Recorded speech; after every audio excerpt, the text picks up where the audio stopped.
Pero hajon do les ho shmana plan. Pero hajon do les jona istra. Kweki hone so lachweki. Ni trage honetlo. Ado nana kodo ni nati me kodo. Ni yajanitla. Ni tsuinitla. Ni nati me kodo. Ado nana kodo. Shantin kodo ben hikinat and sladiki kodo. Dona istra. I see here kodo. Ado nana kodo sacha. Kodo sap se ben hana hoto spa. I see here kodo. Beachin kodo. A bendat ekal. Enitlet. Beachin an shanata da melikina batsnata de kezo. Ko beachin in his hono shodo les hona. He got not edo les city in a scene ho. Da hano shode hona. Kodo beachin hinanis ilne kodo. 33 resources at the Economic Committee. Hinanis ilne ki hona. Junuko e hona. Nana sudat ilne. Arunana kodo sabe tan hodit aida dat ekin jono ikodo e nasbet ilne to be landat e tle kodo arunana kodo alt for ikodo e benashne to le to kodo for the kodo be sneki ho mikse so loud on his last so da hona alt for habsta hona so do le arun hike as tweet of funny lead seem to have to hona Tapanaganda. Aaron Habstahano song. Three Nastal Lake Hona. Fanny Nastal Lake Hona. But the Hajo Bayes to Hona. Arunan Hodo. Alfon High. Which has known how they know and Hona. Hakal that. Arunan the Chen the Bad at that age has known how enough and Hona. Alto Latanel Ado Les Hona. Arunana Chinat and Lahona, Arabatino, Seligin, he quite nailed Degi, Mesa Hona Shonsho Hona, Ahwitsin Hada Shihona, Arunana Hon, he ate a hon, there's instant the Haztra, ate a hon, Nahabastahana Sondo Les Hona, Adi Jihona, Biltahanes get or Les Hona, Ishike Adan the Haztraniki, Adi Jibat Bata Hadil Totoles, Nahana do Katona, Nisbaslan Bandi, Ni Kato Les Hona.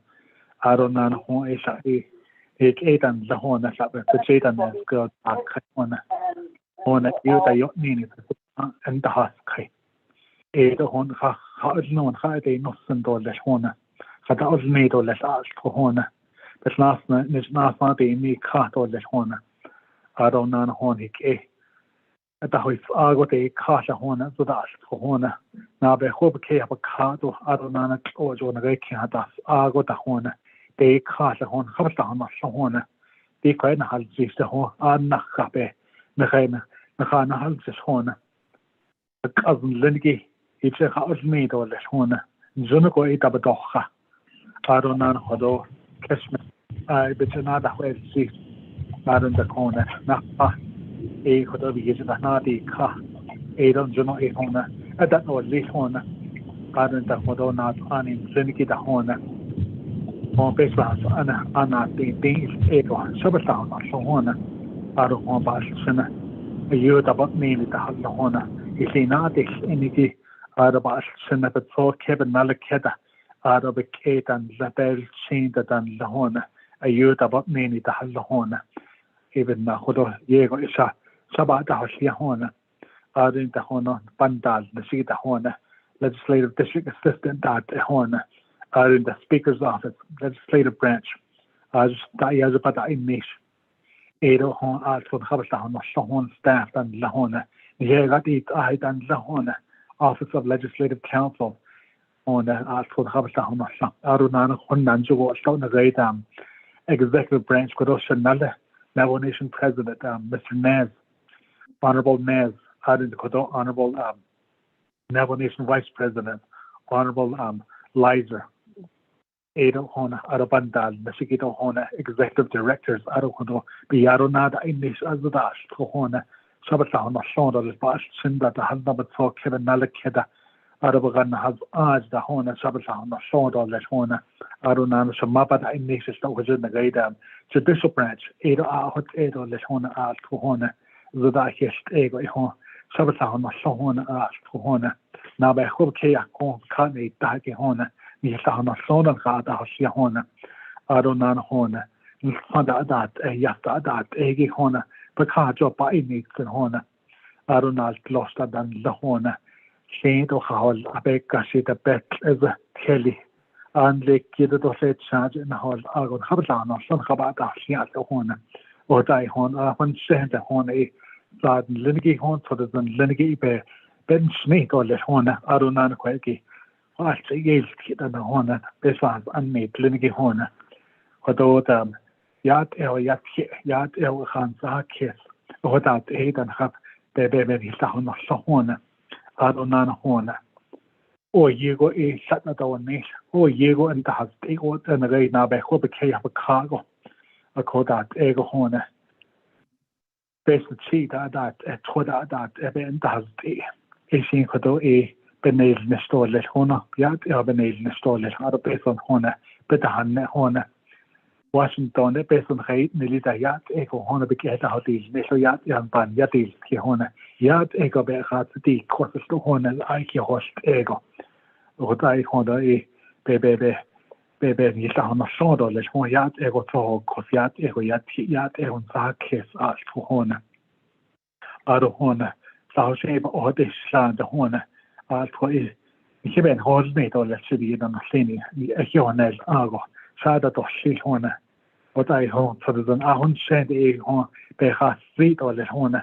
Aronana Hawan has Azrash, Hogohon, at the house Agona, Nabe Hobake of a cargo, Naha Sinekedat, and your Makedat, and his Cheda Kedat, and a Gohona, Aro Togo, the great house Ago Ken Hadas, Agon Hasina, Kedat Ego, Baganas Agohona, the Bedanas Lago, the Bedat, and the Gihona, Ben da and Neshida, and Junoban Nada, Glado, Lesson Junoga Hona. But Conada will sit or less, but Nada card or less, but so than a hona. Nein, Junago another has lad or less hona, what I hona, but for this than dollars is that for a hona, though shackle go a hona, what that for the knee home, Babin snake or less, Arunana quay, a sal legi hona, yes, I hona so much to be enough seen hona, on Sego hona, so that they have state or less art for the hona. Get to $100, I think and get to $100, $100 clean or less, $100 clean, $100 clean, $100 clean, $100 clean. Thank you, Chair. Thank you very much, Honorable Daniels, for your prayer. You're not going to cut suddenly and open not a she, Nikin Chication Lingo, Roshani, Lido Lake, Saga. Announcements gi bahol G stock agenda gi Kai. Mr. Tahi, do you have any announcements for us? Morning, chair members of RDC. The announcements I have is tomorrow at 8 a.m. we have a leadership meeting with Navajo ALM Reclamation Department on their 2 fund management plan. This meeting will be held by teleconference. And at 8 o'clock tomorrow morning, you have your regular Navi committee meeting. For next week, on the 13th, you have a leadership meeting to conduct a tour of the new Telecom Medical Center site in preparation of the lease transfer. In addition, you have the RDC District Grazing Committee training at Twin Arrows Casino from 8 to 5 on the 14th and 15th. Chair, that's my announcement for today. Back to you. Members of RDC, do you have any announcements?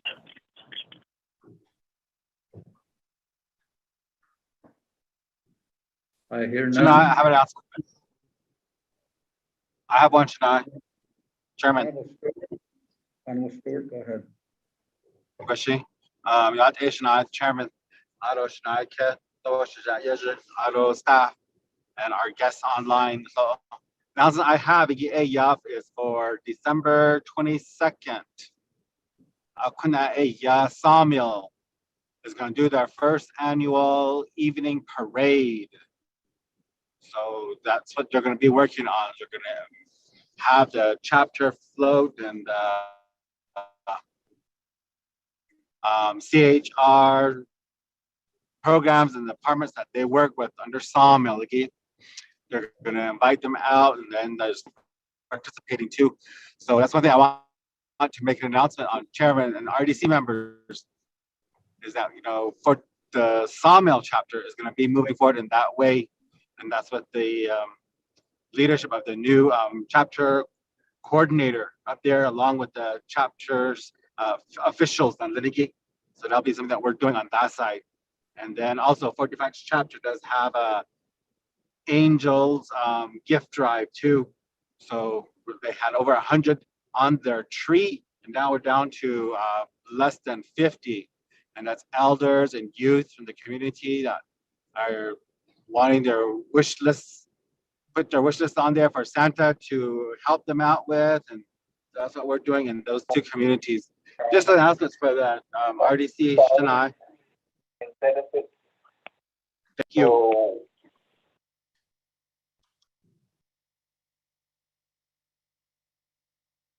Honorable Stewart, are you done? Yes, sir. Okay, thank you very much. I would like to ask everybody that's on the call to please mute your phones. Thank you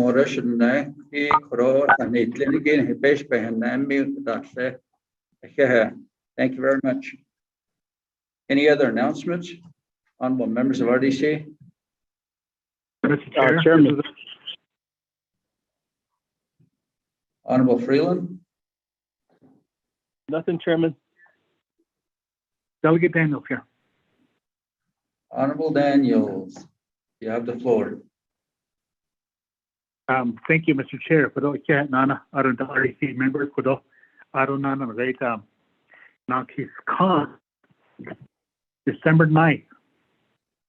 Great Utah tribal leaders meeting.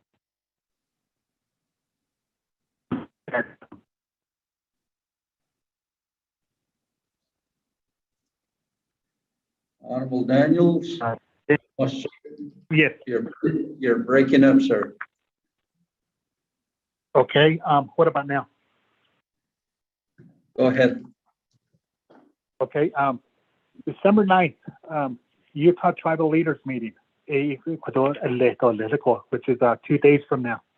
It's going to be at the state capitol at Salt Lake City, Utah. It's going to be in the boardroom. So it is on his bounds and the electrical Asian agenda invite the Gilan his other sleep RDC members. I don't know the 2022 fiscal year. The Navajo Utah Commission, AIJ chairperson in Slenko. So it I'm going to be calling in for what electrical. I don't know December 18th, Western Navajo Agency Council meeting. So it only spells in electrical. So it also my announcement electrical. I don't know this morning. We had a little meeting in Kayenta. I don't know NECA, Navajo Engineering Construction Authority. They're going to be having their annual meeting next month, 2022, January. They want to invite RDC to their annual meeting. I don't know the agenda, itinerary. This is going to be forthcoming. So, thank you, Mr. Chair. Thank you very much, Honorable Daniels. Honorable members of RDC, do you have any other announcements? Chairman. Honorable Vice Chair Walker. Yes, good morning, Chairman, committee members, staff, and everyone on the call. Although the announcements, these vaccination clinics, there's a community vaccine clinic today in Loop, starting at 11 a.m. this morning, lasting up to 3 p.m.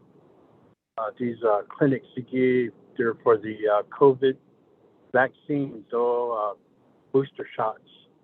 I think it's important to note that, and you have the opportunity to announce that, remind people that there's that going on. It's needed, it's essential, and it's become very, very important to our community members, our people.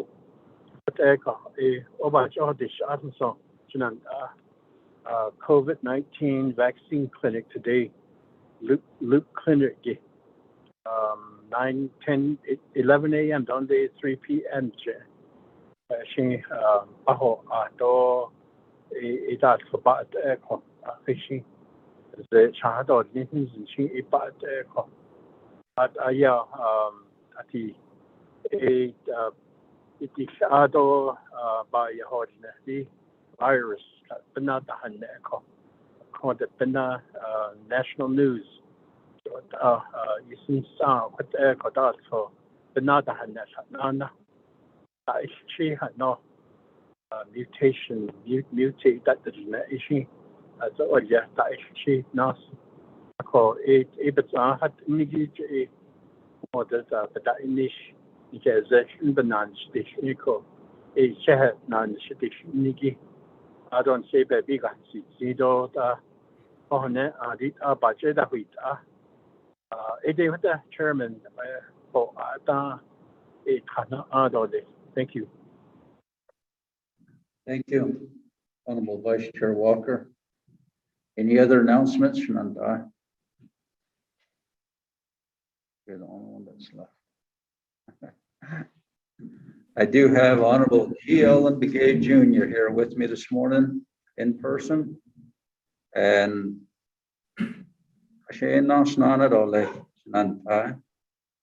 we're on number 2 on the agenda, recognizing guests and visiting officials.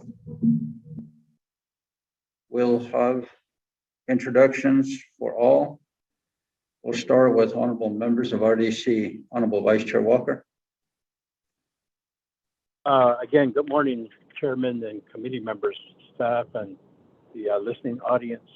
Although colleagues of the 24th Navajo Nation Council that are with us and that are on the line or they're physically present at the meeting. Good morning.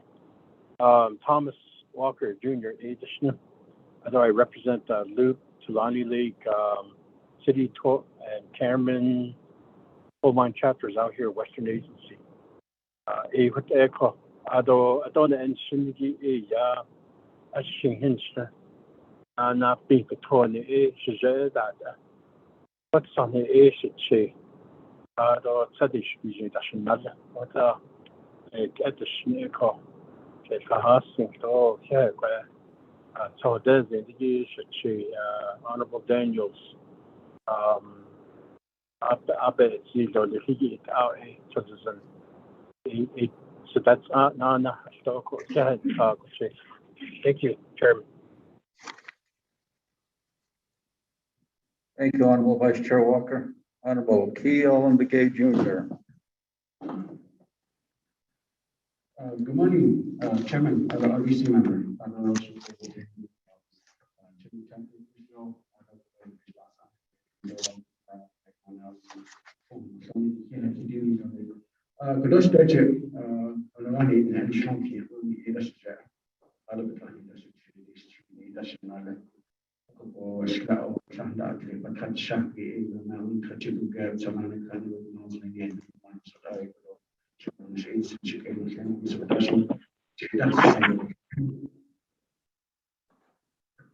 Thank you, Honorable Begay. Honorable Daniels.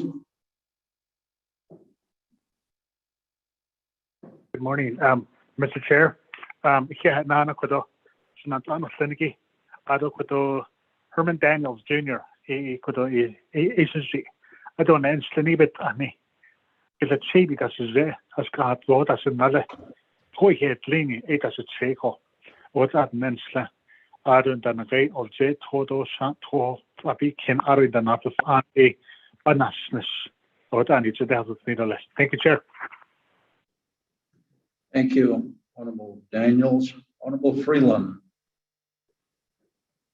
Chairman, good morning, Shana, colleagues and staff. Good morning. Thank you, Shana, for that prayer as well. Shay Mark Freeland this year, so I think Tutsoni, Snow Kia Ani, Bush's Chin, Sandra Kane, 8 dash chair, another.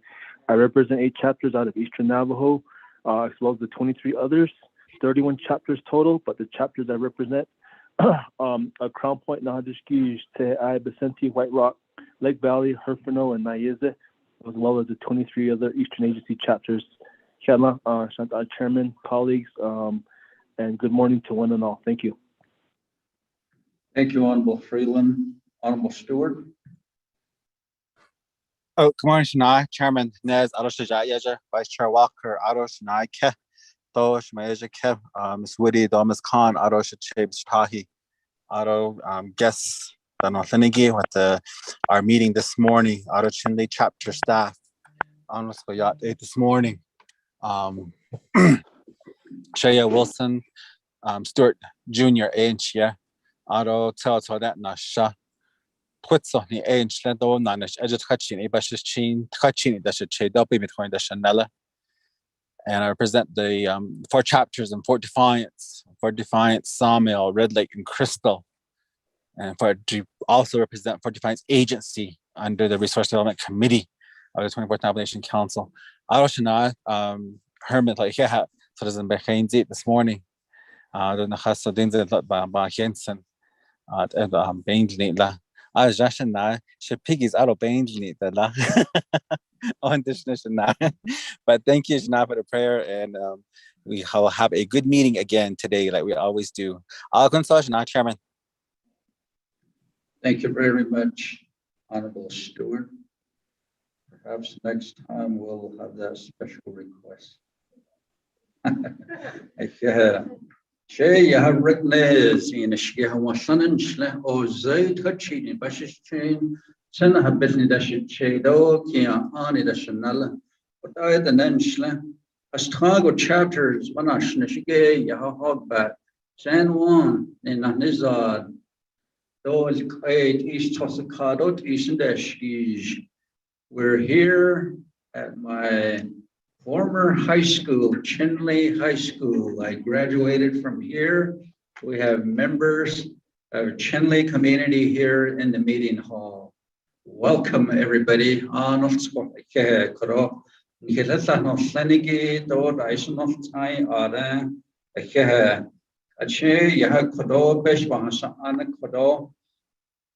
And laid on Hibesh Bahasa Andon here, Kasi has treasure, but Aldon Hichenta without St. Honorable Eugene Show.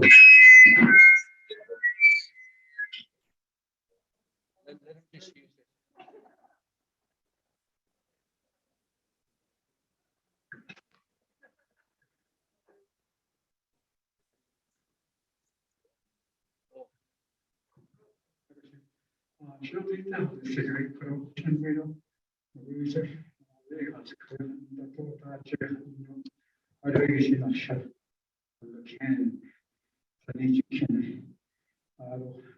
story all the way back.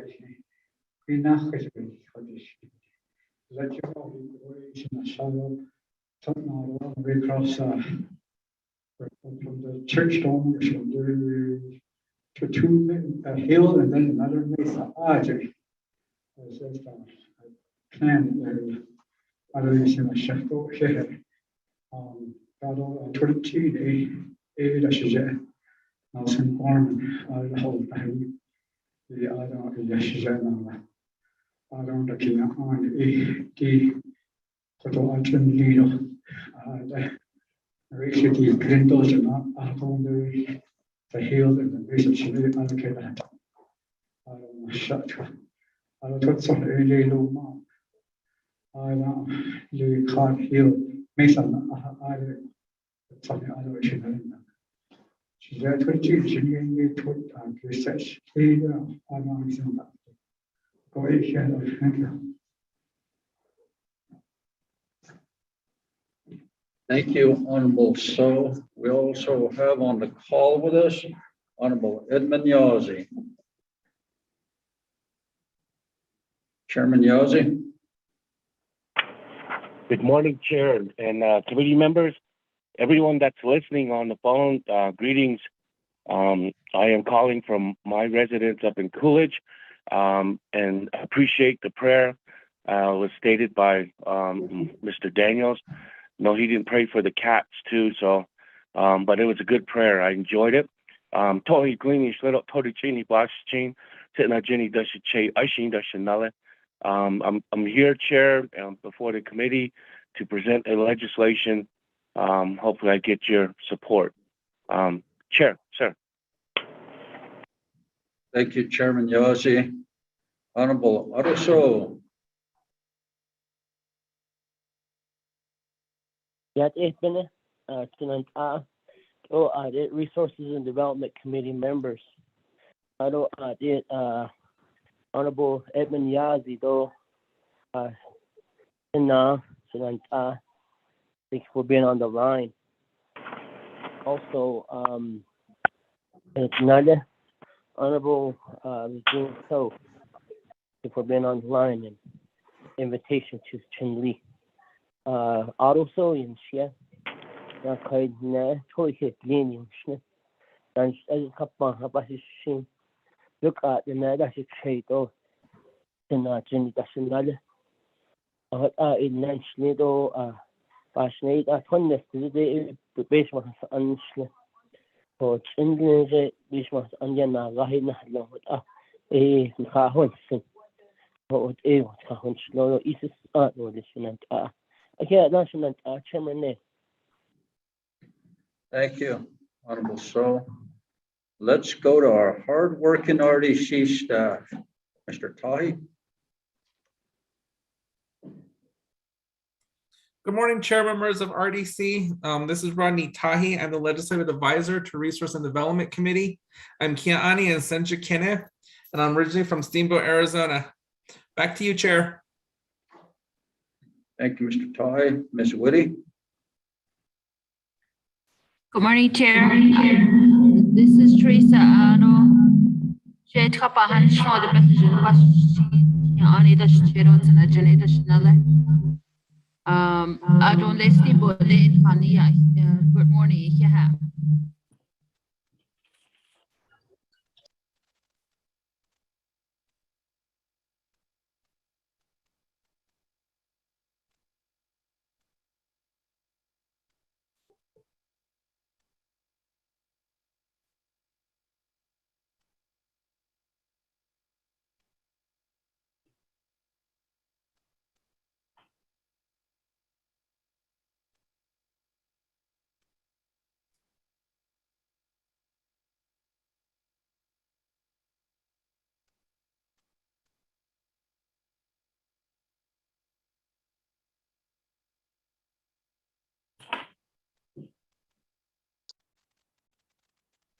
Mr. Tahi.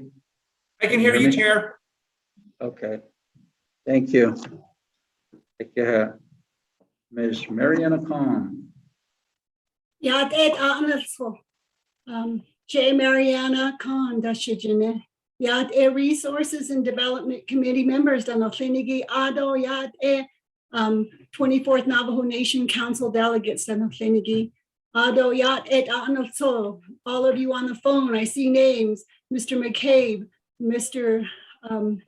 Curley, Mr. Edward Basha, Mr. Johnny Basha, all of you. Thank you for coming to joining our call. And thank you for that beautiful prayer and starting us off on a very wonderful, wonderful note. I will go on mute now, Mr. Chair. Thank you very much, Ms. Khan. From Speaker's Office, we have Ms. Melinda Arviso Siaco.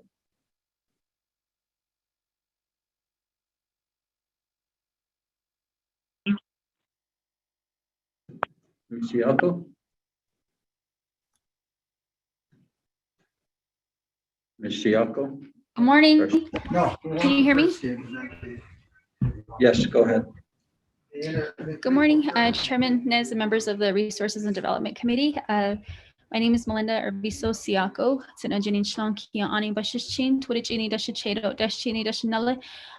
And I'm a legislative staff assistant for Speaker Damon here in Winter Rock, Arizona. Thank you for having us on the call today. Thank you very much. We'll start with folks that are on the call. Please introduce yourself from the Basha.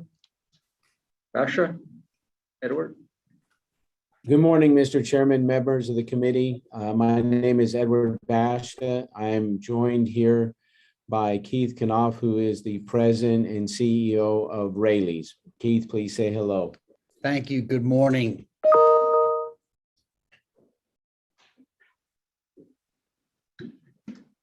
Anybody else there from Basha? Go ahead. Yes, Mr. Chairman, my name is Johnny Basha. I am with Bashas, and with me is our Director of Public Relations, Ashley Schick. Good morning, everyone. Good morning and welcome. We'll move down to Mr. J.T. Woolley. Mr. Chair. Mr. Chair, can you Yes, hear me? introductions. Thank you, sir. Honorable members of the Resources and Development Committee, as well as also the advisors for the RDC.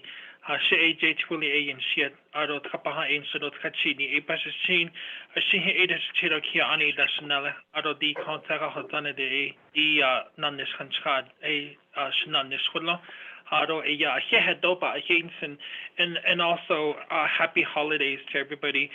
Thank you very much for having us on the call, Mr. Chair. Thank you, Mr. Woolley. Mr. Arbel McCabe.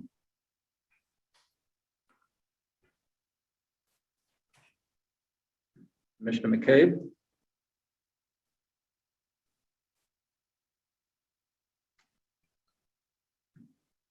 None. We'll move down to Roberta Redhouse.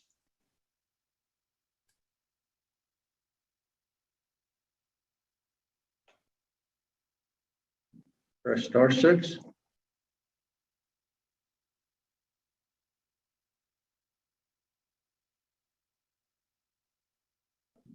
None. Mr. Nick Taylor. Mr. Chairman, there's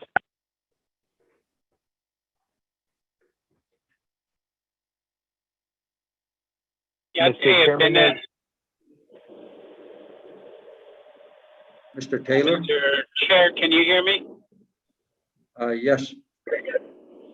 This is Arbel T. McCabe. I want to thank you for entertaining the Red Lake chapter today. I appreciate all that you do as Resource Development Committee, and thank you. Thank you, Mr. McCabe. Mr. Nick Taylor.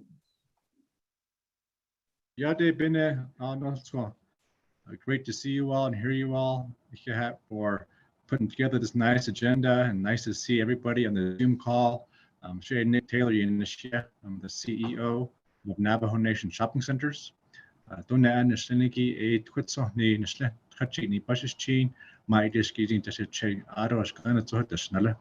I look forward to hearing all about our wonderful events throughout today's discussion. Go ahead. Thank you, Mr. Taylor. We do have with us here today, Chinle Chapter President, Dr. Rosanna Jumbo Fitch. Dr. Fitch, would you also introduce the staff here from the chapter as well? Thank you.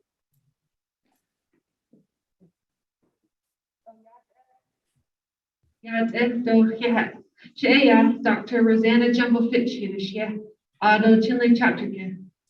The toss dog a large initially, although the you're the net initially, my dish usually brushes team, Tabahan Dashichedo Dash Cheat Dashamiller. So good morning to all of our RDC members and guests on the phone. Today here at Chile Chapter, we have our chapter planner, Mr. Tyrone Begay, present. We also have our chapter manager, Mr. Walton Yazzie. We also have our honorable council delegate, Mr. Eugene So. Although we have our grazing representative, Mr. Oscar Baez Senior. Although we have our LDA president, Ms. Joanne Bedman. Although we have a few members and visiting guests here as well in our audience. So you have.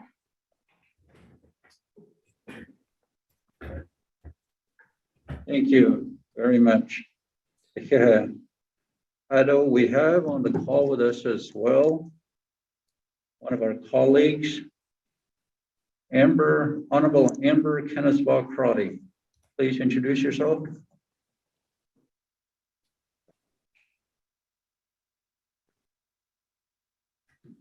Delegate Crotty.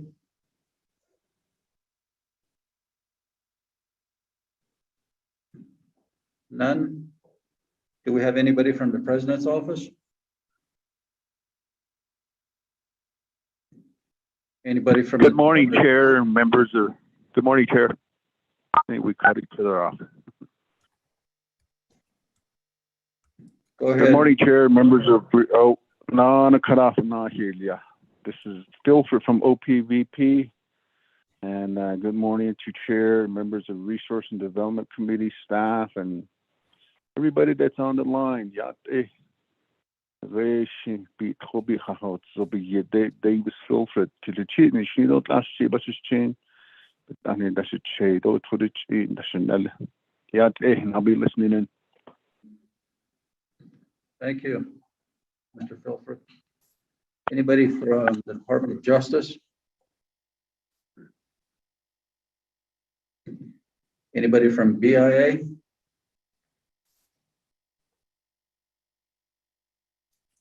And anybody else on the call that wishes to introduce themselves? Mr. Chair, can you hear me? Yes. Good morning, Yate Pene, Chairman Nez, Auto Anonso. J. Roger James, that's your name. Cutness and the sloan toward the genie, brushes chin, she that's a tree. Tina Jane, that's another. Born and raised in Fort Defiance, Arizona. Currently a community member, resident, and chapter official of Red Lake Chapter, Navajo, New Mexico. Currently hold the chapter official position of chapter vice president with President Mr. McCabe, and then our secretary treasurer, Liberta Redhouse. Yeah, Arnold, for being here and participating, and I'll be on the line. Yeah. Thank you, Mr. James. Good to hear from you. Yeah. I'd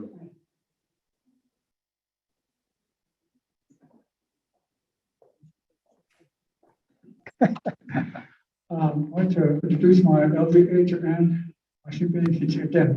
Thank you. Okay, here's Legislative District Assistant for Eugene So. I'll have her introduce herself. Thank you, Chairman Nez, members of RDC. Thank you for this opportunity. The chapter president already introduced me, but again, my name is Joanne Bedman. Kinas de Nicho, Ghana, Bashish Chain, Wandishi, Bashija, Wurichini, Dashichedo, Kachi, the Asian Nale, Dasani, Michelin, Honorable Eugene So, National. Thank you very much. Since we're still on recognizing guests, I would like to mention some of the very good names in the AIRCA arena that came from Chinle, Arizona. Good cowboys from this area. Daniel Jones, I remember him. Cecil Jones, Tyrone Gorman, and also Mike Etsity, the steer wrestler. I'm sure there's other cowboys. I already mentioned Eugene So here, so. Okay. Francis Draper also. So there's some good people that came out of here from Chinle, Arizona, beautiful country here. Number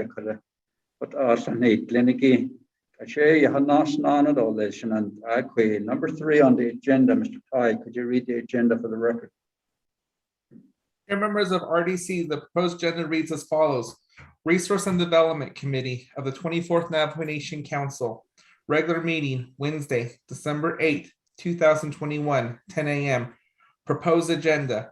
Presiding, Honorable Ricky Nez, Chairperson. Honorable Thomas Walker Jr., Vice Chairperson. Location, Chinle Chapter House, via telecommunications. Number 1, call the meeting to order, roll call, invocation, and announcements. Number 2, recognizing guests and visiting officials. Number 3, reviewing and approving the agenda. Number 4, reviewing and approving the journals. November 17th, 2021, November 22nd, 2021, December 6th, 2021. 5, receiving reports. A, report from Chinle Chapter official on the flooding issue, washout roads and needed for a bridge on Navajo Route in 8095 and proposed local sales tax ordinance project. Presenter, Rosanna Jumbo Flinch, President, Chinle Chapter. 6, old business, none. 7, new business. A, legislation 0242-21, sponsor, Honorable Wilson C. Stewart Jr. B, legislation 0245-21, sponsor, Honorable Wilson C. Stewart Jr. C, legislation 0246-21, sponsor, Honorable Raymond Smith Jr. D, legislation 0248-21, sponsor, Honorable Wilson C. Stewart Jr. E, legislation 0249-21, sponsor, Honorable Wilson C. Stewart Jr. F, legislation number 0252-21, sponsor, Honorable Raymond Smith Jr., co-sponsor, Mark A. Freeland. G, legislation number 0253-21, sponsor, Honorable Wilson C. Stewart Jr. H, legislation 0254-21, sponsor, Honorable Edmund Yazzie. I, legislation number 0255-21, sponsor, Honorable Daniel E. So. G, approving a leadership meeting with U.S. Department of the Interior of Indian Affairs, Navajo Regional, and Division of Natural Resources to discuss the former Bennett Freeze area for Thursday, December 16th, 2021 at 9 a.m. 8, close the meeting, announcements, and adjournment. Chair, that is the proposed agenda read into the record. Back to you. Thank you very much, Mr. Tahi. Honorable members of RDC, let's have a motion and a second. Motion by Honorable Stewart, second by Honorable Kealan Begay Jr. here at the Chinle chapters. So, Shanantai, Bahnaidos, Ketida, Ado, Nehitatos of Sozigi agenda. We have 9 legislations today, and 2 of those legislations will go to Navigia Committee, just for your information. If there's no other comments or questions, Honorable Daniel. Honorable Daniels. Yes, thank you, Kodota, Mr. Chair, Kodo RDC members, Kodo Shananta, Adin the Kodo Belkes, Kodo the Kodota, the Chipanta, Kodo, Iki Kodo, Belke eats, Kodo, Nagata. I don't know if I can do this, Kodo Nagata, Mr. Chair. Towards the end, scheduling of meeting, did I? So yeah, Chabi to sort out. For RDC, we have a meeting with all the certified chapters. As you know, there's 45 certified chapters, and there's 6 out of that 45. There's 6 that are AFALT chapters, alternative form of government. 80 kilotab, you go funding, they're being treated like the non-certified chapters. So 80 chapter funds, certified chapters it doesn't heat this kitchen fine. Quite a bit kid, no, as again, towards the end of the scheduling a meeting again. In a great to have RDC to have a meeting with all the certified chapters. I don't know that the second one would be the great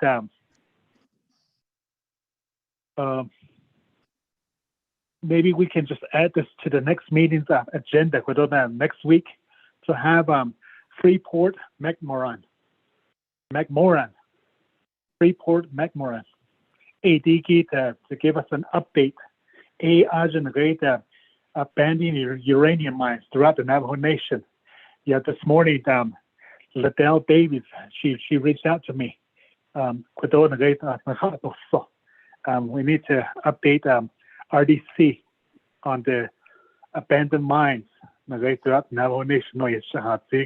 Maybe next week that's a bit on to the agenda. But the first one again, to have a meeting with the certified chapters. Mr. Chair, thank you. Thank you very much, Honorable Daniels. The last request on the abandoned uranium mines report, the Ninigi, Mr. Tahik, would you please add that onto the agenda and coordinate with Honorable Daniels as to the contact person? I believe he mentioned Metmore, and get that on the agenda for next Wednesday, Mr. Tahi.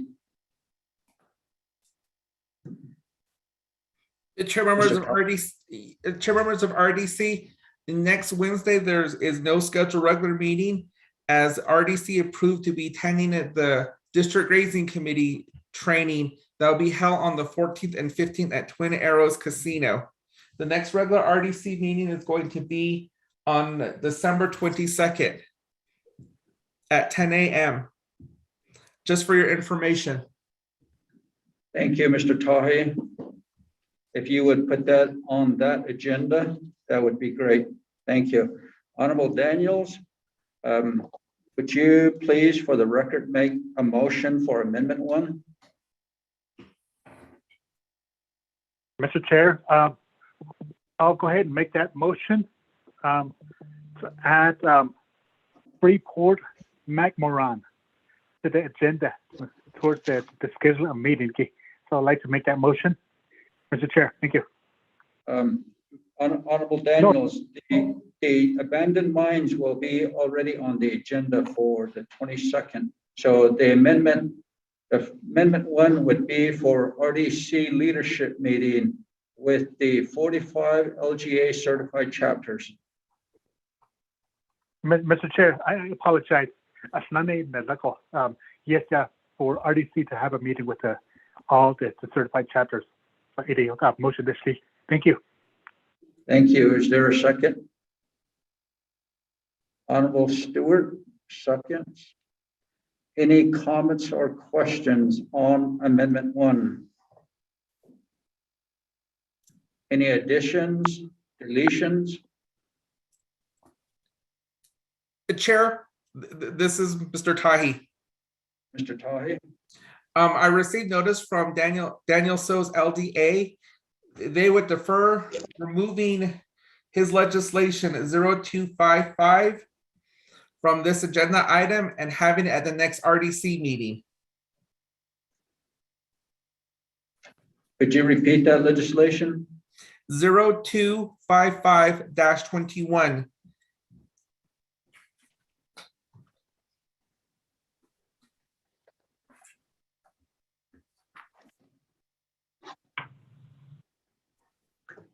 Thank you, Mr. Tahi. Honorable Daniels, with your Amendment 1, there's a request to delete legislation 0255-21, which is item I on the agenda. Do you concur?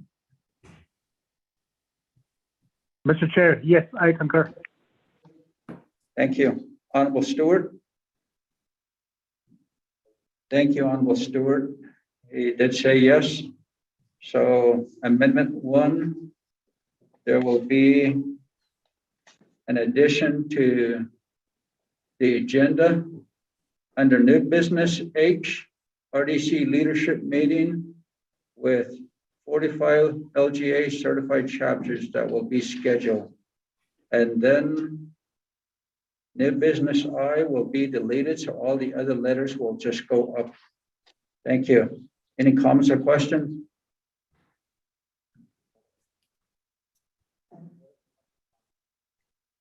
Chair. Yes, Mr. Tahi. Yes, Per the Mr. Tahi. request, yes, per the request of Delegate Daniels and Delegate Freeland, it was discussed to add a leadership meeting with OOC and DCD on the special duty hazard pay for Friday, December 17th at 9 a.m. Would RDC still entertain that item to be added to the agenda? And who is the request by? Honorable Delegate Daniels and Mark Freeland.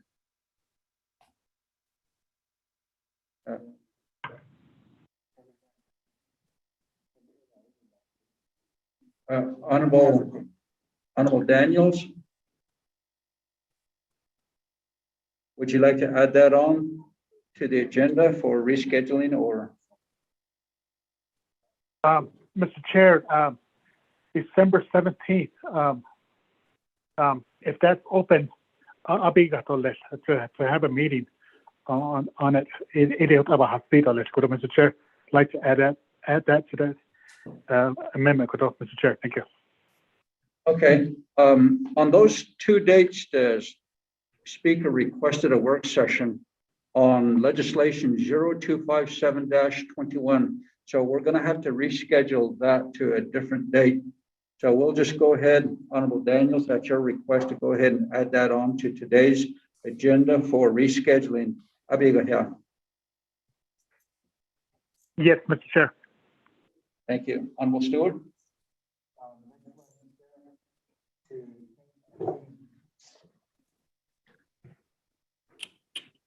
Yes, Shania, Chairman, the next two are the ones that we received also an email on, and the next two and that same email for this leadership meeting, to change our, December 29th meeting to Twin Arrows, since we'll be there that Monday and Tuesday. I don't know if you guys got that one.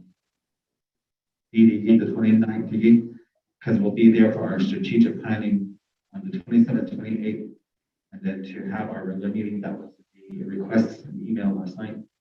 And the other one, the work session for the one-stop shop on the 30th. Thank you. Honorable Daniels, with that request there from Honorable Stewart on the 29th, while we're at Twin Arrows Monday and Tuesday, Wednesday, we can have RDC meeting at Twin Arrows Navajo Casino Resort.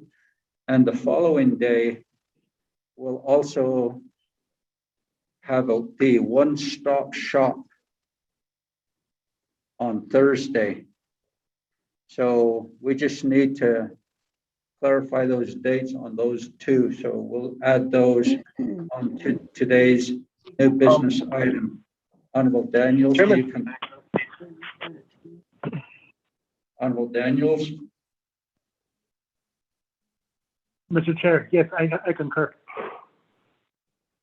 Okay, since Honorable Stewart requested that, also he concurs here. Honorable Freeland. Chairman, thank you. Colleagues, good morning. I just wanted to give you a heads up that I had planned to be with my chapters on that Tuesday and Wednesday, the 28th and 29th. I wanted to prepare them for especially the New Mexico legislative session. And I wanted to spend some time, at least a day and a half, going over their ICIPs and other projects that they will be working on. And my emphasis is going to be really on regional projects. And we really need to prepare our chapters for this legislative session because this is going to be something unprecedented and we may never see again. So a large amount of funding is going to be available. So I think we really need to position our chapters and really get them well versed in what's going to happen in Santa Fe. So I had planned the 28th and 29th to be in my chapters. Thank you, Chairman. So you're just announcing that you're not able to make it? If I may not. I mean, I had already put this together and working with putting together a plan for being with my chapters that week. But if I have to reschedule, I'll have to reschedule. But I just wanted to give you all a heads up.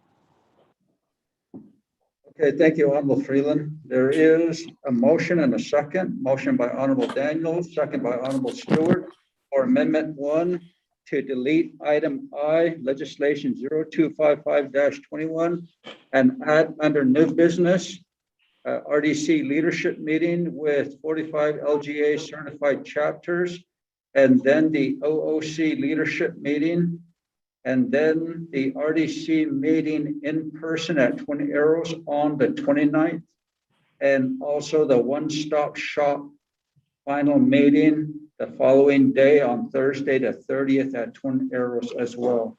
Are there any comments or questions, honorable colleagues?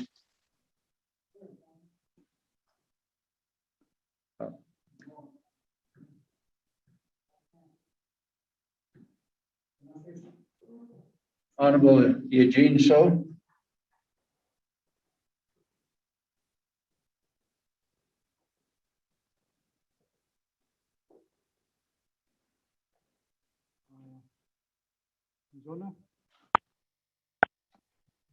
Dino Katie, Dino Katie, Society, but in regards to the Resource and Development Committee's plan of operation going in Sheikh Hako. If there are others that are certified chapters that are not under RDC members, I think you should include that the audience category.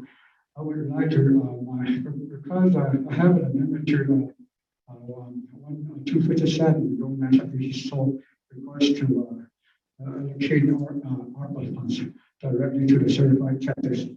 Even now, I would really like to be on this session. Thank you. Honorable Eugene So. Colleagues are welcome to call in to any committee meetings as their wish. So you're more than welcome to attend or call in. Thank you. Any other comments or questions, honorable colleagues? None. Amendment 1, Honorable Vice Chair Walker, how do you vote? Chair, I vote green. Thank you.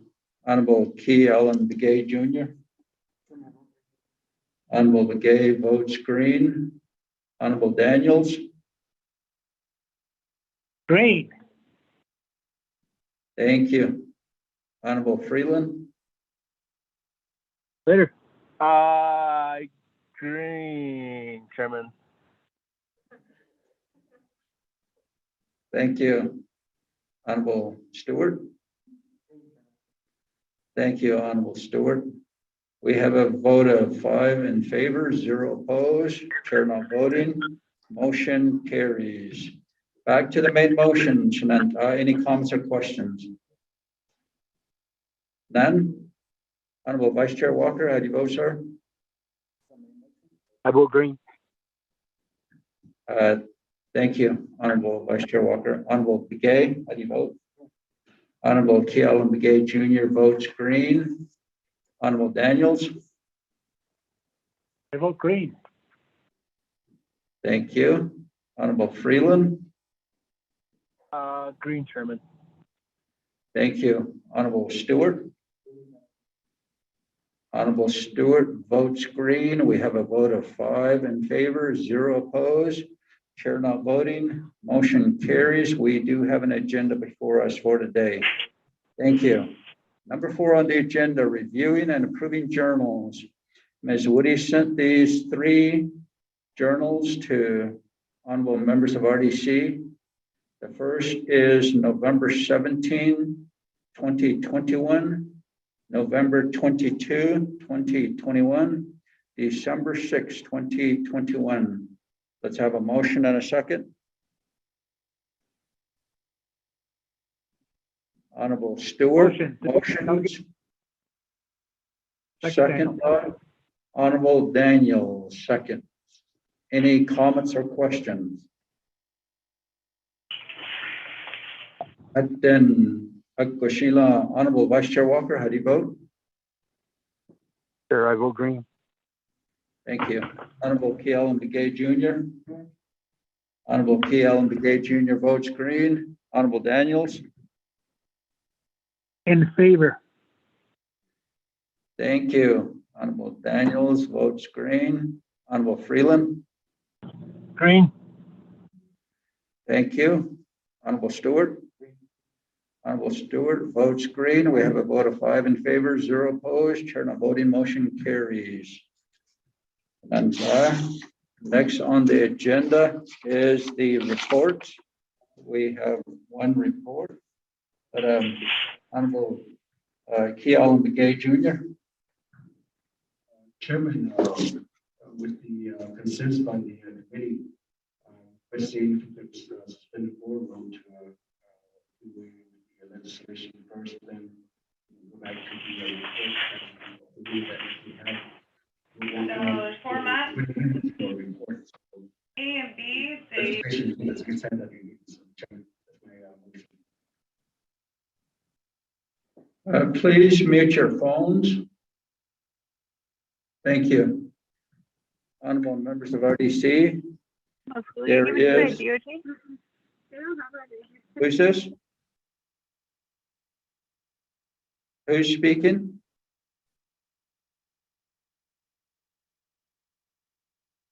Who's speaking? Chair, this is Rodney. That was one of the calls that I had to mute. Okay, thank you.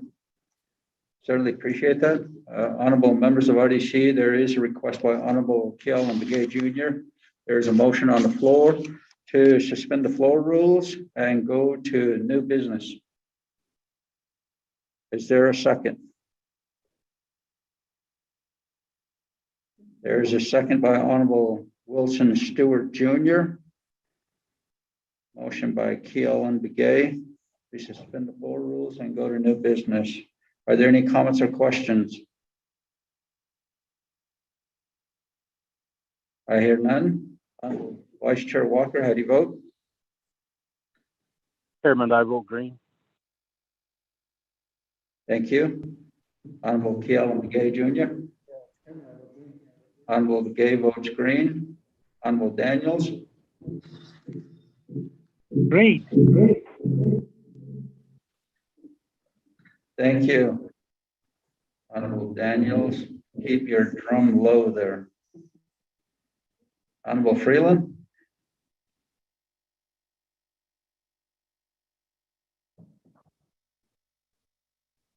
Honorable Freeland. Honorable Stewart. Honorable Stewart votes green. We have a vote of 4 in favor, 0 opposed. Chair not voting. Motion carries. We will go directly to new business at this time. Legislation 0242-21. Honorable Stewart is the sponsor and he is here with us. Mr. Tai, could you read this into the record, please? Chair, you have tracking summary sheet, tracking number 0242-21, date November 18th, 2021, titled The Legislation and Action Relating to Resource and Development and Budget and Finance Committees, accepting the special review of Red Lake Chapter from the Office of the Auditor General, approving the proposed correction action plan of Red Lake Chapter. Purpose of this legislation: to accept the Auditor General's audit report of Red Lake Chapter and approve the Red Lake Chapter Corrective Action Plan to address the audit findings by March 31st, 2021. Chair Budget and Finance has final authority over this legislation, which will be read entirely into the record. The sponsor is Honorable Wilson C. Stewart Jr., tracking number 0242-21, an action relating to Resource and Development and Budget and Finance Committee, accepting the special review of Red Lake Chapter from the Office of the Auditor General, approving the proposed correction action plan of the Red Lake Chapter. In Section 1, it outlines its authorities. Section 2 lists its findings, and attached in the finding is an Exhibit A an Exhibit B, an detailed Exhibit audit. C, and an Exhibit D. In section 3, the approval of the audit report and the corrective action plan of Red Lake chapter. It notes Exhibit A and Exhibit C. Section 4 lists the directives. Section 5 is the effective date. Section 6, savings clause. And attached in the legislation is Exhibit A, the Office of Auditor General, the Navajo Nation Special Review of Red Lake chapter number 18. On report number 21-16, June of 2021. Attaches Exhibit B, the client's response, which is a letter from Red Lake chapter. Exhibit C is Red Lake chapter letter dated September 16th, 2021, directed to Helen Brown, CFE, Principal Auditor from the Auditor General's Office. Attaches Exhibit D, Red Lake chapter, approving and supporting the final revision of the corrective action plan for Red Lake chapter number 18, special review audit report number 21-16. Then you have the first report, the Navajo Nation Legislative Branch Internet Public Review Summary on legislation number 0242-21. It was posted on November 18th, 2021 at 4:25 p.m. The 5-day comment period ended November 23rd, 2021. There was no comment supporting this legislation. There was no comments opposing this legislation, and there was no comments or recommendation on this legislation. Chair, that is legislation 0242-21 read into the record. Back to you. Thank you very much, Mr. Tahi. Honorable members of RDC, let's have a motion and a second. Chairman, I'll motion if I could get my last vote counted. Freeland. Honorable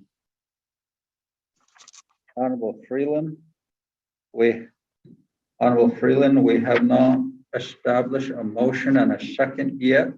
So you're requesting that your vote be counted on suspension of the floor rules?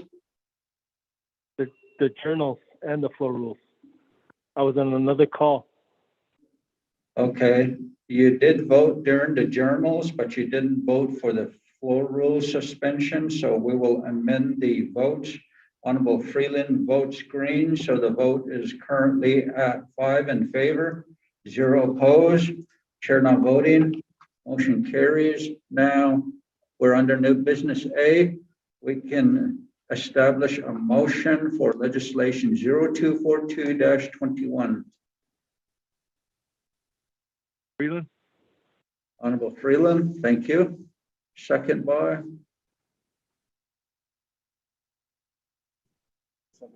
Honorable Kiel and Begay Jr. Seconds.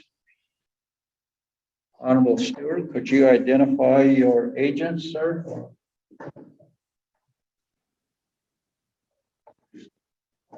Yes, good morning, Chennai Chairman, Vice Chairman Walker, Otto Chennai. This morning for this legislation 0242-21 for Red Lake chapter, this is Red Lake number 18 / Navajo chapter. The reason why we have 18 is because under they signify it between the difference of the Western Agency Red Lake and this one being in District 18. So that's why we have 18 on this chapter. The representatives I have would be one from the Auditor General. We should actually have two. We have Marcel, I'm going to butcher that name, who is an associate auditor, and also an Alfredo Lee, who is a senior auditor, and Ms. Brown, if she was able to make it, might be on the line herself as well. From the Red Lake chapter, District 18 chapter in Kenya, we have Mr. Arnold McKay, President, Roger James, Vice President, Roberta Redhouse, Secretary Treasurer, and Kathy Shirley, who is the chapter coordinator, as well as other staff of the chapter itself, Chennai. So those are the agents that I have, or the representatives that I have for this legislation, for the CAP, Corrective Action Plan for Red Lake. And this began back in June. Well, it's been going on for some time, but correspondence started happening back in June, and then we finalized a resolution from the chapter in October. So that passed from the chapter.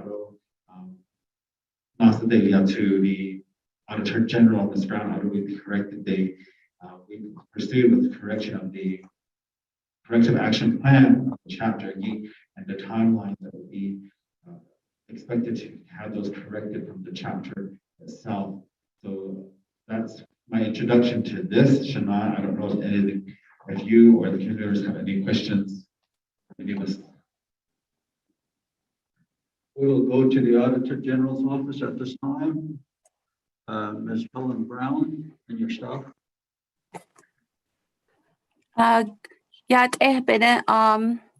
This is Elfrida Lee, Senior Auditor with the Office of the Auditor General. Also here we have Markel Cascala, Associate Auditor, who conducted the audit from the Office of the Auditor General.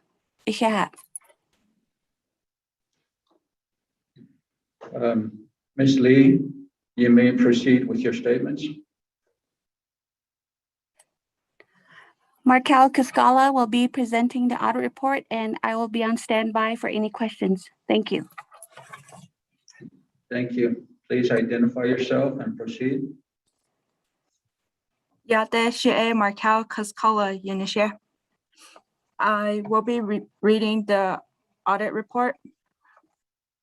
The Office of the Auditor General issue audit report number 21-16, a special review of the Red Lake chapter number 18 on June 30th, 2021. If you go to page 6, I will be reading the objectives.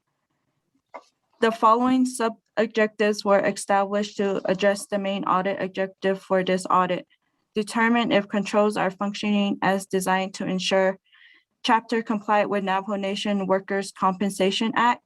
Chapter supported and accurately reported fixed assets on the balance sheet. Chapter performed bank reconciliation in accordance with physical policy and procedure. Chapter maintained adequate controls for heavy equipment rental. Our audit covered activities for the 12-month period of October 1st, 2019 to September 30th, 2020. I will now read the findings. Finding 1, chapter did not obtain workers' compensation insurance for a volunteer serving as an equipment operator. Condition, during the review period, we identified 4 instances in which the chapter used a volunteer as a backhoe operator. In all 4 instances, the chapter did not report the backhoe operator to the Workers' Compensation Program for insurance purposes. Without proper notification, the volunteer performed services without insurance coverage. The effect, since the chapter did not comply with workers' compensation requirements, the chapter could be held liable if the volunteer is injured while operating heavy equipment. Our office gave the chapter some recommendations. I will go on to finding 2. Chapter fixed assets are not reported on the balance sheet. Condition, the property inventory identified a total of 7 fixed assets totaling $247,393. However, there was no documentation to support the reported values for 3 fixed assets, 2 buildings, and a backhoe. The chapter estimated the values of these items with no real basis. Overall, the chapter does not report the total fixed asset amount on the balance sheet. Effect, without supporting documentation, the chapter cannot provide assurance the fixed asset values are accurate and reliable. Without proper financial reporting, the chapter is understating its asset value and results in misleading financial reports. Such reports would hinder informed decision-making on financial matters. We gave the chapter 3 recommendations. Finding 3, chapter lacks segregation of duties over the bank reconciliation process.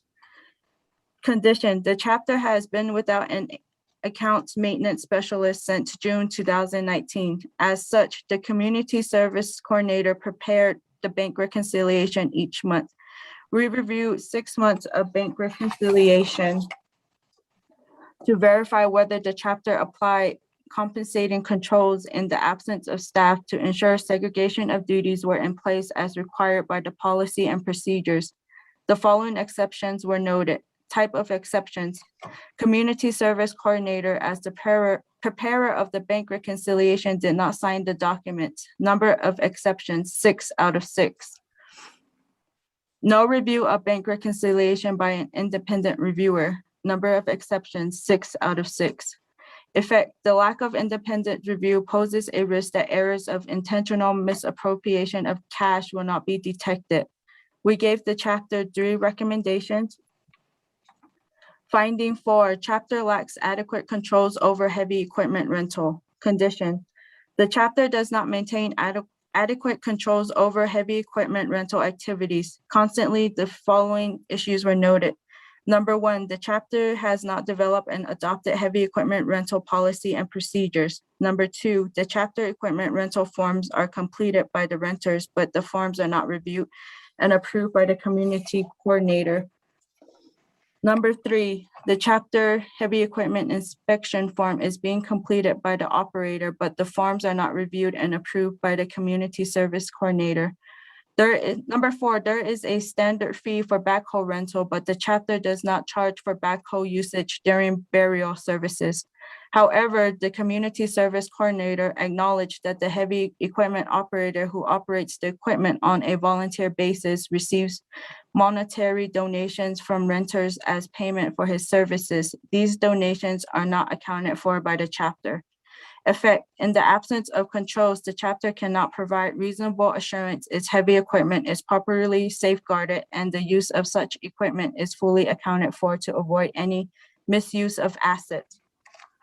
Conclusion: during the audit period, control discrepancies were identified within chapter process.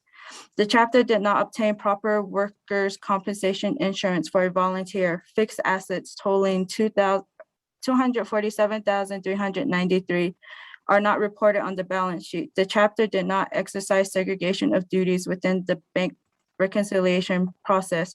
Lastly, the chapter lacks adequate controls over heavy equipment. Our office received the chapter's corrective action plan on September 16, 2021, and deemed it acceptable. That will complete the report from the Office of the Auditor General. Thank you. Thank you very much. Honorable Stewart, back to you and your agents.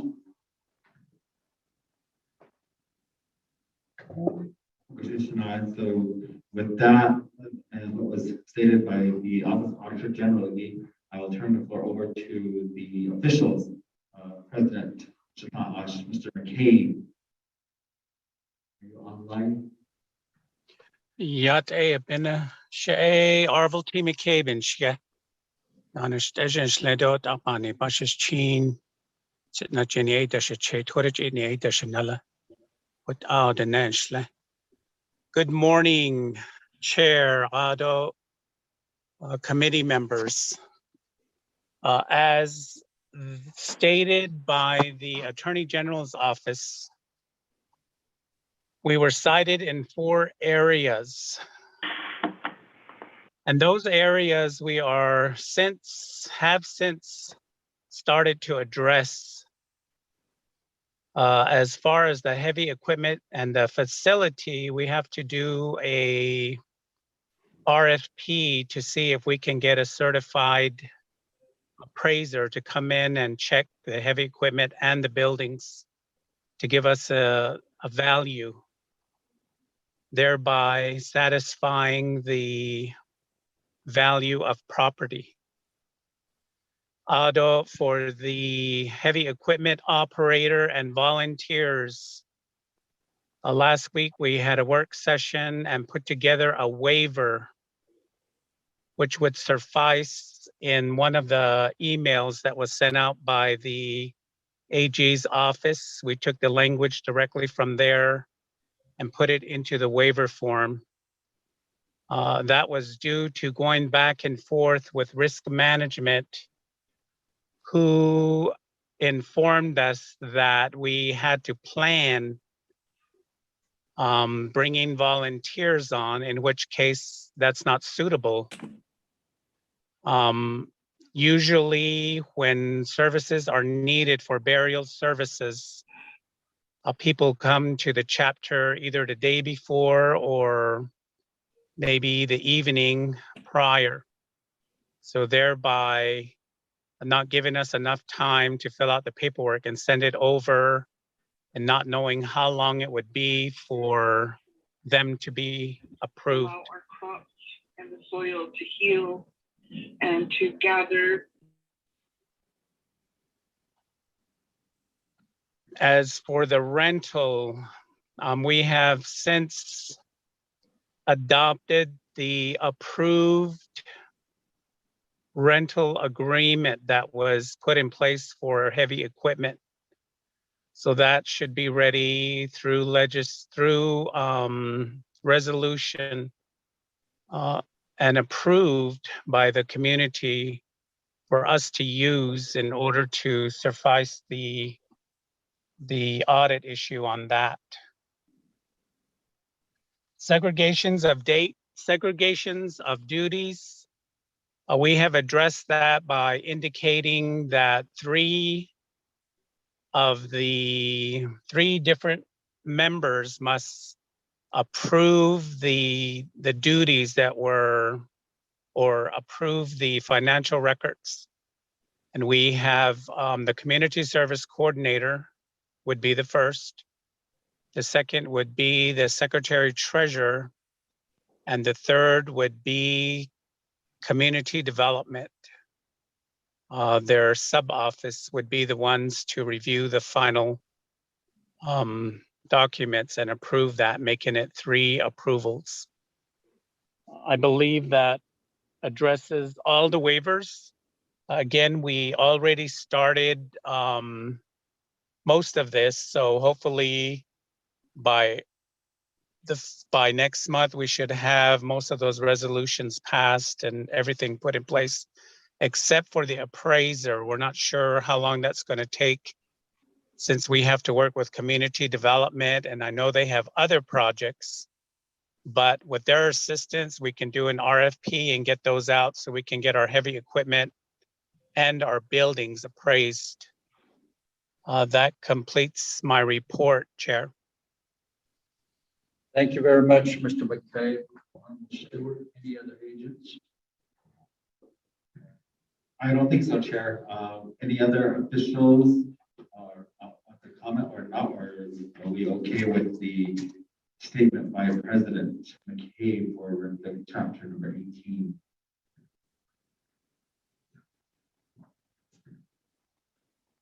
Thank you, Honorable Stewart.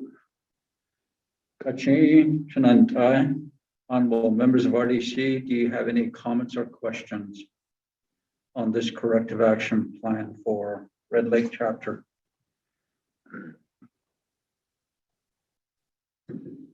I hear none.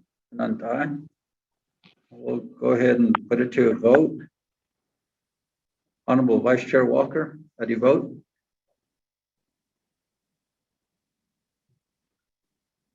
Honorable Kealan Begay Jr. Honorable Kealan Begay Jr. votes green. Honorable Daniels. Green. Thank you, Honorable Daniels. Honorable Freeland. Green. Thank you, Honorable Freeland. Honorable Stewart. Honorable Stewart votes green. Honorable Vice Chair Walker. We have a vote of 4 in favor, 0 opposed. Chair not voting. Motion carries for legislation 0242-21.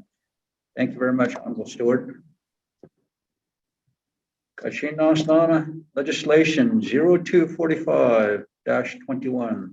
Sponsor Honorable Stewart as well. Mr. Tahi, could you read this into the records? Honorable Stewart. Again, Chair, Chairman, tonight I want to see if it's possible to, because there's 3 of them, they're all the same, to this 245, 0248, and 0249, all 3 related to the lease from Bashes to Riley's of Arizona. That's just the assignment. It's for Windrock Del Condominium. My request is as we can combine all three in this one. I don't know. Thank you, Honorable Stewart, for your request. Unfortunately, at the beginning of the agenda approval is when we do a consent agenda.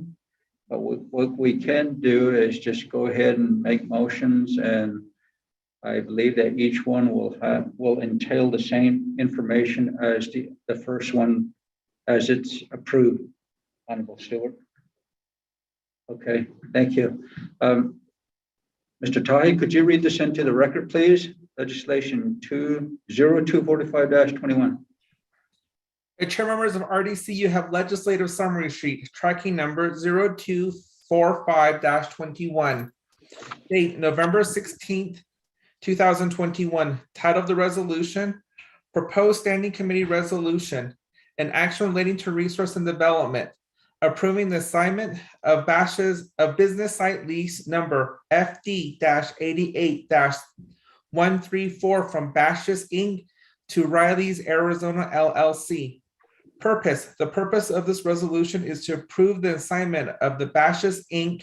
and Arizona Corporation lease number FD-88-134 to Riley's Arizona LLC and Arizona Limited Liability Company. RDC has final authority over this legislation. The sponsor is Wilson C. Stewart Jr., tracking number 0245-21. An action relating to resource and development, approving the assignment of business site lease number FD-88-34 from BASH's Inc. to Riley, Arizona LLC. Be enacted. Section 1, authority. A, pursuant to 2 NNC Section 500, the Resource and Development Committee is hereby established as a standing committee of the Navajo Nation Council. B, pursuant to 2 NNC Section 501, B2A, the Resource and Development Committee grants final authority for all non-mineral lease, including modifications and assignments. Section 2, finding. A, the Regional Business Development Office Executive Summary states that, quote, this legislation is requesting assignment of business site lease number FD-88-134 from the BASH's Inc. and Arizona Corporation to Riley's Arizona LLC and Arizona Limited Liability Company, unquote. The executive summary further states that, quote, business site lease number FD-88-134 was approved by the U.S. Department of the Interior, Bureau of Indian Affairs on September 8, 1988, for a term of 40 years to GW Investment Company and BASH's Inc. for the purpose of operating a general food market business. Said business is located in Window Rock, Arizona. By letter date, November 1st, 2021, the purchase and sale agreement has been executed between the parties and are seeking lease assignment approval from the Navajo Nation, leaser, and the U.S. Department of the Interior, Bureau of Indian Affairs. BASH's Inc. is in compliance with the Navajo Nation laws, unquote. The Regional Business Development Office Executive Summary is attached as Exhibit 2. B, memorandum dated November 1st, 2021 from BASH's Inc. regarding, quote, BASH's Inc.'s request for the Department of Economic Development assignment and proceeding consent to assignments, unquote, and BASH's Inc. Navajo Nation Corporation Code certification of good standing are attached as Exhibit 3. C, lease number FD-88-134.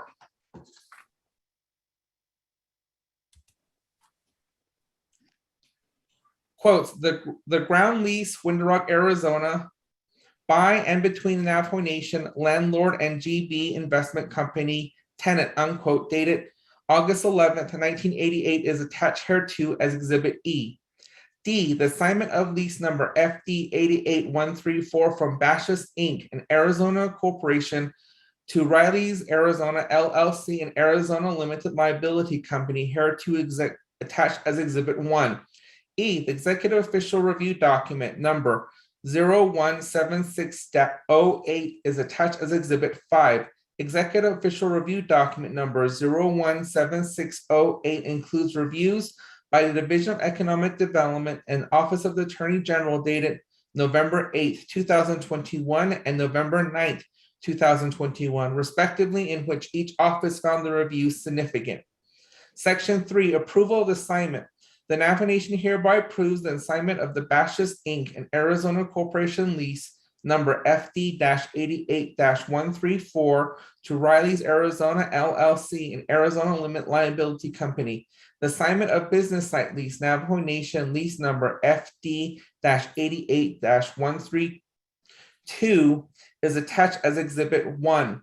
The Resource and Development Committee of the Navajo Nation Council hereby authorize the President of the Navajo Nation to execute any and all documents necessary to effect the intent of this purpose of this resolution. Attached as Exhibit 1 was the assignment of the business site lease Navajo Nation, lease number FD-88134. Attached as Exhibit 2, the executive summary, the assignment of lease GB Investment Company, Bashas Inc., BLM number FD-88-134. Attached as Exhibit 3, a letter from Bashas dated November 1st, 2021 to the Division of Economic Development, attention of Director Willie. Exhibit 4 is the ground lease Window Rock, Arizona by and between the Navajo Nation, the landlord, and GW Investment Company, the tenant, date August 11th, 1988. Attached is Exhibit 5, which is Executive Official Review Document number 017608, date issue November 5th, 2021. Lastly, you have the first repute, the Navajo Nation Legislative Branch Internet Public Review Summary, legislation number 0245-21, sponsor is Honorable Wilson C. Stewart Jr. This legislation was posted on November 18th, 2021 at 4:40 p.m. The 5-day comment period ended November 23rd, 2021. There was no comments supporting this legislation. There was no comments opposing this legislation, and there was no comments or recommendation on this legislation. Chair, that is tracking number 0245-21 read into the record. Back to you. Thank you, Mr. Tahe. Honorable members of RDC, let's have a motion and a second. Motion.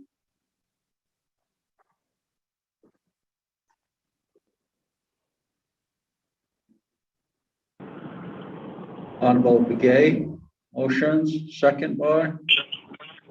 Chairman, I second. Honorable Vice Chair Walker, seconds the motion.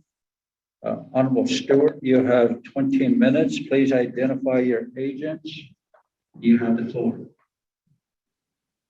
Chairman, Nez Arosh Vice Chair Walker, Arosh and I, Kat, those staff, this morning with our RDC meeting. I do have agent Mr. J.T. Woolley from the Division of Economic Development, auto with Mr. Johnny Basha as well on the line.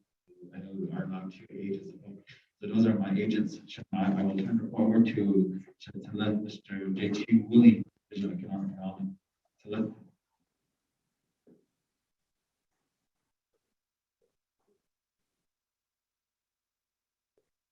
Mr. Chair. Yes, you may proceed, Mr. Woolley. Great.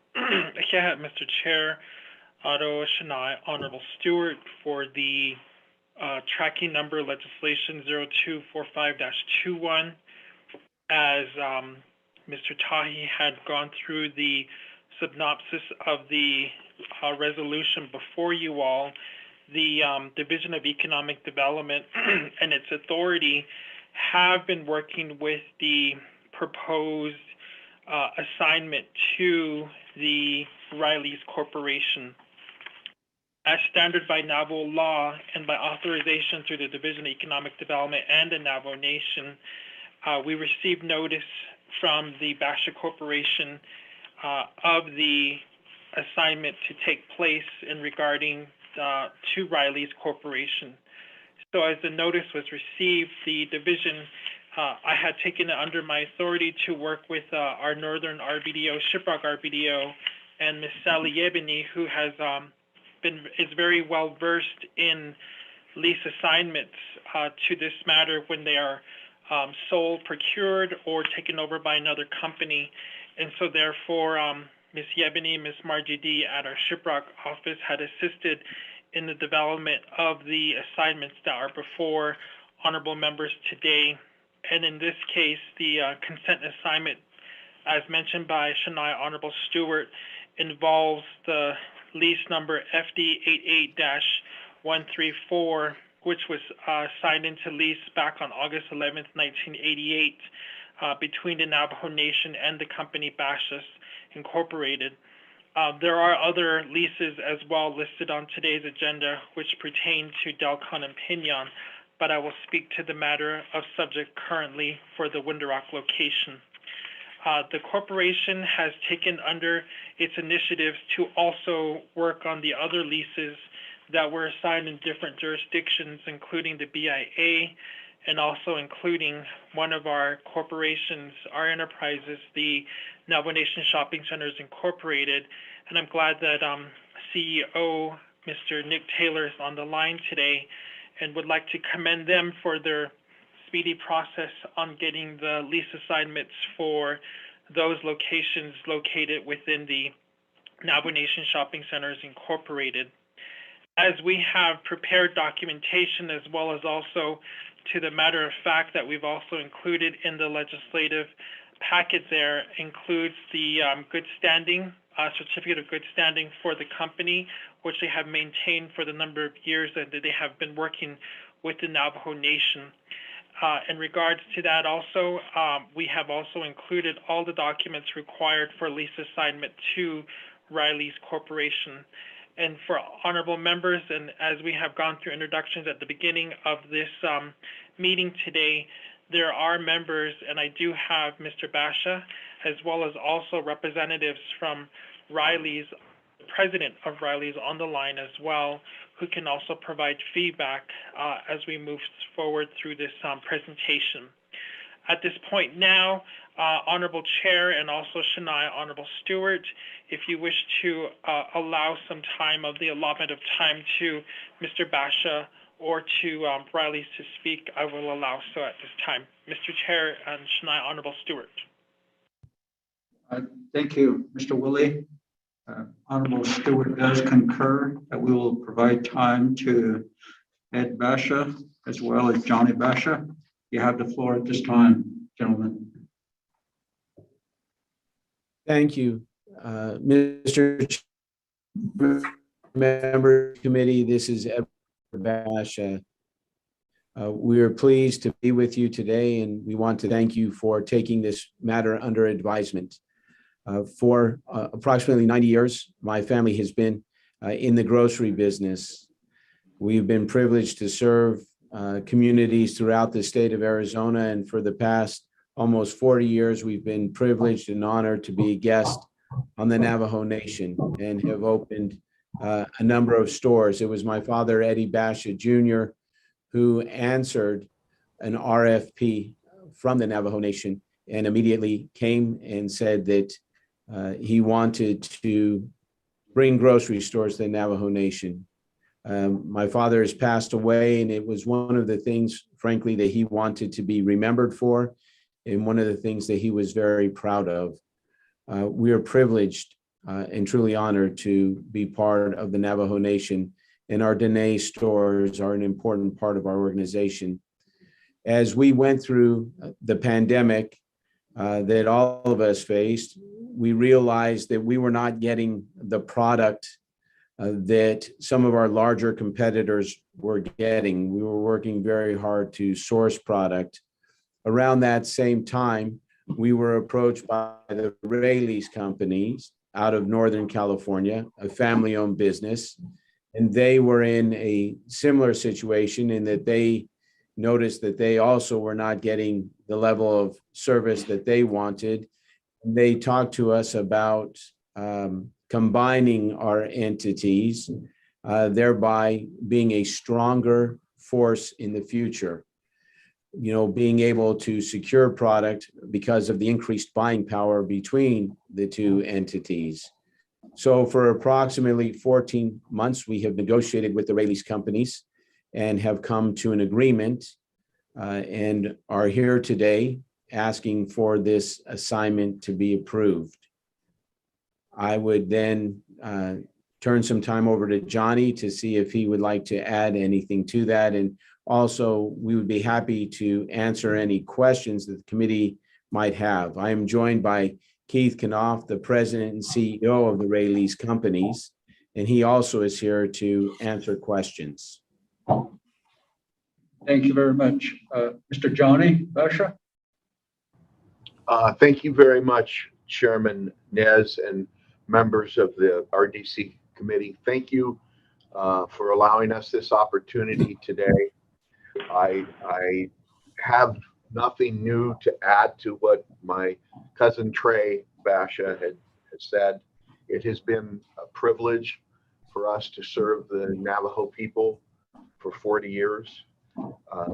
We believe in what we have done, agreed to with the Raley's Corporation, that we have found a family that shares our family values and will continue serving the Navajo people, the Navajo customers, our Navajo members in the manner in which the Basha family has done for 40 years. And we're very, very proud of our track record on the Navajo Nation. I did receive some questions from members of the committee, and I responded to those questions directed to Chairman Nez on November 29th in an email, which I assume all of you have seen, hopefully. And I would gladly, after Mr. Knopf, the President and Chief Executive Officer of Raley's, has had an opportunity to speak in behalf of Raley's, would gladly answer any questions at that time. So if it's okay with you, Mr. Chairman, I'd like to turn it back over to Keith Knopf, the President and CEO of Raley's. Thank you. You may proceed. Mr. Chairman, this is Edward Basha. One thing that I would like to add before Mr. Knopf has a few things to say, and it may be important to the committee to note, is that my cousin Johnny Basha and I will be staying on as part of this with this new entity. Part of my hope in stating that to the committee is that you see the commitment that the family has to all of our stores, but specifically for our discussion here to the Navajo Nation and our desire to see this succeed and take care of our members and the communities that we serve. So with that, Mr. Chairman, I will turn the microphone over to Keith Knopf, please. Thank you, and good morning. It is truly an honor and a privilege to be before all of you. So if it pleases the committee, I could share a brief amount about Raley's and the nature of our partnership that we're here to discuss today. Very much like the Bash's organization, Raley's is a family-owned, 87-year-old company founded in Northern California, doing business in Northern California and Nevada under the names of Raley's, Bel Air, Nob Hill. And within the portfolio also is an organization called Field True, which is a subscription company, which is primarily an e-commerce business. And when we reached out to Trey 14 months ago, it was because we believed in what the Bash's organization stood for, what they had achieved, how well they were run. And we believe that their culture and their values were very much aligned with ours as an also family-owned business, now in third generation. It is something that we take seriously. It is a stewardship that I promise you we will embrace and hold dear and assume full responsibility for. But as Trey mentioned, The Raley's Arizona LLC is the legal entity that creates the relationship. And Raley's has similar type companies within its portfolio. But our commitment to all of you and to the Bashas organization is that it remains a fully formed operating company with a corporate office here in Chandler, Arizona. And all of the stores, Dene, Food City, Bashas, and Eddie's and AJ's, thank you, will remain, those banners will remain unchanged, and the support and operations of those businesses will remain unchanged under the leadership of Trey, Johnny, and also Michael Basha, who has chosen to stay on. So we have a strong and long history, much as Basha's does, of philanthropy. Raley's is one of the most recognized companies involved in food insecurity. We partner with food banks throughout all of the areas in which we do business. We have donated in kind or in cash nearly $90 million since the inception of our foundation, Food for Families. And we respect and have taken great care to understand the commitment that the Bashas organization has to the communities that it serves and supports. And I can assure you that those will continue and most likely be enhanced over the course of time by this now stronger and larger organization that is able to do more for the community, more for its team members, to create more opportunity for people to be promoted from within and to grow into leadership responsibilities. Yesterday, Trey and I, along with Mike and Julie Keel, the owners of the Raley's companies, had a chance to address the store leadership, at which time we shared that within the next 45 days, as an example of our ability to now do more together collectively as a larger organization with more resources, an investment in higher wages for all of our team members who work and earn an hourly wage in the range of 5 to 7%, which is very significant and will ensure that their compensation is equal to that of anyone else in the marketplace. Just an example. We understand and have taken great care to learn about the relationship between the Bashas organization and the Navajo Nation. And I promise you, we will be good stewards. We will seek to learn. We will seek to understand, enhance, and elevate those partnerships and relationships. So with that, Edward, I don't know if there's anything you'd like to add, or I'd be welcome to answer any questions you might have. Thank you very much, Honorable Stewart. Would you like to add anything? Chairman, Honorable Vice Chair, no, I believe the individuals have expressed themselves very well, and we look forward to the approval of these legislations, this 1245 as a startup well too. It is taking a lot into consideration for the Navajo Nation as well, and also the enterprise, national enterprise that have served our community members very well over the past years that it's been on the nation. Should not just close off with that one. Thank you very much, Honorable Stewart. Honorable members of RDC, this legislation needs to have a correction on page 2, line 26. Mr. Tahi, could you read this in for the record so we could entertain Amendment 1? Chair members of RDC, this would be amendment number 1. 1, page 2 of 2, line 26, correct typo error. Amendments as follows. Strike through FD-88-132 underscore FD-88-134. 2, renumber or re-letter succeeding paragraph sections and exhibit as necessary and appropriate. The committee hereby authorize technical and confirming edits in this legislation to correct errors. This amendment supersedes all inconsistent language in any other committee amendments. Chair, that is amendment number 1 read into the record. Thank you, Mr. Tahi. Honorable members of RDC, Let's have a motion and a second for Amendment 1. Motion, Daniel. Honorable Daniels, motions, second by Chair, I second. Honorable Vice Chair Walker. Any comments or questions on Amendment 1? I hear none. Honorable Vice Chair Walker, how do you vote, sir? Hi, Dave. Chairman, We were, Please put your phones on mute. Us wouldn't have phones muted us. Honorable Vice Chair Walker, how do you vote, sir?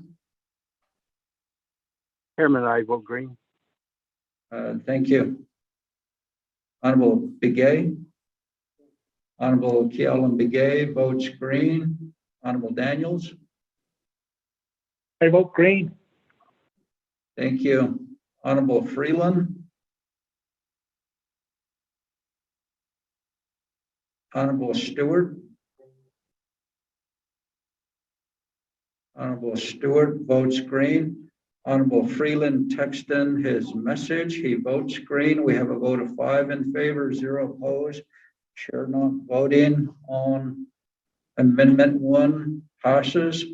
Back to the main motion. Honorable members of RDC, do you have any comments or questions?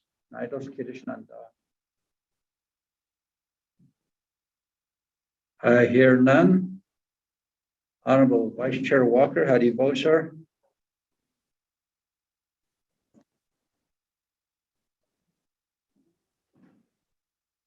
Honorable Kealan Begay Jr. Yes, main motion. Honorable Kealan Begay Jr. votes green. Honorable Daniels. I vote green. Thank you. Honorable Freeland text his vote. He votes green. Honorable Stewart. Green. Honorable Vice Chair Walker. I just got a text message. Honorable Vice Chair Walker votes green. We have a vote of 5 in favor, 0 opposed. Chair not voting. Motion carries for legislation 0245-21. Thank you. Thank you, Honorable Stewart. Let's move down to legislation 0246-21. Honorable Raymond Smith Jr., are you on the call, sir? Vice Chair Smith? Yes, I am, Shache. I just got on the line here with you, Shache. Okay, thank you. So Honorable Vice Chair, appreciate. Make sure you identify your agents when we ask for it. At this time, Mr. Tai, could you read this in for the record, sir? Shache, could I interrupt before we go into this legislation?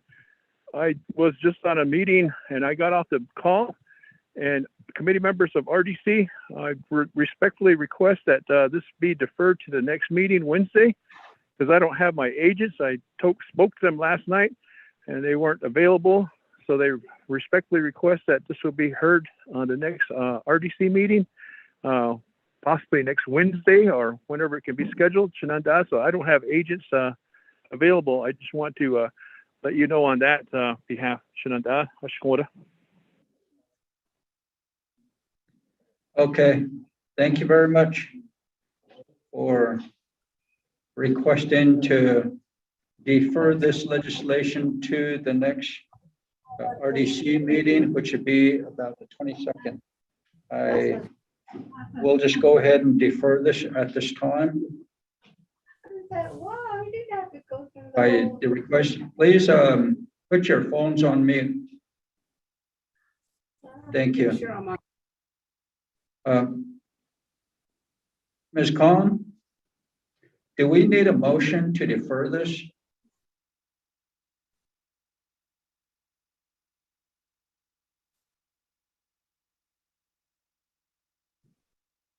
Ms. Khan? Yes, it took me a little bit to unmute. Mr. Chair, I don't see a motion to defer if the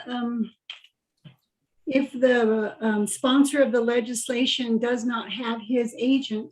He's asking you to defer. We have never voted on deferring to be on to be on the safe side, it is essentially an amendment of the amendment of the agenda. To be on the safe side, I would suggest then go ahead and do a motion to defer and vote. But we have done it without going through that formality, Mr. Chair. Thank you. There's a motion by Honorable K.L. and Begay Jr. to defer this legislation. Is there a second? Honorable Stewart, seconds. Any comments or questions to defer? None. Honorable Vice Chair Walker, how do you vote, sir? Honorable Begay, how do you vote? Honorable Begay votes green. Honorable Daniels, how do you vote? Green. Thank you. Honorable Freeland, how do you vote? Honorable Stewart. Honorable Stewart votes green. Honorable Vice Chair Walker. Chairman, I vote green. Thank you. Honorable Freeland. We have a vote of 4 in favor, 0 opposed. Chair not voting. Motion carries. We'll defer this legislation. Thank you. Moving down to D, legislation 0248-21. Sponsor, Honorable Wilson Stewart Jr., same agents. Mr. Tahi, could you read this into the record, sir? Chair members of RDC, you have legislative summary sheet tracking number 0248-21, date November 19th, 2021, title of the resolution, proposed standing committee resolution, and action relating to resource and development, approving the assignment of business site lease number FD-02-214 from Bashas Inc. to Riley's Arizona LLC. Purpose. The purpose of the resolution is to approve the assignment of the Bashas Inc. and Arizona Corporation lease number FD-02-214 to Riley's Arizona LLC, an Arizona Limited Liability Company. RDC has final authority over this legislation. The sponsor is Wilson C. Stewart Jr., tracking number 0248-21. An action relating to resource and development, approving the assignment of business site lease number FD-02-14 from Bashas Inc. to Riley's Arizona LLC. Be enacted section 1 authority. A, pursuant to 2 NNC section 500, the Resource and Development Committee is hereby established as a standing committee of the Navajo Nation Council. B, pursuant to 2 NNC section 501B2A, the Resource and Development Committee grants final approval for all non-mineral lease, including modification and assignments. Section 2, finding. A, the Regional Business Development Office Executive Summary Sheet states that, quote, this legislation is requesting an assignment of business site lease number FD-02-214 from Bashas Inc. and Arizona Corporation to Riley's Arizona LLC, an Arizona Limited Liability Company. Business site lease number FD-02-214 was approved by U.S. Department of the Interior, Bureau of Indian Affairs on August 21st, 2002, for a term of 25 with an additional term of 25 years renewal, provided this lease is in good standing for the purpose of operation of a general food market business. Said business is located in Telecom, Navajo Nation, Arizona. By letter date November 1st, 2021, the purchase and sales agreement has been executed between the parties, and they are seeking lease assignment approval from the Navajo Nation leaser and U.S. Department of the Interior, Bureau of Indian Affairs. Bashas Inc. is in compliance with the Navajo Nation laws. Therefore, the Navajo Nation recommends approval of the lease agreement of business site lease number FD-02-214 for an assignee, Bashas Inc. to the Cessnor Riley's Arizona LLC, an Arizona Limited Liability Company, unquote. The Regional Business Development Office Executive Summary is attached as Exhibit 2. B, memorandum date November 1st, 2021 from Bashas Inc. regarding, quote, Bashas Inc. request for Department of Economic Development assistant in proceeding consent to assignments, unquote, and Bashas Inc., Navajo Nation Corporation Code certification of good standings are attached as Exhibit 3. C, lease number FD-02-214, Telecom Shopping Center lease Bashas, Inc., leasee, Navajo Nation leaseor, is attached here to Exhibit 4. D, document, assignment of business site lease Navajo Nation lease number FD-02-214 from Bashas Inc. and Arizona Corporation to Riley's Arizona LLC and Arizona Limited Liability Company is attached hereto as Exhibit 1. The Executive Official Review Document number 017607 is attached as Exhibit F. Exhibit 5. Executive Official Review Document number 017607 includes reviews by the Division of Economic Development and the Office of Attorney General dated November 8th, 2021 and November 9th, 2021, respectively, in which each office found the review, quote, significant, unquote. Section 3, approval of assignment. A, the Navajo Nation hereby approves an assignment of business site lease Navajo Nation lease number FD-02-214 from Bashas Inc., an Arizona Corporation to Riley's Arizona LLC and Arizona Limit Liability Company. The assignment of business site lease Navajo Nation leasing number FD-02-214 from Bashas Inc., an Arizona Corporation to Riley's Arizona LLC and Arizona Liability Company is attached hereto as Exhibit 1.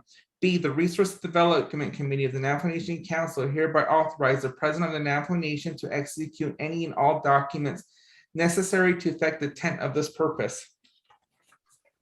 Attached, you have Exhibit 1, the assignment of the business site lease Navajo Nation lease number FD-02-214. Attached is Exhibit 2, the executive summary, the assignment of lease Bashas Inc. BLS number FD-02-214, Delcon, Arizona for Defiance Agency. Attached is Exhibit 3, a letter from Bashas dated November 1st, 2021 to the Division of Economic Development, detention to Director Willie. Attached is Exhibit 4, the Delcon Shopping Center lease Bashas Inc. leasee Navajo Nation leaser. Attached, you have Exhibit 5, the Executive Official Review Document number 017607, the date issue 11/5/21. And last, you have the first report of the Navajo Nation Legislative Branch Internet Public Review Summary, legislation number 0248-21. Sponsor Honorable Wilson C. Stewart, posted on November 22nd, 2021 at 5:35 p.m. The 5-day comment period ended November 27th, 2021. There was no comment supporting this legislation. There was no comment opposing this legislation. There was no comments or recommendation on this legislation.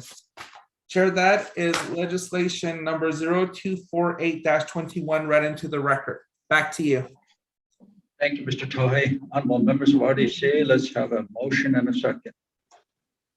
Chairman, I motion. Thank you, Honorable Vice Chair Walker. Second by Honorable Kealan Begay Jr. seconds the motion. Before I hand over to the sponsor, honorable members of RDC, do you have any questions? Mr. Tahi, are there any amendments to this legislation?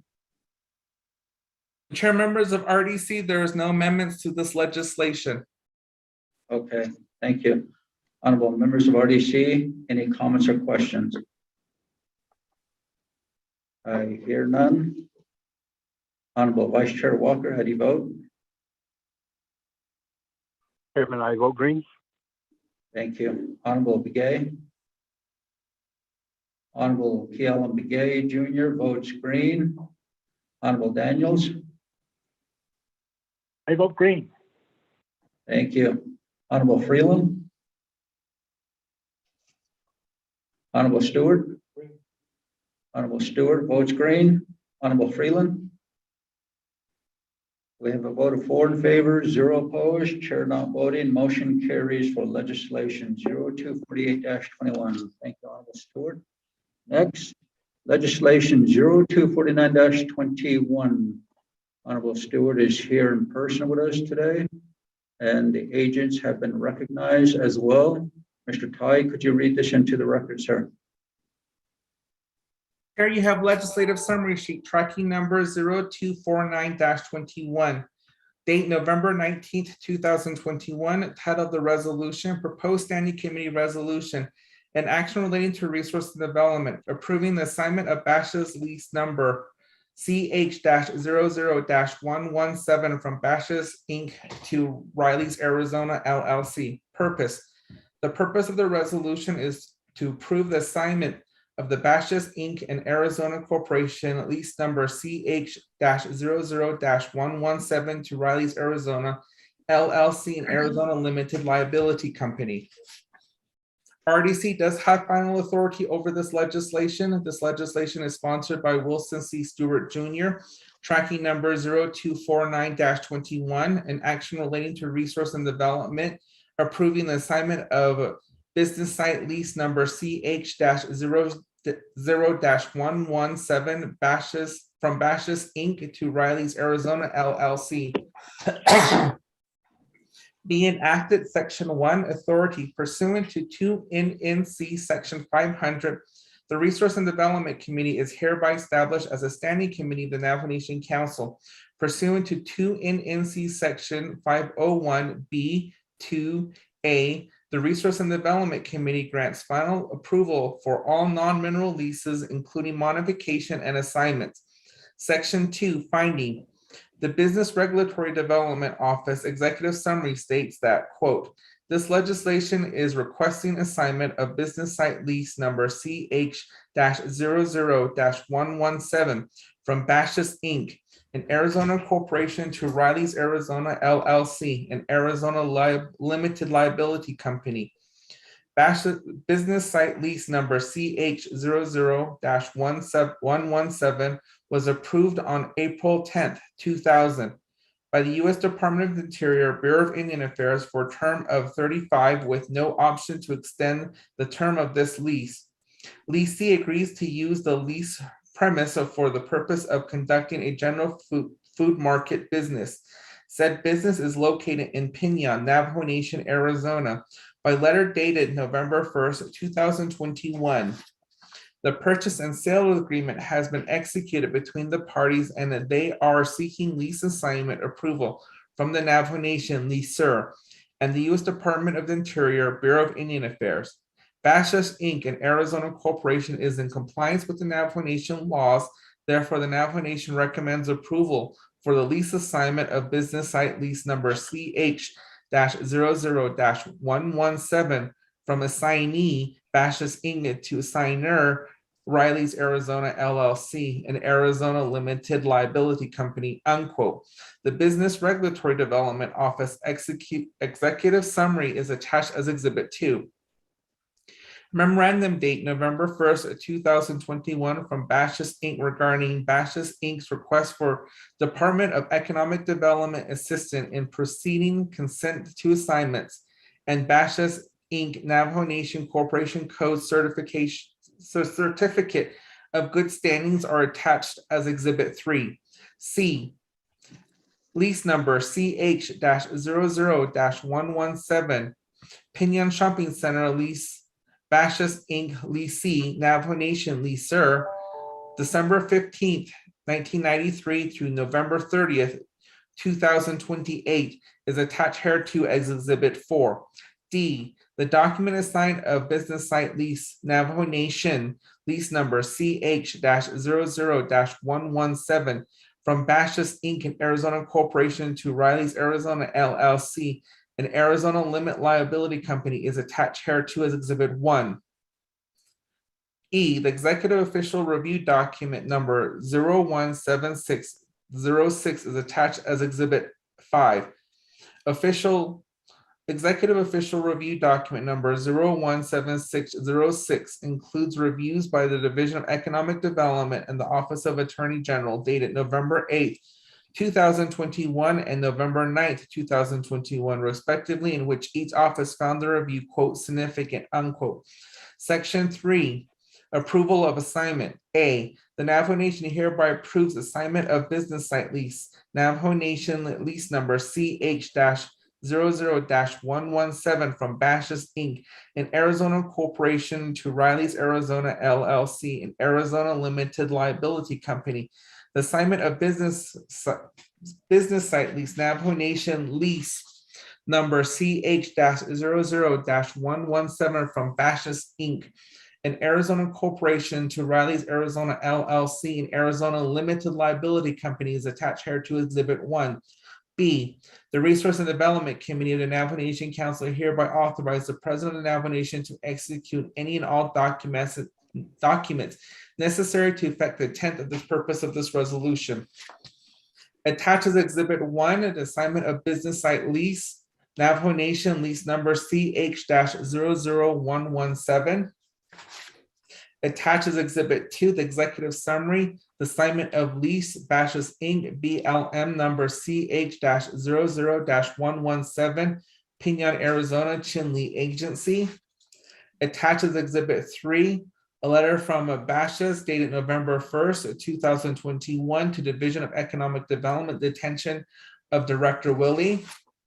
Attaches Exhibit 4, lease number CH-00117, Pinon Shopping Center lease, Bashas Inc. leasee, Navajo Nation leaser, November 15th, 1993 to November 30th, 2028. Attaches Exhibit 5, the executive official review, document number 017606. The date issue is 11/05/2021.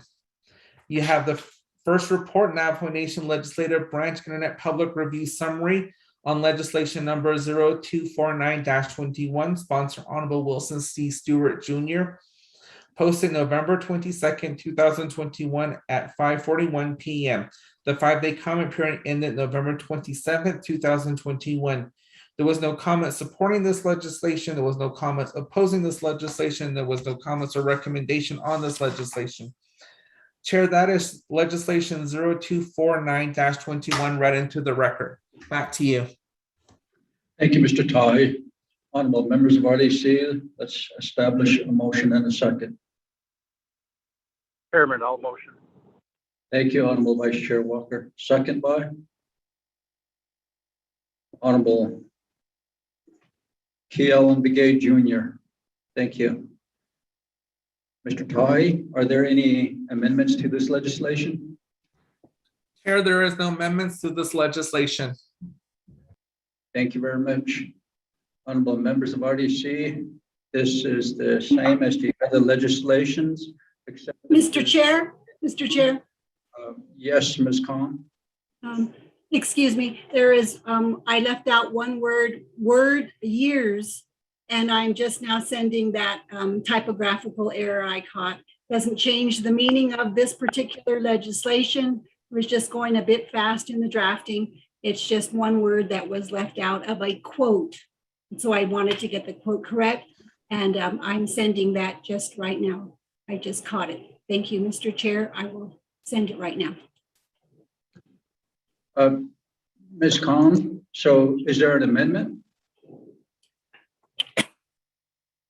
Mr. Chair, yes, there is a typographical error, and I want to correct that with your assistance, Mr. Chair, and members of the committee. And I'm just about ready to send it to you. Okay, thank you. We'll wait on. Thank you, Ms. Khan. We'll wait on the amendment language.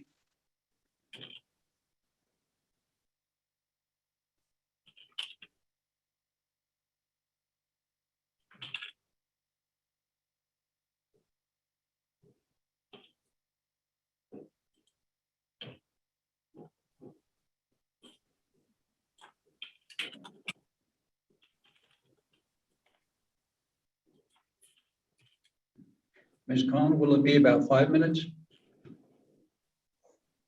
Mr. Chair, it'll be just as, I just need to put Mr. Rodney Begay's name, Mr. Rodney Tahi's name in there, and Mark Friedland and Wilson Stewart. And I'm pressing send right now.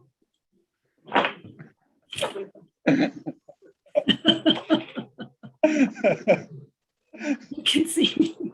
So you should have it. It's just, I left out one word in a quote and I wanted to make sure that that got inserted. Ms. Khan, you're the first attorney I know that has some sense of humor, so thank you.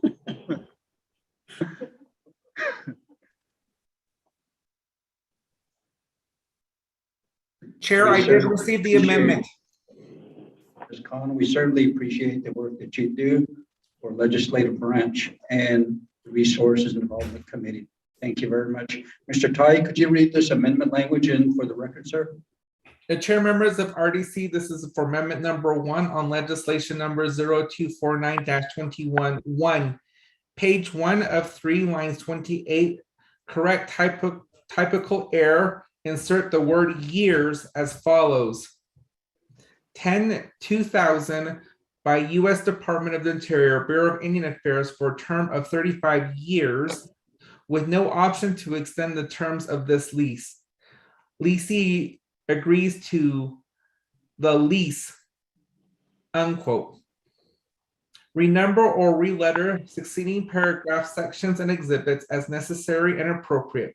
The committee hereby authorized technical and confirming edits to this legislation to correct errors. This amendment supersedes all inconsistent language in any other committee amendments. Chair, that is amendment number 1 read into the record. Back to you. Thank you, Mr. Tahi. Honorable members of RDC, let's have a motion for amendment 1 language. Honorable Stewart, motions, second by. Okay, I'm sorry. Honorable Key Allen Begay Jr. motions. Second by.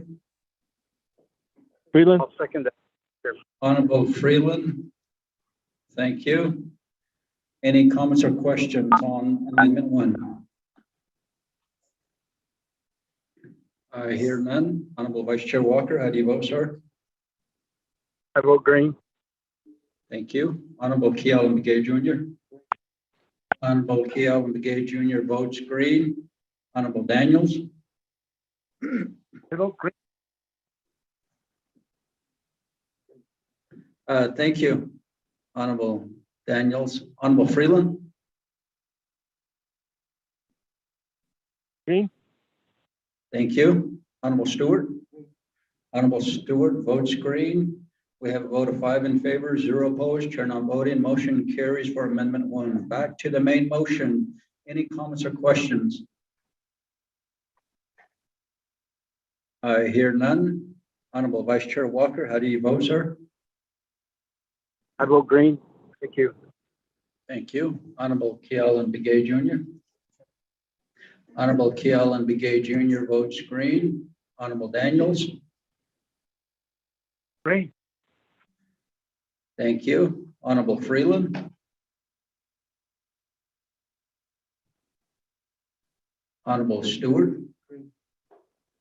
Thank you. Honorable Stewart votes green. Honorable Freeland. We have a vote of 4 in favor, 0 opposed. Chair not voting. Motion carries for legislation 0249-21. Thank you, Honorable Stewart, and thank you, Ashes, for getting on the call. Mr. Chairman, we thank you and the committee for your time and your consideration. And with your permission, we will go ahead and sign off. Thank you. Thank you, sir. Yes, thank you. We're on legislation 0252-21, sponsor Honorable Mark Freeland. Are you back on the call? Honorable Smith, Vice Chair Smith.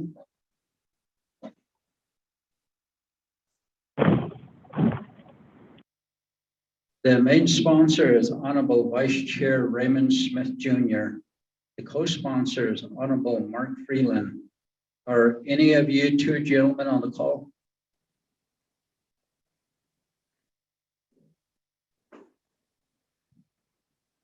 I hear no answer, so we'll go down to G. Honorable Stewart is the sponsor of legislation 0253-21.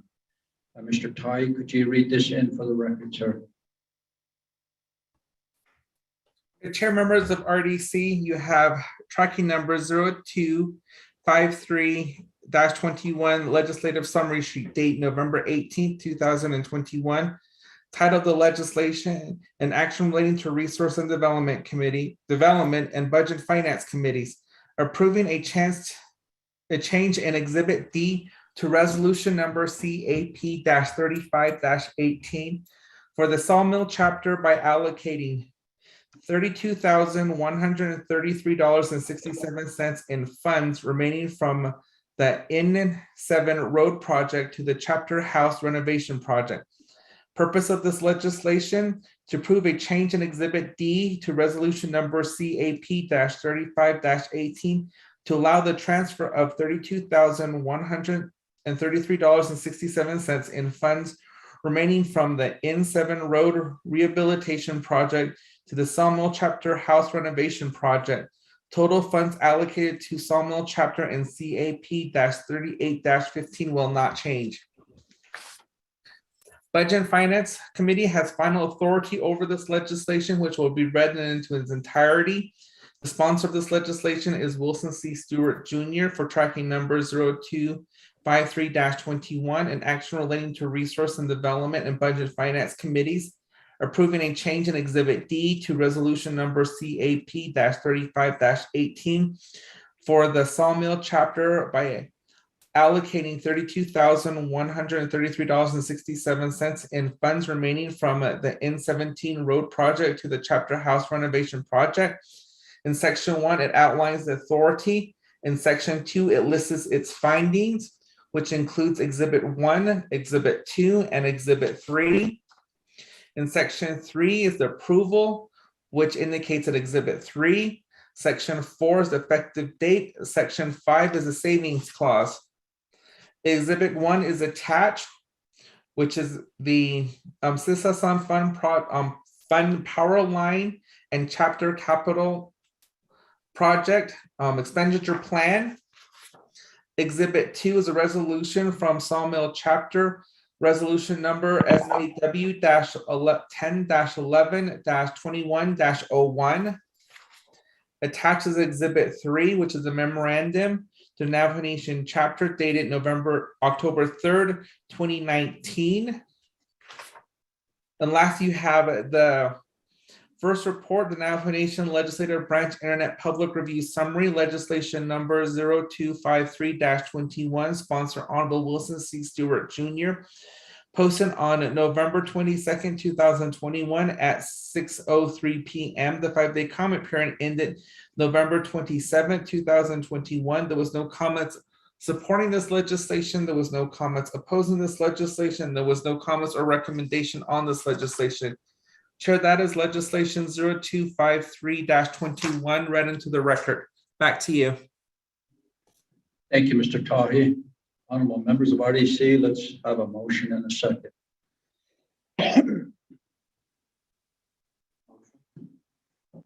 Motion. Motion by Honorable Keelan Begay Jr., second by Honorable Vice Chair Thomas Walker Jr. This legislation goes to Budget and Finance Committee, where it will be fully read into the record. Do you have any questions or comments?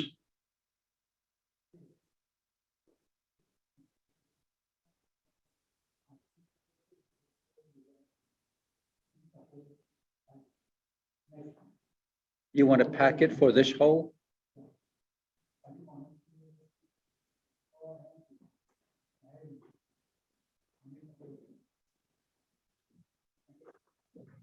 Okay.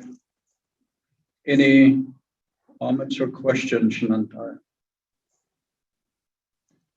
Honorable Eugene So asked for the full packet of this legislation. So he's receiving a full packet of this legislation.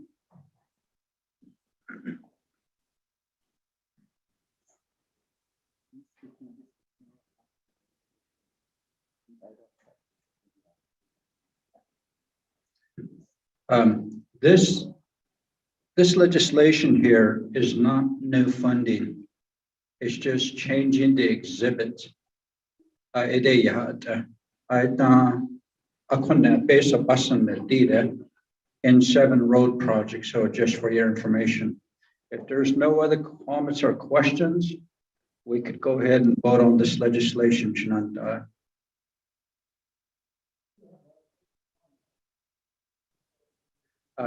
Eugene, if you want a question, you can, but it's going to go to budget and finance also. Okay. Honorable Eugene So does have a question, but he decided to ask the question at Budget and Finance Committee. And so if there's no other comments or questions on this legislation, we'll go ahead and vote on this legislation. Honorable Vice Chair Walker, how do you vote, sir? Chairman, I vote green. Thank you. Honorable Kealan Begay Jr. Honorable Kealan Begay Jr. votes green. Honorable Daniels. Green. Thank you. Honorable Freeland. Honorable Stewart. Honorable Stewart votes green. Honorable Freeland. Green. Thank you, Honorable Freeland. We have a vote of 5 in favor, 0 opposed. Chair not voting. Motion carries for legislation 0253-21. Thank you. Next, H, legislation 0254-21. Honorable Chairman Edmund Yazzie, are you on the call? Yes, I am, Chair. Okay, thank you.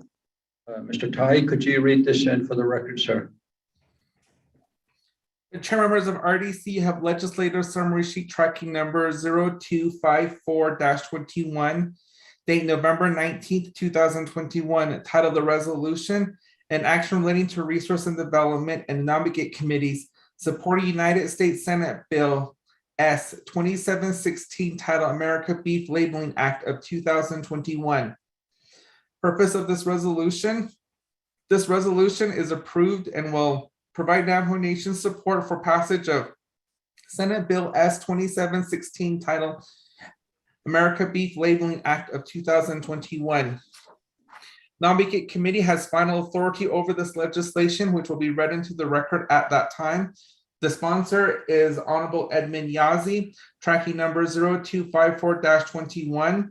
An action relating to the resource and development and non-begate committees supporting United States Senate Bill 2716 titled America Beef Labeling Act of 2021. In it, it lists its whereas.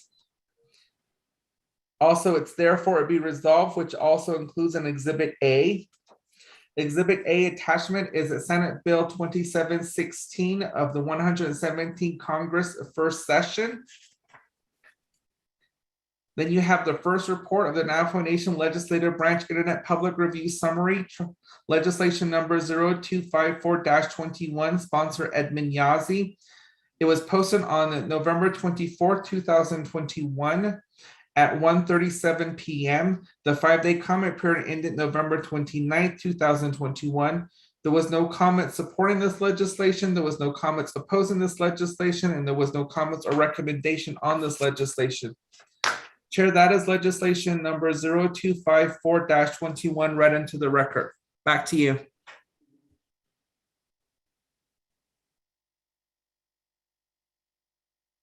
Thank you very much, Mr. Tahi. Honorable members of RDC, let's have a motion and a second. Honorable Stewart, motions. Second. Honorable Freeland, thank you. And this legislation goes to Nabigia Kitchen and Arnold. Do you have any comments or questions on this legislation?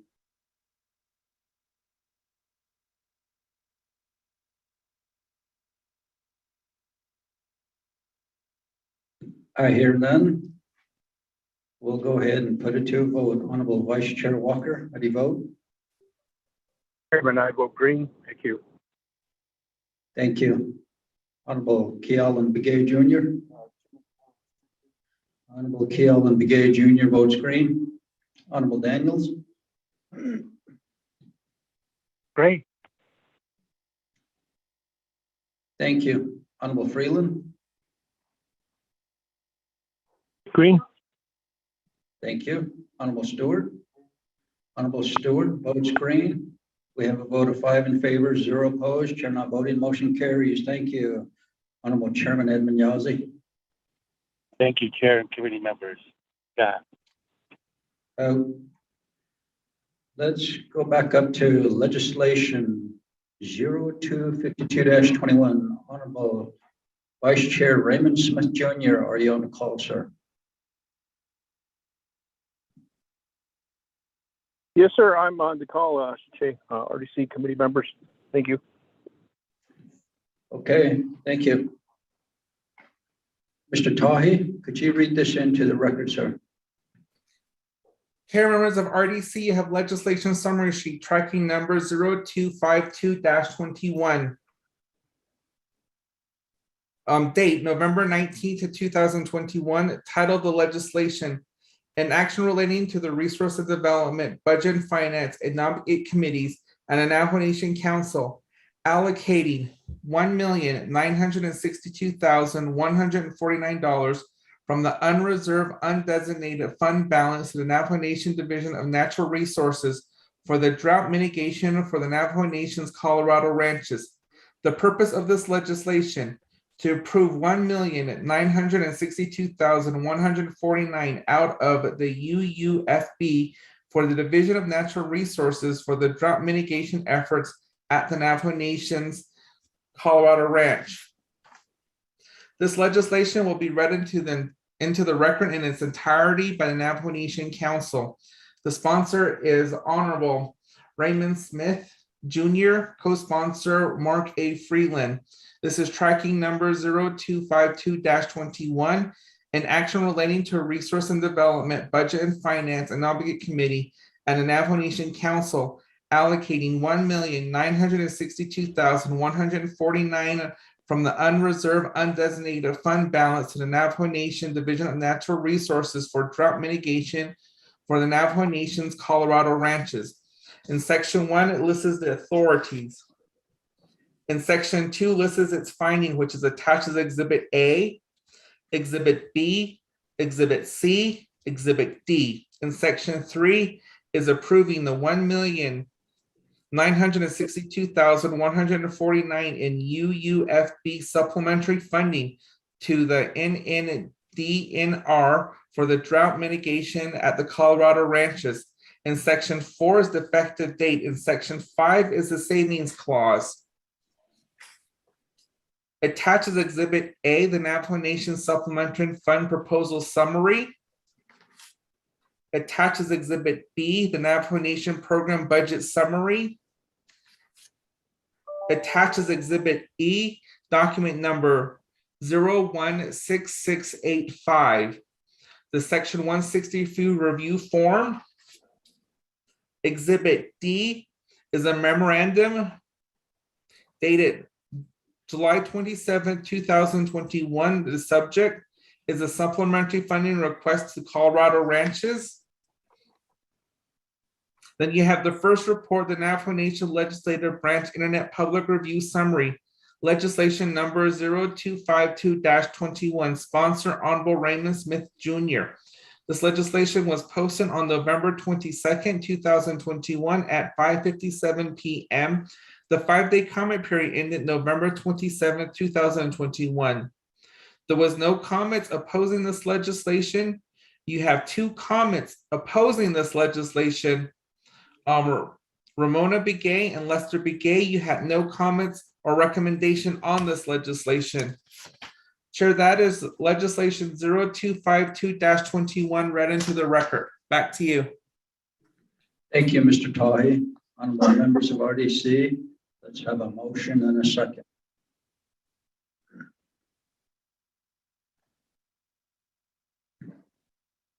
Motion by Honorable Stewart, second by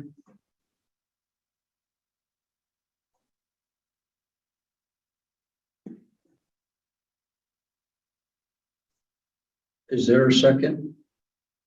Chairman, I'll second. Honorable Vice Chair Walker. Thank you.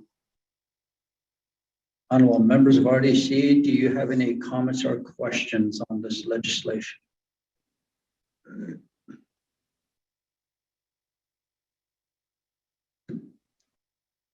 There is a question by Honorable Eugene So 20 minutes will go to Honorable Vice Chair Raymond Smith Jr.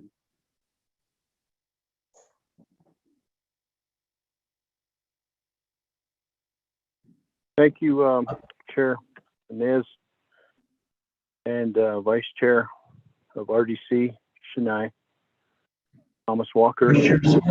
Vice Chair Smith, could you identify your agents also? Thank you.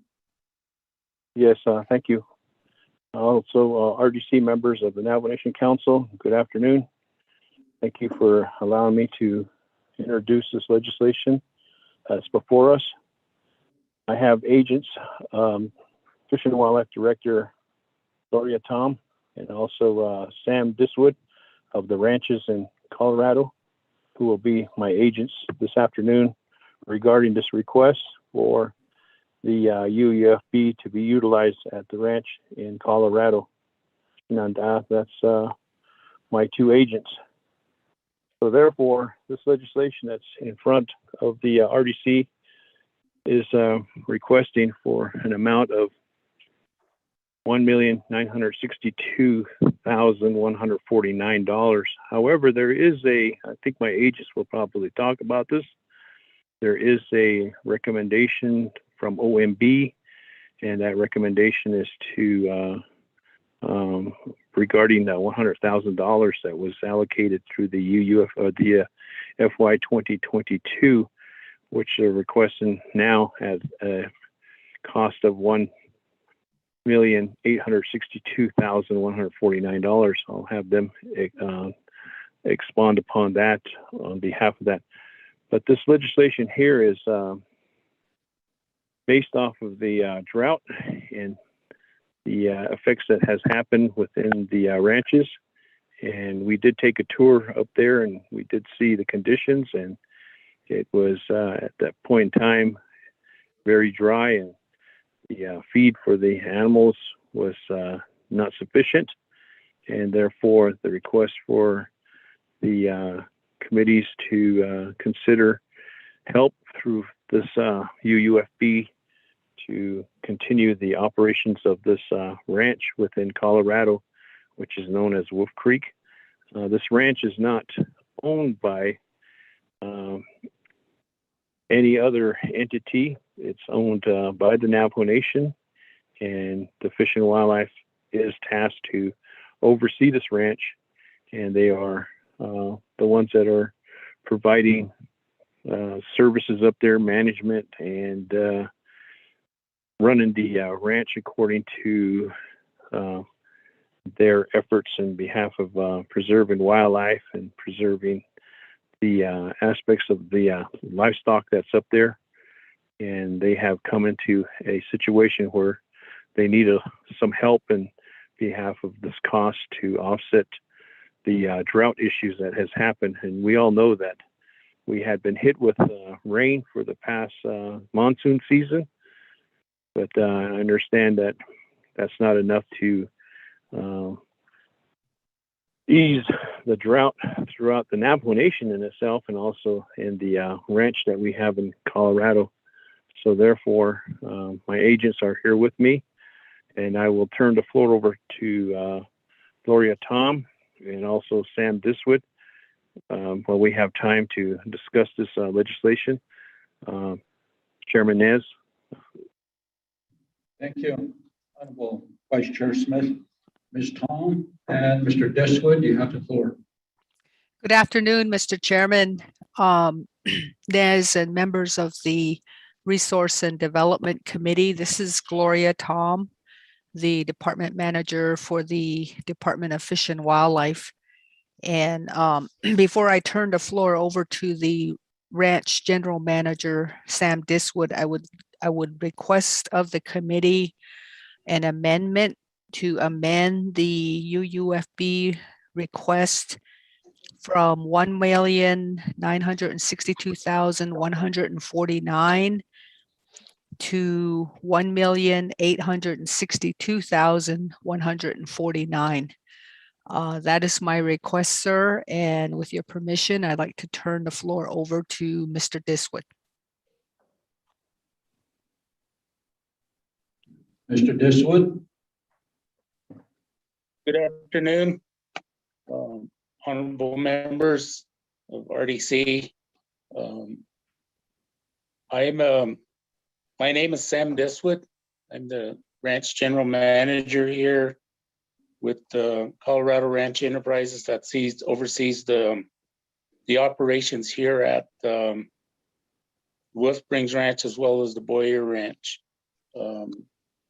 We've been, and then my clans are Siskadni, Vanagahni Bushishchin, Tachini Deshichedo, Ashin Deshanele.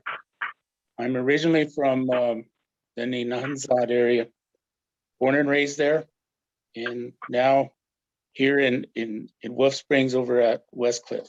So I know in June, July, we had talked about the impacts that we've had and with the ranch on the drought, talking about the acquisition. We presented a PowerPoint on the acquisition and the timeline of the ranch and locations of it. But I think as part of this legislation presentations as we talked about the drought impacts in a way that it has impacted the ranch.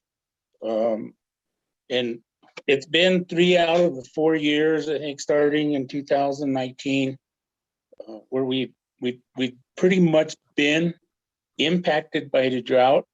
The ranch itself, irrigation water is the snowpack on the mountains that we have to the west of the ranch. And so over the years, we just haven't received the snow like we've had in the past. And that has impacted our animal numbers, both on the livestock, forage availability, and things of that nature. But the drought itself in 2020, we were in a D4 drought situation. And we didn't, hay production, things we had forage, we had no hay production. Our forage was depleted, I guess, in a way, and we grazed down, which led to a lot of, led to animal reduction. We're currently now in a D2 severe drought status. Again, we've had measurable precipitation. I think the last we had was about in August. So we're working on preparing, I guess, working on the drought management and working with the government agencies and things of that nature. But our drought impacts, what affects operations is usually we lose grazing capacity. We see a reduction in winter forage availability. There's a lost profit, lower calf weaning weights, reduced reproduction rates, which we have seen, and I'll let you know on that a little bit. And the shortage of livestock drinking water, we had noxious weed infestation and loss of ground cover. So in 2020, we ended up not getting the water flows from both the Hudson and the Madnow ditches. And so in 2020, we had zero hay production. And basically that led to reductions in cattle numbers. We went through cattle herd reduction of about 27%, 27.6%. So we culled out 105 animals. Most of those were the older age animals, older age class, animals that were reviewed by the veterinarians and basically were in poor body condition. So those were culled and sold. We also did the same thing with the bison herd. We saw a 37% herd numbers cull, which was 159 animals from a base of 467. So currently we have about 308 animals with the bison. So this has pretty much brought together, I guess, ideas and strategies. We've been working a little bit with NRCS and some of the other agencies that help with natural resources management, livestock management, and working on strategies to manage some of the drought impacts from a proactive standpoint and from a reactive standpoint. So we're herd numbers have been reduced. We had to purchase feed, and we're looking at applications to the government assisted programs with USDA, NRCS, and then we're looking at alternative ranch enterprises to help offset or create some additional revenue streams. But so the budget request itself and the action plan that we've got and that deals with the requests that we made is pretty much to provide supplemental feed for 308 bison and 274 cows, the cattle, the mama cows, which leads to the purchase of about 300 tons of hay. Our goal is to maintain about 1,500 tons in reserve. 2021 was a good year for us in hay production. We actually had the snowpack, we had the rains, and we produced 1,747 tons of hay. Our barns are full, but that's going to get us through the year as we start our 180-day feeding schedule. The second thing is to improve ranch operations and minimize expenses. We've been putting a lot of money into antiquated vehicles and equipment, and it's created a money pit because we get one vehicle fixed, we get another one go down, and then we go back to the same vehicle that was fixed. It goes back into repair. So it's taken operation monies to keep many of these vehicles running so we can use them. Same way with their agricultural equipment, the tractors, the balers, and things of that nature.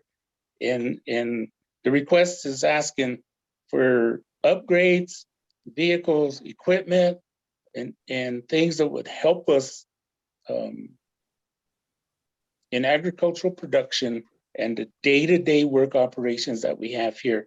We also are looking at providing production, veterinarian service, production, herd health, improving on that, getting our herd health program going, the electronic ID, and leading to the purchase, the leasing, replacement bulls for both the cattle and the bison herds. So that's in budget requests as well. Natural resources, land management. We have the improved water distribution upgrades, fixing wells. We have a cover crop program, reestablishment, native grasses, and overutilized areas, and working on noxious weed control, some brush management, and irrigation management, improving the irrigation system, the delivery systems, whether it's both gated pipe. Those are going to be worked on inventory and redesign efforts with NRCS, our facilities infrastructure, looking at protecting Navajo Nation investments with the homes. I know in the discussion we had the cultural awareness and cultural engagement. So there's a Hogan that we're looking at, a Hogan package to put on site here and to fix the apartment complexes and upgrade the homes for students, academia, the people who come from Colorado State University. Now we're working with University of Wyoming on some herd health issues. So it's just making a way that we can work on designing and utilizing this area as training, kind of a training program as well. Creating working relationships with the agency's NRCS and creation of conservation plans, funding opportunities, Colorado State Forestry and the management of forest areas, as well as funding opportunities, Colorado Parks and Wildlife, West Cliff Meats, Diamond Peak Ranch, National Bison Association, and National Parks for acquisition of bison, surplus bison. So that's deals with the budget itself, and that leads to some of the current and future developments and activities as we see. The funding opportunity is going to help us redirect operation monies that are going to this money pit that we have in keeping equipment running to begin to focus on development of additional activities, pursuing things that we had here, the equine program. We're now in discussions with the Roland A Ranch out of California in acquiring donated horses from the ranch, where that we can begin and create a colt training program, get student training, sale of these horses, and the creation of a brand for the horses coming through this training program. There's a meat retail program that we're looking at, mobile processing facility. West Cliff Meats is going to be part of that. Again, dealing with academia and government agencies, externships, internships, some grants and things through the universities. Our veterinarian program is part of the project that we see along these development, internships with them, an aviary rescue rehabilitation. There's a lot of hawks that are in this area. The Diné cultural program. Cisnajin is just right to the south of us. The language, I know we had talked about the Katwatni Association, the herbalists. NAU was here, they did plant collections, so we do have plants identified from a cultural standpoint, medicinal standpoint, a veteran healing program that we've talked about. Again, expanding to different events, equine services facility, the non-consumptive users dealing with youth camps, cultural activities, field trips, outdoor recreation, hiking, trail rides, and things of that nature. So that's kind of in a nutshell the leading to the request of the funding request that we put forth to RDC. Thank you. Thank you, Mr. Deswood. Vice Chair Smith again. Shinandad Anosenegi, as Gloria Tom had spoke on behalf of requesting for amendment, respectfully request for that to be considered today on this agenda.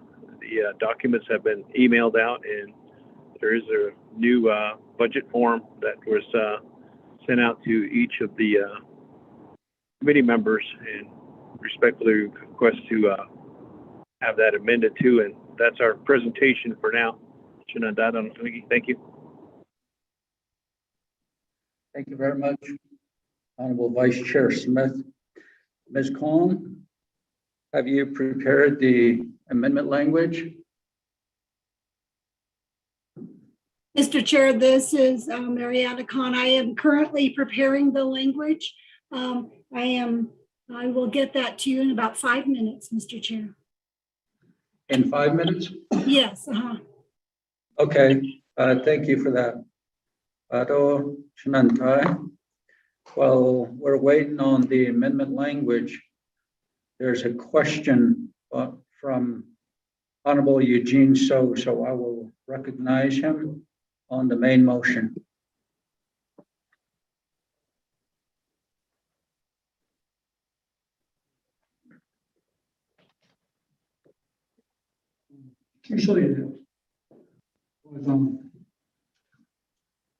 Question to the Shirley Zeda, Council. So that question, I want to have a comment. You did also told me based on QD. There is Colorado State, the Colorado conservation, yes. The conservation is, a lot of funds come from Washington, goes into all the states for all, feedback, agri, branches, agricultural, agricultural, the economic funds. So if it's a quaggy, as a all common shaven, as a fishing wildlife or ranch, color ranching, easy, they can look at it if they don't, and never went into that because of the crisis conducted as on it, on 2019, and they obviously called it In the RDC meeting.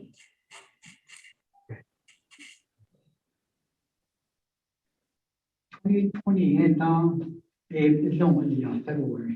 So they are to based on the track or the basically in regards to the branches of the water that has fish wildlife for years. All that is based on.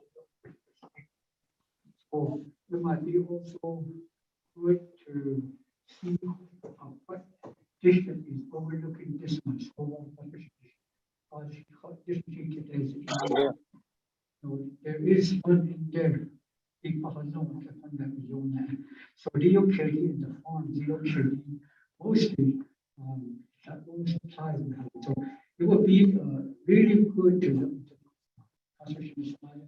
可以呼的可以让好到也让比较打我还说他就是说的，他就说他就是指的打的，也打我打的比我们可以理解什么方式。So it is all in tradition, but I don't know, question should be raised at all. Thank you. Thank you. Honorable Eugene So. Let me go back to the sponsor, Honorable Vice Chair Smith, and your agents, your sponsor. Thank you, Chairman Nez, Che, and RDC committee members, and also Honorable Eugene So. I could not hear one word. All I heard was Eugene voices. I couldn't understand what the question was. I don't know if my agents picked it up, but if my agents did pick it up, I'd like to turn the floor over to them on behalf of the question that was posed. Shananda, thank you. Thank you. I didn't hear anything as well.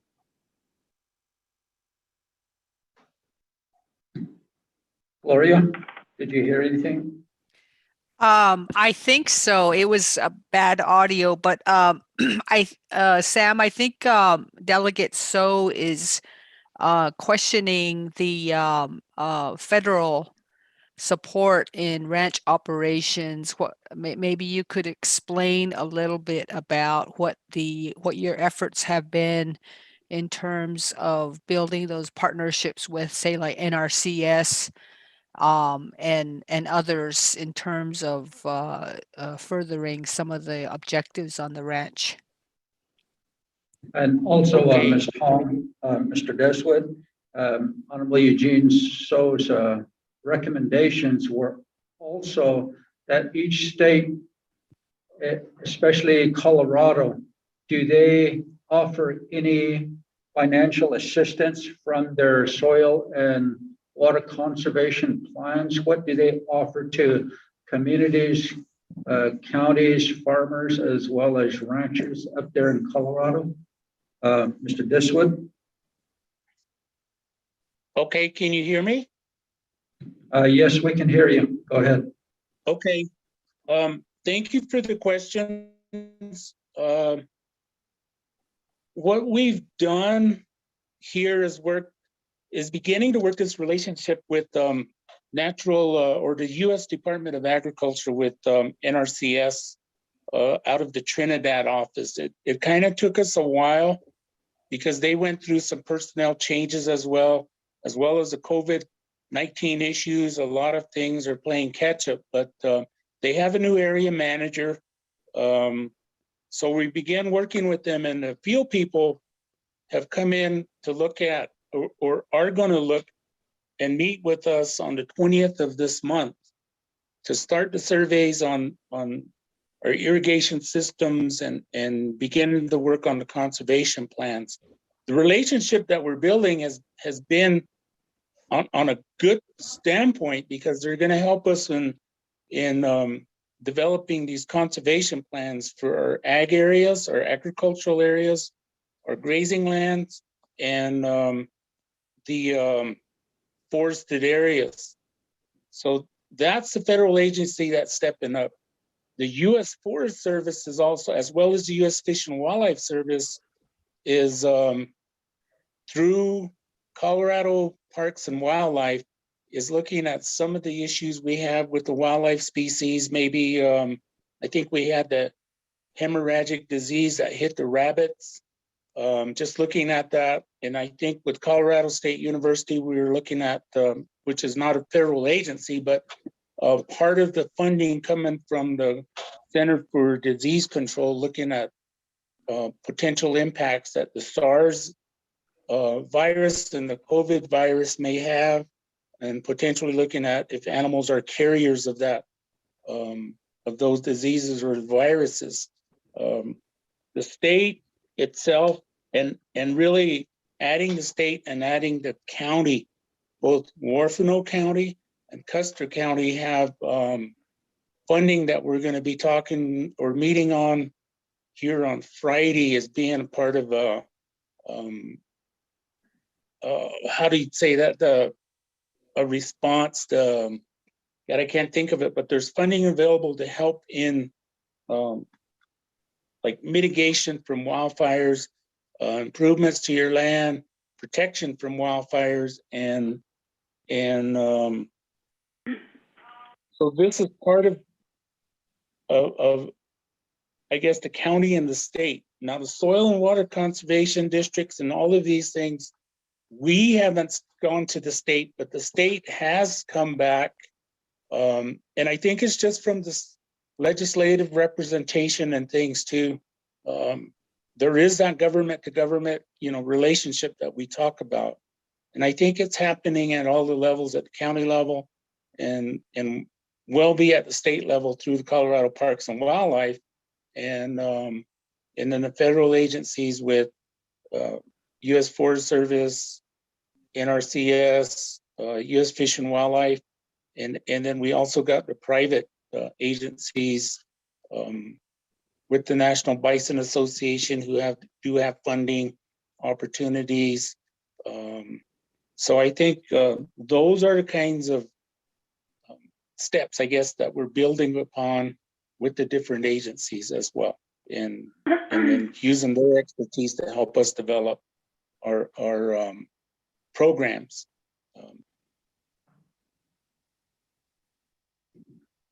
Are you done, Mr. Dishwood? Yeah. Okay. Yes, sir, and that's it. Okay. Mr. Honorable Eugene So is making a clarification on his concern and question and also recommendation all put together. The state of Colorado has its own conservation officer. And with his experience working with states, he would like to recommend that your ranch there is encouraged to submit a request if you're able to within that district where Wolf Springs Ranch and Boyer Ranch is located at in Colorado. According to Honorable Eugene So, they do have funding for ranches in each state. So if you would look into that, Mr. Dishwood. Okay. Thank you. Honorable Vice Chair Smith, any other comments?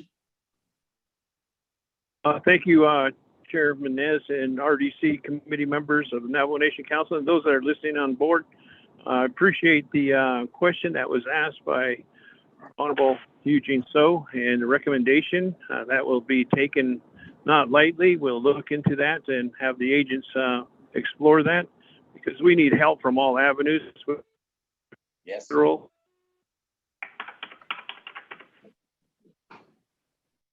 Thank you, Honorable Vice Chair Smith. Honorable members of Yeah. RDC, this legislation moves on to Budget and Finance Committee as well as Navajo Committee. Mr. Chair, this is Daniel. Honorable, just one moment, Honorable Daniels. Ms. Khan, is the amendment language prepared? Mr. Chair, I have just sent the amendment language and the two amendments, the two new exhibits should be attached. Thank you. Honorable Daniels. Mr. Chair, to the legislation, I know that RDC, we went out to Wolf Springs Ranch a while back. We looked at the ranch, and before that, 2 times. The first trip, RDC went out there when there was a drought, and the second time when we went out there, moving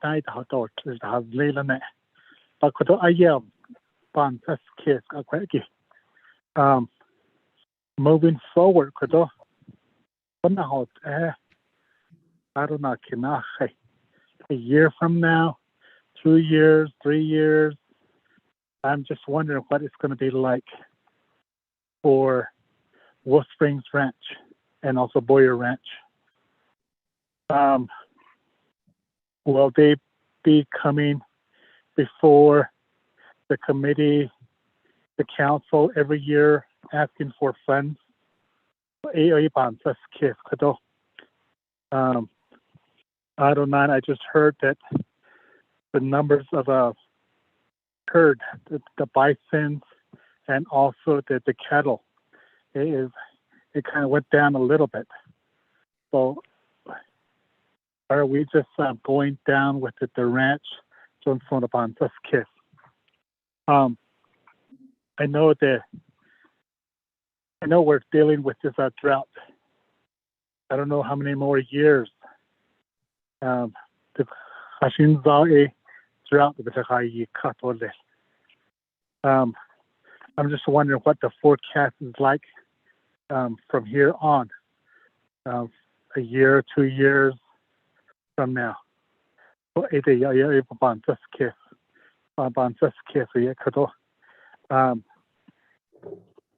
support the ranch dealing with this drought.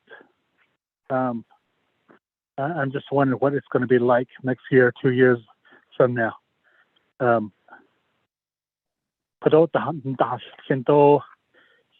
Around this time, usually there's snow out there, but there's none.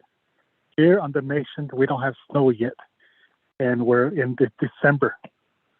And January, I don't know what it's going to be like. So, with both ranches, are we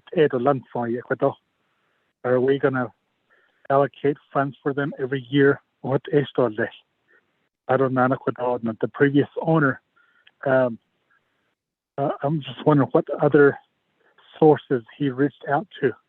Like with NRC,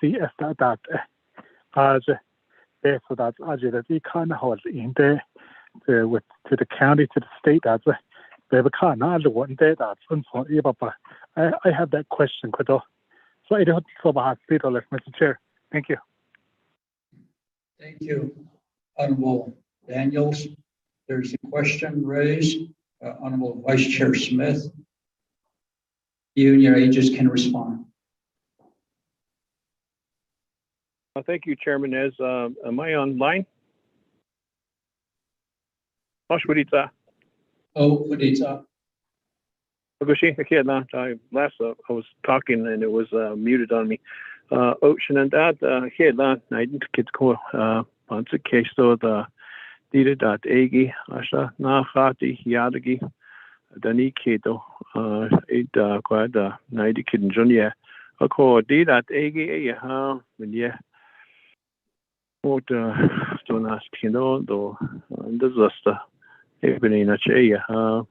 The ranch is suffering. I'd like to turn the floor over to our ranch manager, who's well informed about what is happening over there, and he'll articulate on behalf of what the ranch looks like.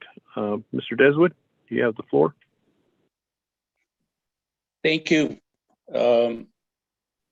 We have been in discussion with NRCS and the U.S. Department of Ag on some of their disaster assistance that they do have. And we're with the farm service agencies, and we are going to be looking at opportunities that the ranch has. Now, the ranches are in both Warfano and Custer County. So we're going to be looking at, you know, the cattle being mainly in Custer County, a for disaster program with them, as well as with the bison, probably through USDA, as well as the Bison Association. Some of the things that we're doing is a proactive approach. One of the things that we seen here on the ranch is that we were, I think members of RDC had seen it before. We were bare ground. We were doing everything we could to move these animals around. And then we got the rains. I think one of the biggest things that we had here is we still had the root structure on the plants, still in the ground, and forage responded well. So now we're at a point where we've established our carrying capacity at 75 to 80% of the carrying capacity. So we come back down to that level, and we maintain the numbers at that level. And that allows us to move around and graze, and we would still leave a little bit for the wildlife animals, but we have the flexibility to graze these and design new grazing management programs. And I think the biggest thing that we're seeing right now is that the ranch was bought, kind of going back, the ranch was bought as is. And as we got into this thing more and more, equipment wasn't serviced properly, and we're going through and we're finding that out. Once we get that money pit out of the way, I honestly and truly believe long-range forecasts, and with NRCS, as we put these projects together, we stabilize a little bit of the erosion. We do management in our forest areas to create a healthy forest, our riparian and taking care of the noxious weeds. The cover crop program is going to be one of them that's going to be allow us to put cover crop in, graze it, the native plants and native seed programs that is part of this. I think we're going to be in a position, we're going to be in good position where the revenues that are generated can be reinvested back into this enterprise as it is now. And then we add on those other activities and other programs that we have through maybe the Roland A Ranch Horse Program, the equine program, some of those. There is some talk, and we've met with Dr. John from CSU to look at some of the veterinarian programs and redesign some of those to where we can get the grant opportunities to fund those programs as well. I know it's going to be a challenge, I think, but the land base right now, and I think the biggest wealth for the ranch in terms of running the sound business is to gain the wealth from the land, protect the land. Once we take care of that, we have the forage. We would have, in my opinion, enough grazing land to graze these animals properly on the Boyer. With the fence areas that we have for cattle, we're going to have enough pasture. We fix up the antiquated water systems, solar panels onto these windmills, water distribution. It will make a big difference. And I feel comfortable that this funding will be the foundation and we can get and move forward and continue to develop. Thank you, Mr. Diswood. Thank you. Thank you.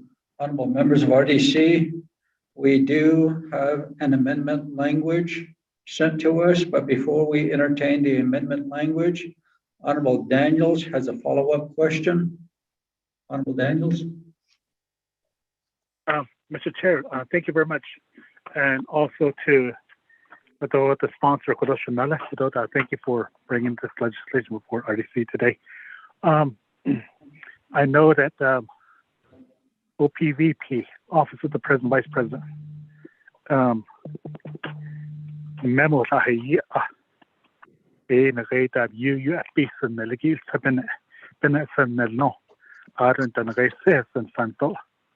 he did a moratorium on those two funds. So moving forward, President is I'm just wondering if the President will support this if it goes through all the way council approving if it goes to the President. Is he in support of this legislation? Is he supporting this legislation? Mr. Chair, thank you. Thank you, Honorable Daniels. Honorable Vice Chair Smith and your agents, you may respond. Thank you, Shenandoah, Chairman Nez, and committees of the RDC. Good afternoon again. Appreciate that question, Shenandoah. At this point in time, I've been requesting this legislation to be drafted, and it finally got drafted, and that was after the moratorium. You know that we were up there, Kushi, Nakigo, Konsi Kaido, and we saw the condition and we saw the results. And at that point in time, it was discussed to see if we could drop legislation to help our ranches based off of this. At that point in time, UUFB, there was no moratorium, and now there is a moratorium on Ihuteo. So at this point in time, I'm not sure exactly where executive stands on this. So this legislation was finally drafted and finally dropped. Well, it wasn't dropped, it was ready for action. And now this is the first stop here with RDC. So those are good questions to ask. And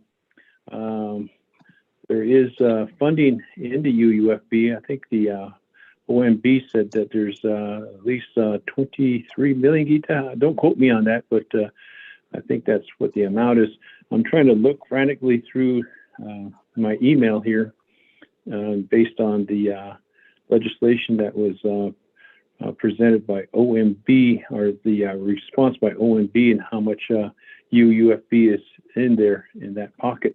Of course, this would be going to budget finance and then eventually to Nabikiati and to council. And we can ascertain from the president and see where his position is at. Then I can ask the requesting agents that I have, maybe relook at it and see what we can do to facilitate this. But it's been in the process, and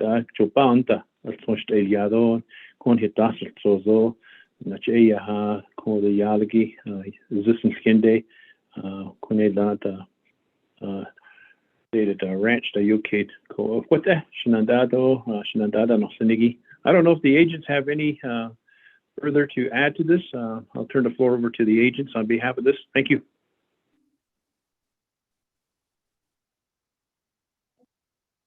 I don't have any I guess comments at this point. Thank you. Mr. Chairman. Go ahead, Ms. Tom. Thank you, Mr. Chairman, and members of the Resource and Development Committee, and our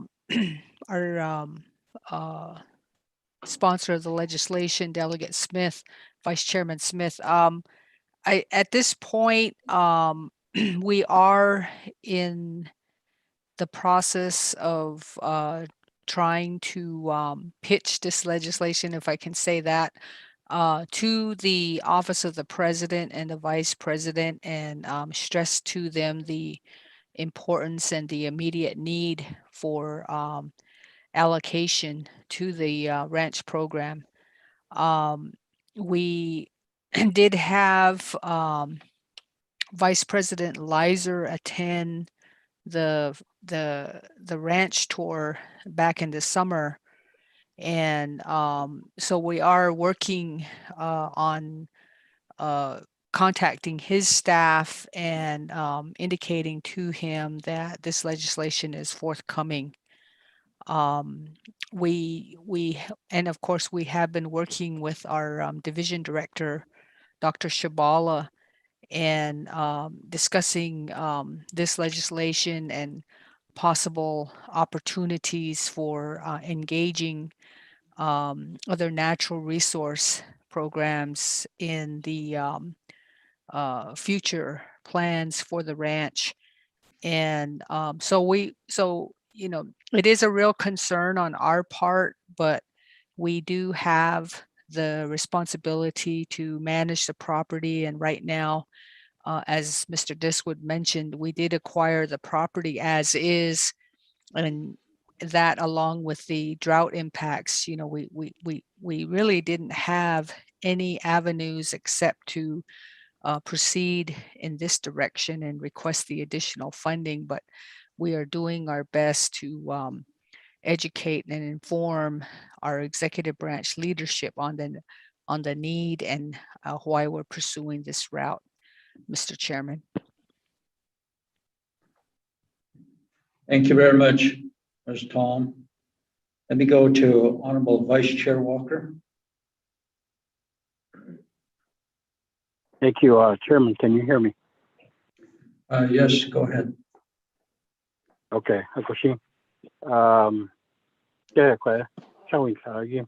Although committee members, though, and staff, though, although the different various offices that are on the call, yeah, although sponsor of the legislation, Honorable Raymond Smith, at Naltos, Benedit, in Kitatonin, so yeah, then your agents, the ranch manager, although Ms. Tom, though, Fish and Wildlife, yeah, for the presentation, and then speaking to the request for funding from the Navajo Nation. I'm listening on this call and just thinking along with my colleagues and our leaders, see that the drought impact at Ninigi, that's the entire Southwest United States. The drought impact is on this whole area at large, this part of our country.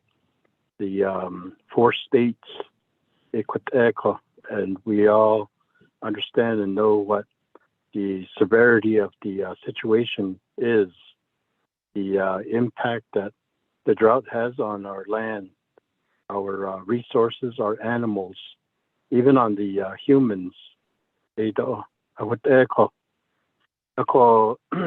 So we understand the need. There is that need, and that need is now. That need is here, and it's continued to be here. So I'm thinking here with a recommendation in mind, which is to request our ranch's management, Fish and Wildlife, to produce, down the road. Maybe sooner than later, but nonetheless, at some point, is to have a plan, drought mitigation plan for the ranch, specifically for the ranch in Colorado, so that we see down, up, down the road. They had a plan if conditions improve, the climate changes to our favor, where there's more moisture or precipitation, then of course that would be acceptable by everyone. If not, then we continue to deal with the drought, although the continued effort to mitigate it by mitigating the impact. So this legislation, the way I see it, is to approve funding, to appropriate funding to protect our Navajo Nation's interests. In this case, is the ranch. It's an investment interest in itself. I don't get it. They could the bend side the hot so be it. They just stand up. The stab it up jihigi. Just the eda house niki betrate. Nikaya. The copy yegi and hikaya. Quake. Ada about chong edo little ba halfway zindo. Johat niki. So I don't know. The value of money is certainly always a consideration, but if you have a resource like that area, though the mountain range, the location, I see change cities cases the natural resources that are there, the cultural aspect to it, the cultural resources. And then to have animals, livestock there. But the net couldn't hit Kaya hot zogi, be not close not not close be Kaya quite get me tie. Eight years, neither a year go bedet Kaya to. I don't understand that Egi Joda Sato Balconitson could the ranch Niki Joda Nazdi Naz Closhing Leniki do Nanset Ado Kaya ko Quado Bahawinson Kaito was a hat ada. Beso don't have a becho hat Niki. Should be a case session, and I support this funding request. For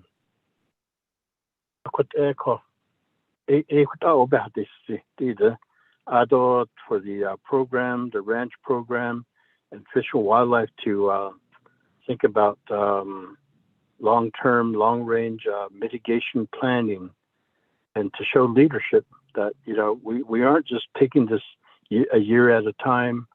If the drought, knock on wood, gets any more worse than it is, Joko, what's the plan there? What's the mitigation plan? What are the contingency plans? Although if conditions improve, then the planning is involved because it's an operation and we need to continue to support it and protect it. What about this decision on committee members, Mr. Chair? Thank you for this time. Back to you. Thank you, Honorable Vice Chair Walker. Honorable Vice Chair Smith and your agents, your response. Thank you again, Shananda, Chair Menez, and RDC members of the Navajo Nation Council. Shanai, thank you for that positive note. It was well spoken, and it is exactly the purpose of this legislation to protect our interests that we have invested, and that investment is equitable. It's always going to be never anytime we buy property or land, it doesn't depreciate, it always appreciates. So this is one step to ensure that we do help the ranch. And I know that the management, we looked at the management over there, and the management is really pushing the fact that they want to be autonomous and self-sustaining.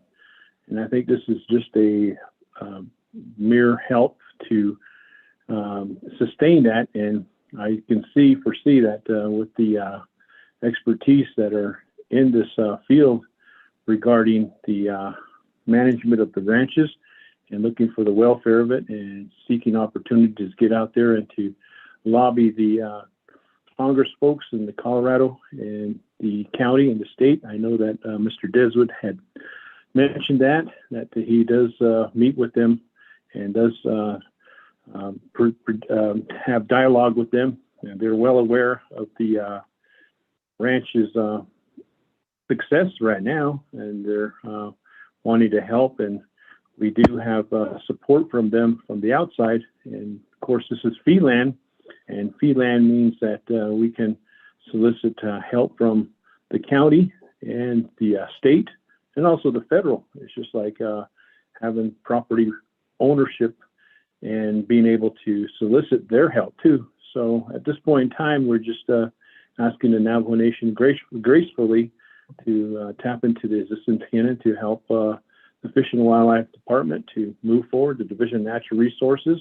And yes, this is near the Sacred Mountains, and as Mr. Deswood had spoke on behalf, there's many things that we can discover, and the Hatasis and medicine people have gone up there, and I'm sure there's herbs and things that we could utilize and be protecting and to preserve, and not only the fish and wildlife aspects of that, but also the cattle and the water. We have that water. It's based off of the snowfall, and we pray that there'll be more snowfall so that spring up there. We did see the head of the spring, and it was at the time producing water, and it does percolate out.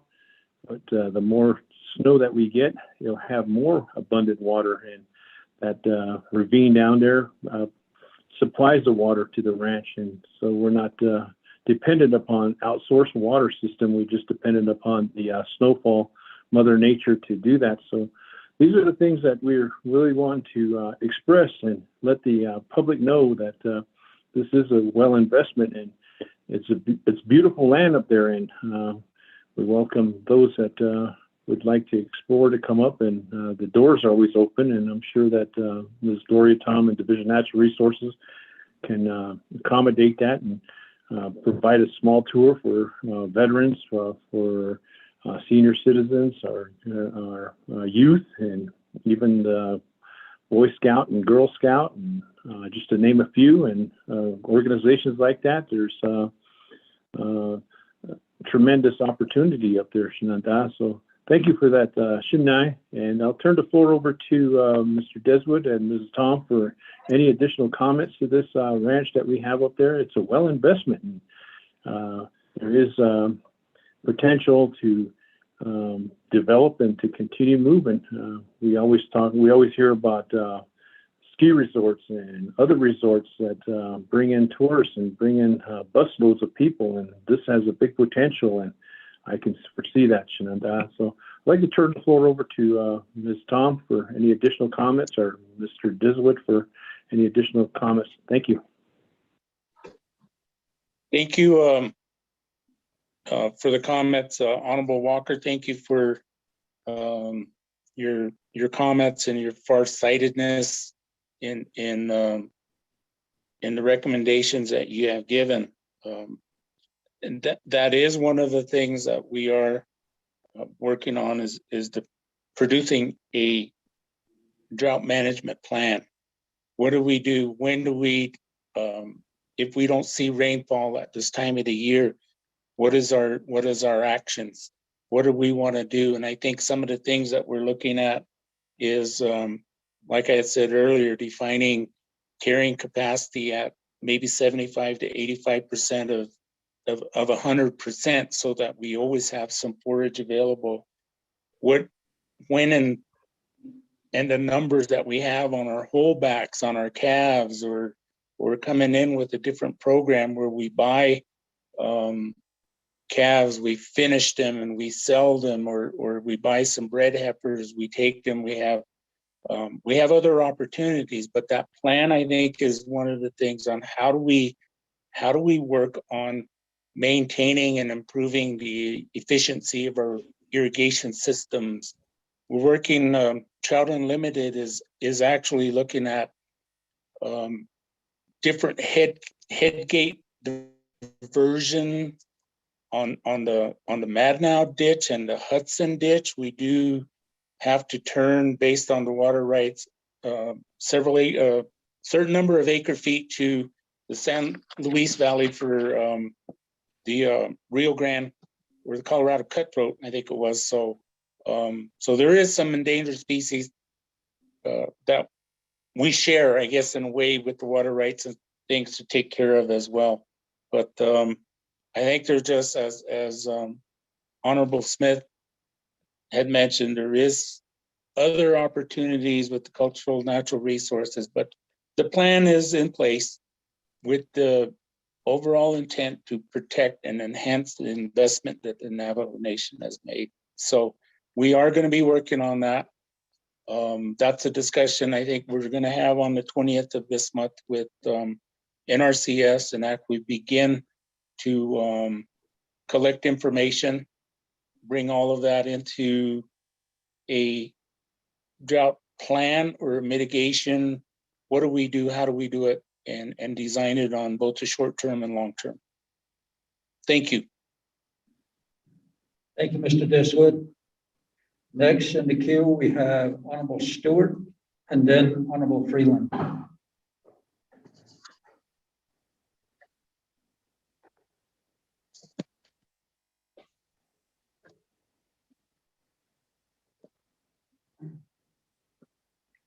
Commissioner Chair, and there's Vice Chair Walker, with this, Vice Chair Smith, with this legislation 0252 for the Colorado ranches or ranches. Listening to the discussion thus far, and knowing that this is part of Navajo Nation's ranches, like we have other ranches as well within each of our communities, whether they be cattle, sheep, horses, whatever ranches that our community members have, they also play a vital role in this as well. It took us from April to even now, we're still in the process of going through with the AIF requests for them. And they struggle as well.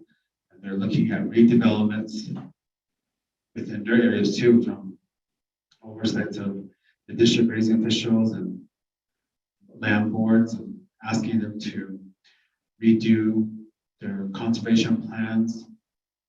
We've also talked about decreasing, downsizing various grazing permits. And I think that if we're going to assist in this area with this one, we also need to continue to do our part as well for our little ranches. And ranchers that are out there asking for funding and assistance.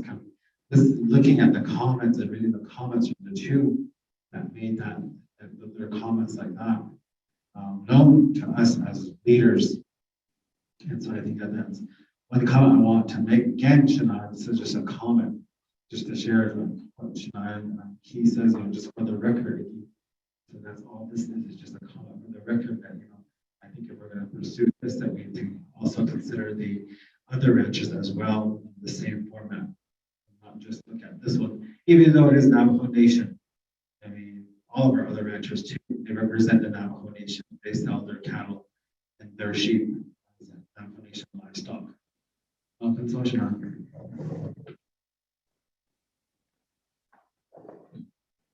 Thank you very much, Honorable Stewart, for your comments.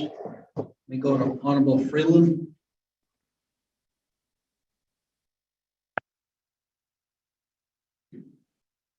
Honorable Freeland.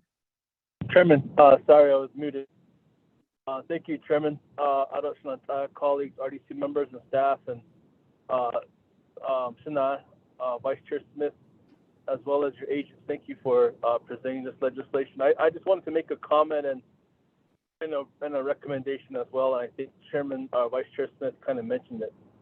I'm very appreciative for what we have how lucky we are as Navajo Nation, and to have this property under our possession and ownership for our people says a lot.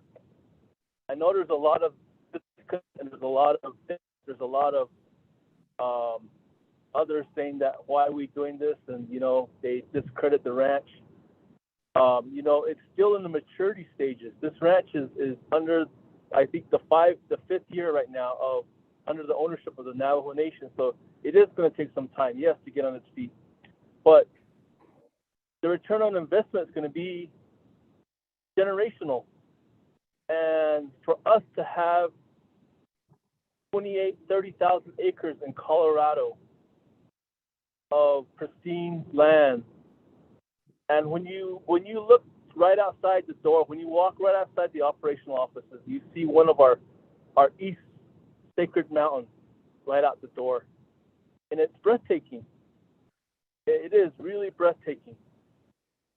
To talk about traditional ways or traditional uses for the ranch, and what Vice Chair and what Mr. Deswood brought up as far as plants that are there. There's plants that are not seen on the nation as well, herbs.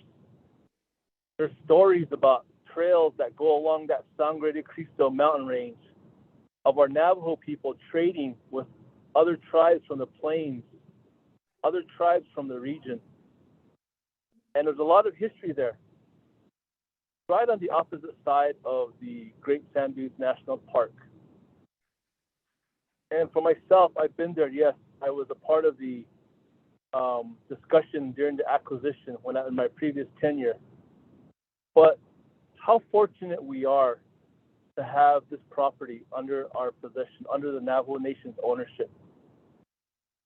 And I mentioned those who are doubting or who are saying that, why are we doing this? Mr. Deswood, maybe you should open some tours for them and let them see it for themselves. Let them see how rich the place is.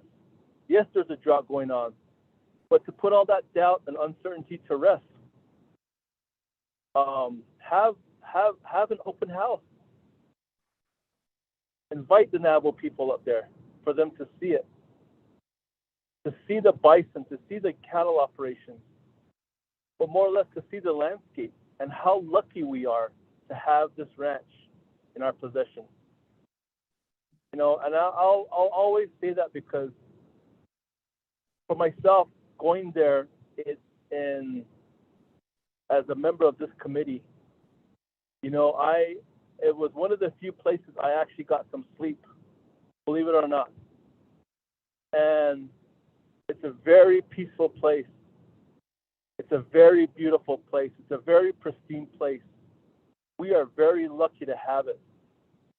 So anyone that talks against it or says or has any doubt against it, I invite you to go up there and please visit it. See it for yourself. Put all that doubt to rest. Talk to the staff. We are lucky. This is going to be a generational operation. And like I said, it's going to take some time for it to mature, yes. But the return on investment is going to be forever. Nothing can put a price tag on land and property. Nothing. And for our kids and their kids to benefit, I always remember speaker talking about 7 generations. We're very lucky. And I know that other tribes, I went to a meeting in Denver with the governor's office, Governor Polis at one time, and other tribes are not happy that we're there. But you know what? We're lucky. We're blessed. And we got it at a very good rate. We didn't pay full price for what the previous owner was asking. They cut us a good deal. So I do support the ranch. I do support this legislation. I support all of our ranchers, regardless. But we are blessed to have this property under our possession. And please, Sam, if Gloria or if you guys could have an open house, invite people up there. Have them spend a night or day or a night or two up there. And just what you all do. Show what you do. Elections here this coming week on Monday. I wish I could go. but we have so much work to do. That's a very hard task that you guys are going to be doing. And please stay safe. Those bison are not, they can be very possessive and very mean. So please have a safe vaccination, your work this coming week or next week. So Area Chairman, I just wanted to mention that from my side, on my perspective, I did take my chapters and my land board up there, and I had them see it for themselves. And I'm glad I did, because they understand now. And I think everyone needs to understand now what we have, how lucky we are. So Area Chairman, thank you. Thank you very much, Honorable Freeland, for your comments, your concerns for the ranch up in Colorado. It's not Jenny.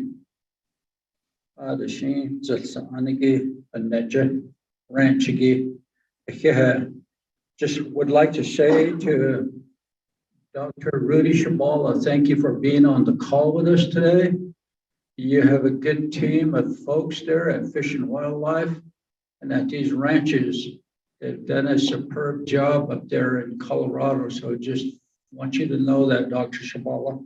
There's a piece of paper that was handed to me by Honorable Eugene. So for your information, Mr. Deswood, Ms. Tom, also Vice Chair Smith, there's 3 sources of funding in regards to conservation. Number 1 is schools. Universities and colleges do have funds available. Number 2, deferred grazing, NRCS, EQIP funds. Number 3, others, NRCS and EQIP funds are also available, just for your information. Thank you. I believe we've done a lot of our discussion today on this legislation. We do have an amendment language before us, which we will at this time entertain. Mr. Tahi, could you read this in for the record, please? Amendment 1. The chair members of RDC, you have amendment number 1 to legislation 0252-21. 1, throughout legislation 0252-21, amend the amount strike through 1,962,149 to underline 1,862,149.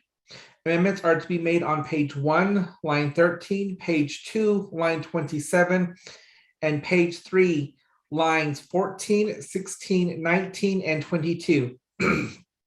2, exchange Exhibit B with new Exhibit B, which reflects the change in the total from strike through 1,962,149 to underline 1,862,49. Number 3, page 3, line 13. Insert new paragraph F as follows. F, the Office of Management and Budget has issued memorandum dated December 2nd, 2021. The memorandum is attached as Exhibit E. 4, insert Exhibit E, which is the memorandum date December 2nd, 2021 from the Office of Management and Budget. 5, renumber or reletter succeeding paragraphs, a section, and exhibit as necessary and appropriate. The committee hereby authorize technical and confirm edits to this legislation to correct errors. This amendment supersedes all inconsistent language in any other committee amendment. Chair, that's amendment number 1 read into the record. Back to you. Thank you very much, Mr. Tahi. Honorable members of RDC, let's have a motion and a second. Freeland. Honorable Freeland, thank you. Second by? I'll second that. Honorable Vice Chair Walker, thank you very much. Any comments or questions on Amendment 1? I hear none. Honorable Vice Chair Walker, how do you vote? Chair, I vote green. Thank you. Honorable Kealan Begay Jr. Honorable Kealan Begay Jr. votes green. Honorable Daniels. Green. Thank you. Honorable Freeland. Green. Honorable Freeland votes green. Honorable Stewart. Honorable Stewart votes green. We have a vote of 5 in favor, 0 opposed. Chair not voting, motion carries on Amendment 1. Back to the main motion. Any other comments or questions? None. Honorable Vice Chair Walker, how do you vote? Chairman, I vote green. Thank you. Honorable Begay. Honorable Kealan Begay Jr. votes green. Honorable Daniels. Green. Thank you. Honorable Freeland. Green. Thank you. Honorable Stewart.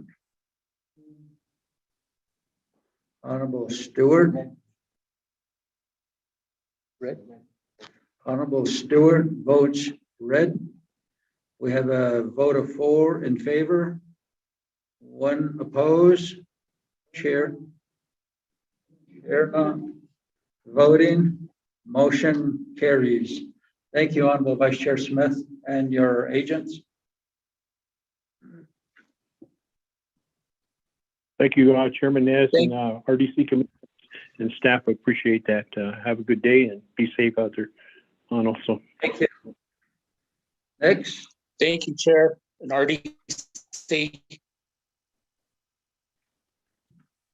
Thank you. Next will be I, approving a leadership meeting with U.S. Department of Interior, Bureau of Indian Affairs, Navajo Region, and Division of Natural Resources to discuss the former Bennett Freeze area for Thursday, December 16th at 9 a.m. I'd like to have a motion and a second.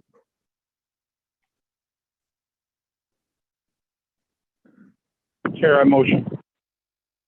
Thank you, Honorable Vice Chair Walker. Second by Honorable Begay. Honorable Stewart, I'm sorry. I just saw hands going up this way, so. Thank you. Let me make this correction here. There's a motion by Honorable Vice Chair Walker, second by Honorable Stewart.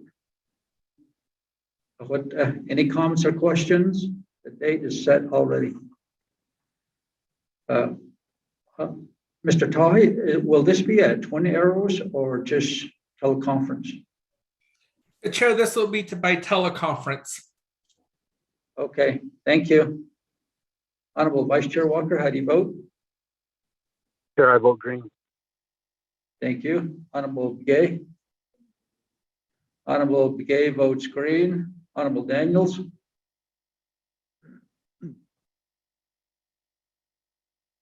Green.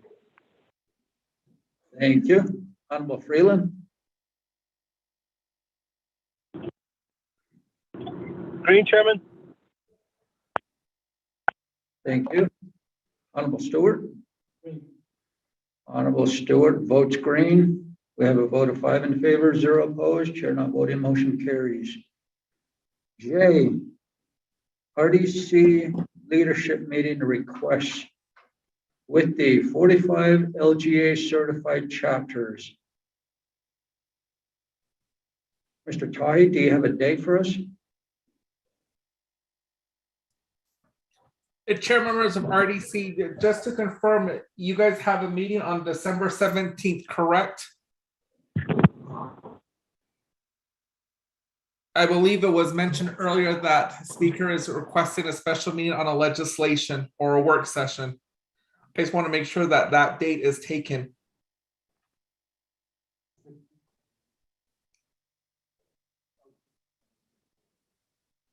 Those 2 dates are taken. We're supposed to have a work session on 0257-21.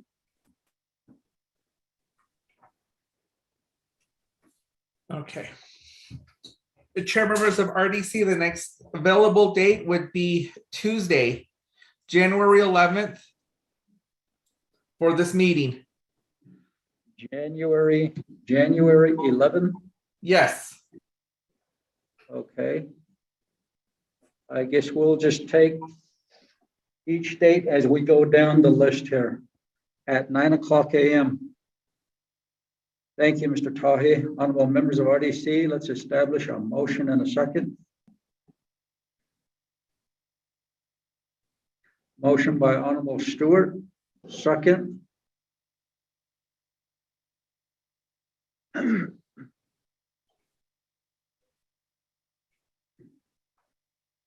Freeland. Honorable Freeland, thank you. Any comments or questions? None. Honorable Vice Chair Walker, how do you vote? I vote green. Thank you. Honorable Begay. Honorable Kealan Begay Jr. votes green. Honorable Daniels. Green. Thank you. Honorable Freeland. Green. Thank you. Honorable Stewart. Honorable Stewart votes green. We have a vote of 5 in favor, 0 opposed. Chair not voting, motion carries. We're on the letter K. The Office of the Controller and others to have a meeting scheduled. Mr. Tahi, do you have a date for us? The chair members of RDC, the next available date would be Tuesday, January 18th of 2022. Thank you, Mr. Tahi. Shanantai. Aishin on the 18th is a Tuesday at 9:00. Like to have a motion and a second.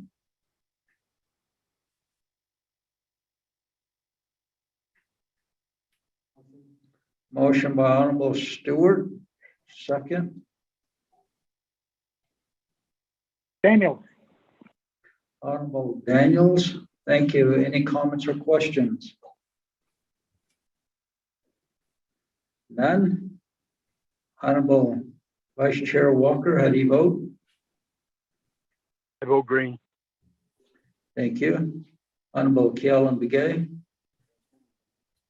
Honorable Kealan Begay Jr. votes green. Honorable Daniels. Green. Thank you. Honorable Freeland. Green. Thank you. Honorable Stewart. Honorable Stewart votes green. We have a vote of 5 in favor, 0 opposed.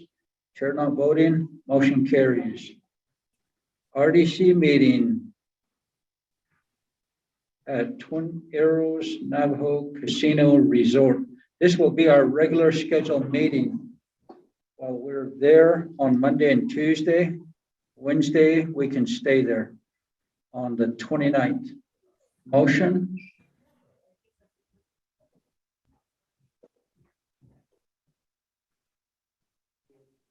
Honorable Stewart. Motion. Daniels. Second by Honorable Daniels. Any comments or questions? None. Honorable Vice Chair Walker, how do you vote? Vote green. Thank you. Honorable Begay. Honorable Kealan Begay Jr. votes green. Honorable Daniels. I vote green. Thank you. Honorable Freeland.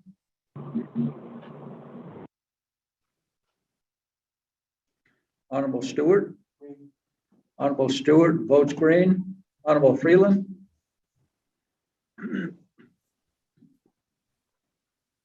We have a vote of 4 in favor, 0 opposed. Chair not voting, motion carries. Letter M, schedule a meeting on the one-stop shop Thursday, December 30th. Is that correct? At Twin Arrows, Mr. Tahi?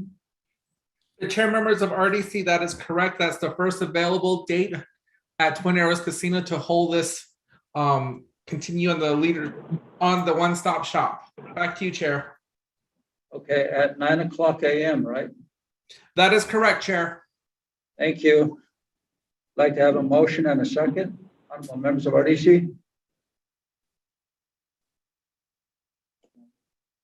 Honorable Begay, motion, second by Honorable Stewart.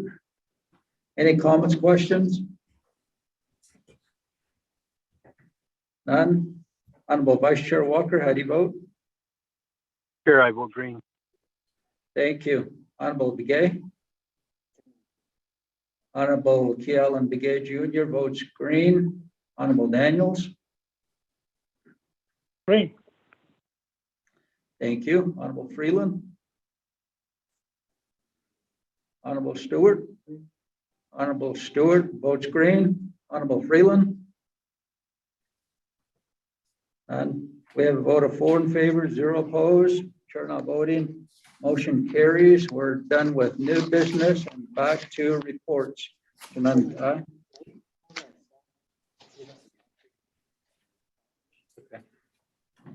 Mr. Tahi, since we approved all these new meetings for our schedule, RDC, would you provide us an updated schedule for December as well as January? Thank you. I will do that. Point of privilege, Daniel. Thank you. We're back to receiving reports. Number 5A, report from the This is Daniel. Honorable Daniels. Go Yes, ahead. When we were adopting the agenda, I made an amendment to schedule a meeting with the certified chapters. Did we do that? Sandra? Yes, we approved it, Honorable Daniels, for January 11 at 9 a.m. Oh, okay. Apologize, Mr. Chair. Thank you. Honorable Daniels, is there any other departments or divisions that you would like to invite to that meeting?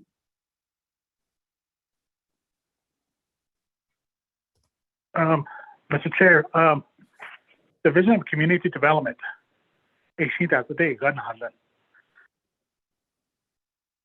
you.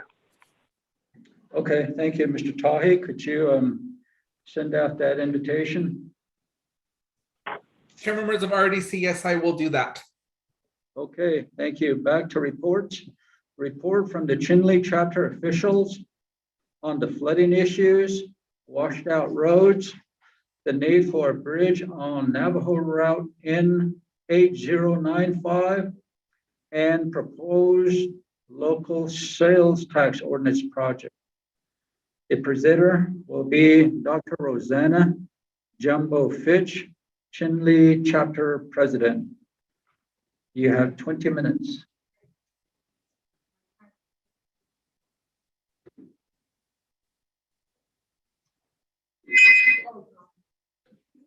Do you need this one?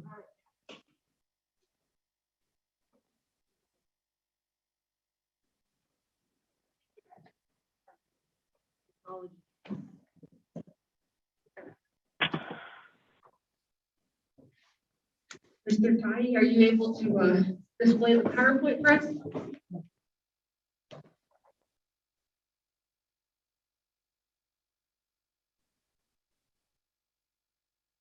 Oh, perfect. Thank you.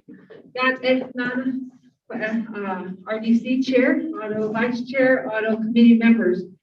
Dr. Rosanna Jumbo Fitch, you're the net, which easy, right?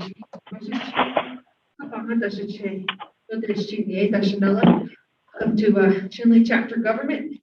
Thank you for being our guest today and being able to hear our reports. Next slide.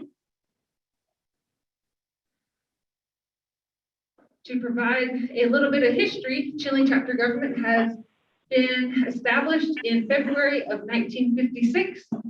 It is the 32nd chapter of the Navajo Nation. And also on December of 2010, we have become an LGA certified chapter. So it gives you a little bit of information on the community concerns we're presenting today as well. Next slide.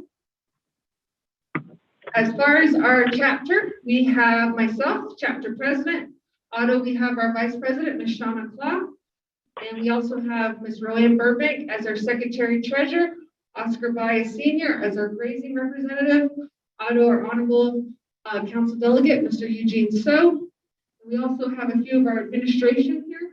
We have our chapter manager, Mr. Walton Yazzie, our planner, Tyrone Begay. We also have our administrative assistant, Ms. Brenda Jake, Otto, our project coordinator, Ms. Tashana Spencer. Next slide. Today, we want to provide a report on 3 topics. I summarized on your agenda. It was a little different, but first is community flooding.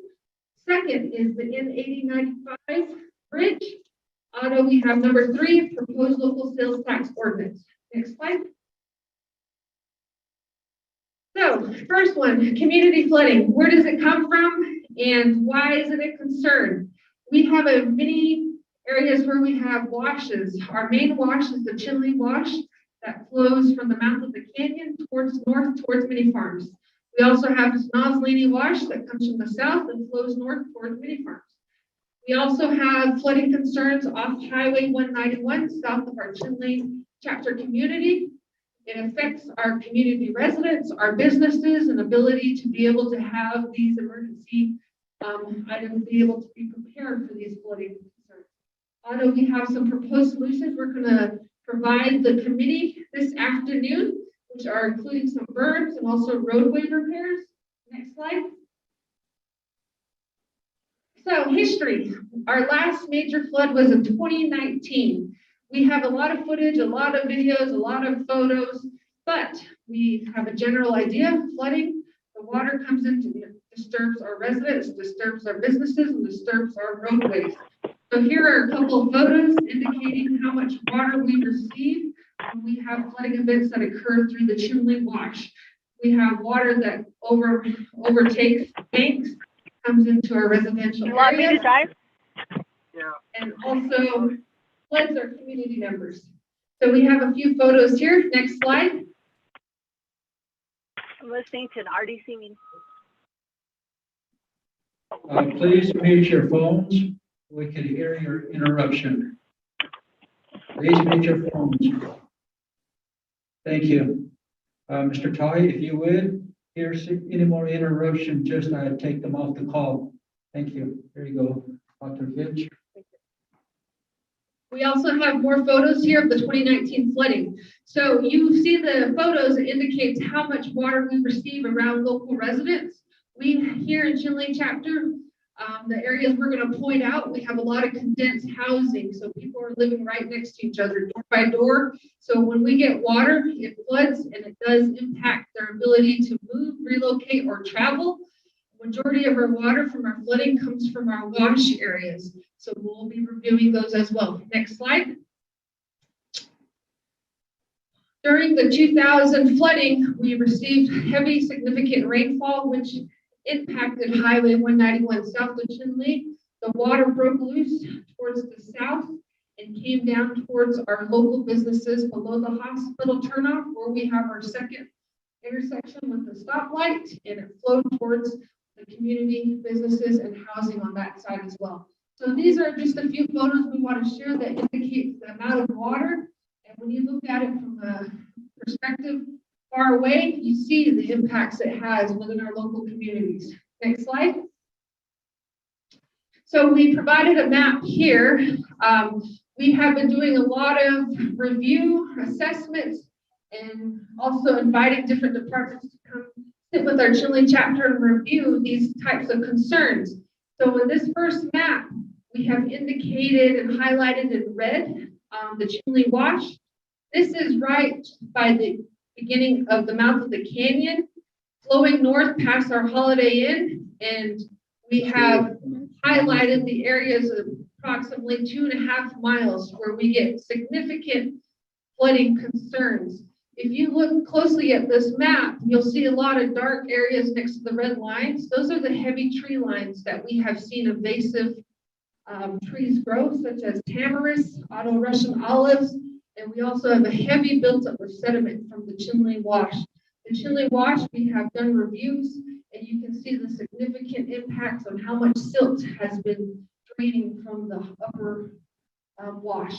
So we want to be able to indicate that on this map. We have also reviewed these areas with local departments. The National Parks has tried to do their portion as well.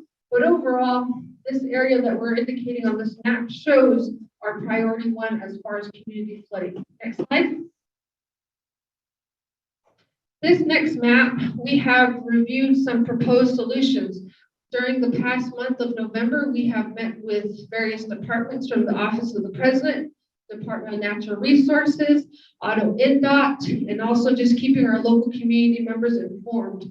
We've had community meetings on November 22nd, as well as December 3rd. And with all those department meetings and community meetings, we have highlighted 4 points of concerns under priority 1 of our community flooding. So when you look at your map, you'll see 4 yellow pinpoints. Starting from the mouth of the canyon, we highlighted it as East Jurassic Park. East Jurassic Park is right where the canyon bend turns behind our Holiday Inn. Water, when you walk on site, you can see the natural flow of sediment buildup and the impact it's having towards our residents. Central Jurassic Park is pinpointed as number 2. Central Jurassic Park has the majority of our residents where we have condensed living. So in that area, we have had our project coordinators, our chapter staff, and our manager go out to each of those residents that live within those areas. We have compiled a list of names, and there's approximately 151 residents that reside in that little area. So we want to be able to highlight those on this map. And then on point 3, we have the Canyon Family Church. So that also impacts a few more residents at that bend. And then we also have the end of the berm noted. Again, a reminder, in 2019, when we had the major flooding happen here in Chinle, we had emergency requests, emergency response. We had various departments from Chinle chapter, Apache County, NDOT, BIA, all present to help assist to attend to our community members that were flooding at this time.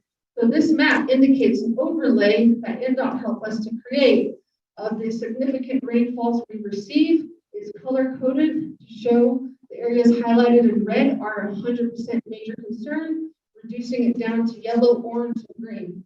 So this map here highlighted in blue, those show the major impact flooding concerns within that area. We've also reviewed other items at the time we were meeting to kind of prepare for future planning. So we have a lot of colored lines through this map. Yellow indicates moving the berm towards the wash. Purple indicates irrigation. We've also had irrigation concerns of when we repair a berm, we have community members cut into it, which also creates flooding. So we want to try to be proactive and get these items documented. So we're overlaying all these different concerns and also these comments on this particular map, so that way we can continue to address them. And we've also noted an extension of this berm. So up towards the north of this photo, you'll also see highlighted in light blue a proposed extension, because we also have residents that reside a little past north that are also impacted by flooding. Next slide. So through all these meetings from the past couple of months, we've had narrowed it down to these few options. Number 1, as a priority for health safety, we want to repair and maintain our existing berm. During our walkthrough on November 8th with the President's Office, NDOT, and Department of Natural Resources, we walked the entire stretch, probably about 2.5 miles of the wash where we provided this emergency berm in 2019. We have sinkholes, we have sediment buildup, we have areas where the berm has been broken, and we've reviewed all these and documented and took photos. We've taken drone footage. So our number 1 priority right now is to maintain and repair the existing berm. Number 2, we want to extend the berm north. As I highlighted on that photo in blue, we want to protect those additional residents. And a few of those residents also were able to attend a few of our public meetings and also provide exact pinpoints of where they live where they live and how much water they're impacted by. Number 3, we want to review the irrigation gate points along the berm. A long time ago, we've had irrigation points established in the early 40s, 50s, and 60s. Currently, they have not been maintained, so they are also built up with sediment, and also during the emergency flood, we had a lot of damages occur to the existing irrigation canals. So we also listed that as number 3, so again, so we can be proactive and prevent any flooding due to irrigation access. Number 4, we want to develop a plan to eradicate invasive trees. We have known trees such as tamarisk as well as Russian olives, some of us know as monkey eggs, that are invading our current Chinle wash. They're allowing the sediment to build up. They're allowing the water to shift towards our residents. So we want to be able to come up with a plan to mitigate and prevent these invasive trees from currently providing flooding hazards to our community. Number 5, we have relocate, reuse existing sediment buildup. And when we walk during the November walkthrough, we've noticed the amount of sand, silt, and trash building up in the wash. We want to try to reuse or relocate a lot of the silt and sediment to help us provide some kind of dike, some kind of berm, diversion temporarily to help assist those that currently have no resources to protect their homes. So we also listed as an option. Number 6, when we look at the agenda, we talk about roadways and flooding issues. Other areas affected are including routes that are adjacent to our current Chinle wash, which is Route N8095, which needs to be engineered and graveled. We are currently working on a project that will be foregoing next spring with Apache County and NDOT and BIA, where we're going to be graveling and stabilizing a lot of the roads adjacent to these flooding areas. But we currently don't have the 100% roadway from point A to point B fully funded. So we also have that listed as an area affected because we do have that as a designated bus route, and it is impacting our public access and our safety of our students. In 8095 crossing analysis, I've also provided some information later on, so we'll cover that in the next couple of slides. So, next slide, please. So community flooding. If you were to walk out and look at the existing wash, in 2019, we established an emergency berm to help mitigate this flooding and prevent our residents from obtaining more water. Here's a picture of a berm that was constructed at that time. And if you were to look at it on site, you'll see that it's deteriorating. The silt has become soft, there's sinkholes. And we also have areas where on the opposite side of this photo, on the other side of the berm, on the tree side, you'll see the silt has built up to more than half or so of that existing berm. So you'll start to see the drought and the erosion issues we've been having throughout the past few years is affecting our ability to keep our residents safe. Next slide. Here is a photo of what we have started. As of November 22nd, Chinle chapter has received official approvals to move forward to help mitigate these flooding concerns. As I mentioned before, we want to repair and maintain the existing berm that has been established in 2019. So Chinle chapter, working in conjunction with NDOT and also Office of Presidents and also DNR, we have come to an agreement to begin mitigation strategies and preventing future flooding within the East Jurassic Park area. So we have begun this, we have moved soil, we have moved sediment, and we're trying to provide a little bit of protection for our residents within that first junction. So we are continuing to work on this, and we're working with NDOT to help assist us throughout the rest of the tree line because it is hard to get access to. But overall, we're trying to continue this preventative maintenance strategy so that way we don't get hit with emergency response and emergency flooding in the next years or months. Next slide. So to date, I listed a couple of dates here. We again did the field walk November 8th with the various departments. We're working on the mapping. I listed it as KMZ. The NDOT department has been assisting us with helping to review the engineering, the design, the ability to ensure that when we do repair and maintenance on this berm, we do it correctly the first time. So we are working back and forth with those departments. And again, as I mentioned, we started maintaining the berm as of late last month. Future solutions. What we're wanting to present to RDC is we obviously know we have issues with flooding. We obviously know it's a concern. And at this time, Chinle chapter on our end has begun with our delegate and his LDA. They have submitted proposals to the Army Corps of Engineers. Obviously, that can take time, but that is a process that our delegate has been working on. And we've also, Chinle chapter, during the ARPA planning and application process, have submitted an ARPA application for this particular project noted as flooding and erosion.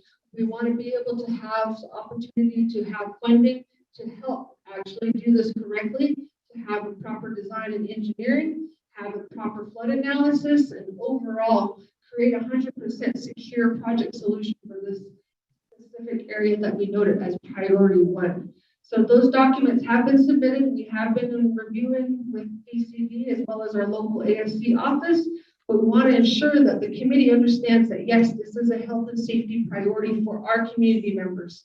So that is the first item on our list under reports. If we go to the next slide, we have our N8095 bridge crossing. I've highlighted here a couple of the routes that we have within that area. I've highlighted N8095, which is north of Chinle off Highway 191. So if you're familiar with the Chinle area, our sewer lagoon is right next to this roadway. Next slide. I've done a lot of research on what our past delegate and administration has compiled, and we've had a lot of support during the 2000s, early 2000s. We've had a lot of history compiled for this particular project. This current roadway has been existing as a temporary structure for the past years. But going through the documents, we have a lot of support from Chinle Agency Roads Committee. So from 2006 to 1995, we have found documentation trying to incorporate this underneath our priority list. We've had recommendations to obtain control points, cross sections, archaeological surveys, and clearances. We've also had multiple requests to have this placed under priority project listing. Next slide. So here we have a lot of resolutions from 2006 to 2016. We have obtained 12 resolutions, whether we're requesting for support from the Navajo Nation President, requesting NDOT, the Navajo Regulation Office, to complete the control points, or working with the Central Chinle Agency Committee to help change mileage on roads to ensure that they're supporting this particular project, to also perform a scope review to identify what design and engineering components need to be complete, to also review the alignment of this existing roadway, also to support asphalt extension from 191 to the bridge, also to be able to restore this project and keep it on a project priority list. So there has been a lot of documentation and support. Next slide. With that, we've also had a lot of public hearings. I understand public hearings are very important when we're introducing a project or reviewing a project. We want to be able to ensure that we get community feedback and understand what their comments are and how we can help benefit them. So during 92, 98, and 99, the Chinle chapter has conducted a lot of public meetings. During those meetings, we review of the meeting minutes. A lot of community members stated, yes, this road is needed, from local residents that reside next to this bridge crossing, residents that use it for travel, residents that use it for public access or medical access. So everything in regards to public hearing has been in positive and within support of this project. Next slide. We've also had a lot of reviews complete. These project alignment field reviews were compiled by the Navajo Region Department of Transportation. Back in 2011, they've done 2 field reviews. These field reviews were where engineers and the field engineers and also surveyors came out to the actual project site. They reviewed, they took photos, they took stationary points, they indicated how many meters right or left of this bridge crossing would be impacted. They identified the local utilities, they identified possible realignment. Overall, they did an engineer review and provided feedback to the committee members. Next slide. Currently, back in July 24th, 2021, we had heavy significant rainfalls, and obviously the Chinle Wash, it flowed. So during that time, the water took our roadway away. So if you see in this next photo, there's about 7 culverts for a little crossing. So obviously these solutions happen every so many years, depending on how much water we receive with heavy rainfalls or snowfalls. So this is just another example of how our temporary fixes are not 100% provided solutions for our community. So we want to be able to show these, as we did submit emergency requests to help have NDOT and BIA assist us with repairing this bridge crossing. Next slide. Otto, here's another few photos of how it looks today. We currently have BIA working with us in conjunction with other departments to help assist us repair this roadway. It is a public route. It is used for medical, and it is used for student access, bus routes, and also overall public travel. At this same crossing, during our drainage and flooding project, this is also within that same area. So we want to be able to provide 2 access points for those residents that reside along the flooding of the wash. So this is one of the access points on the north end. So that is why we consider this as a priority to make sure that we get this repaired during this winter season.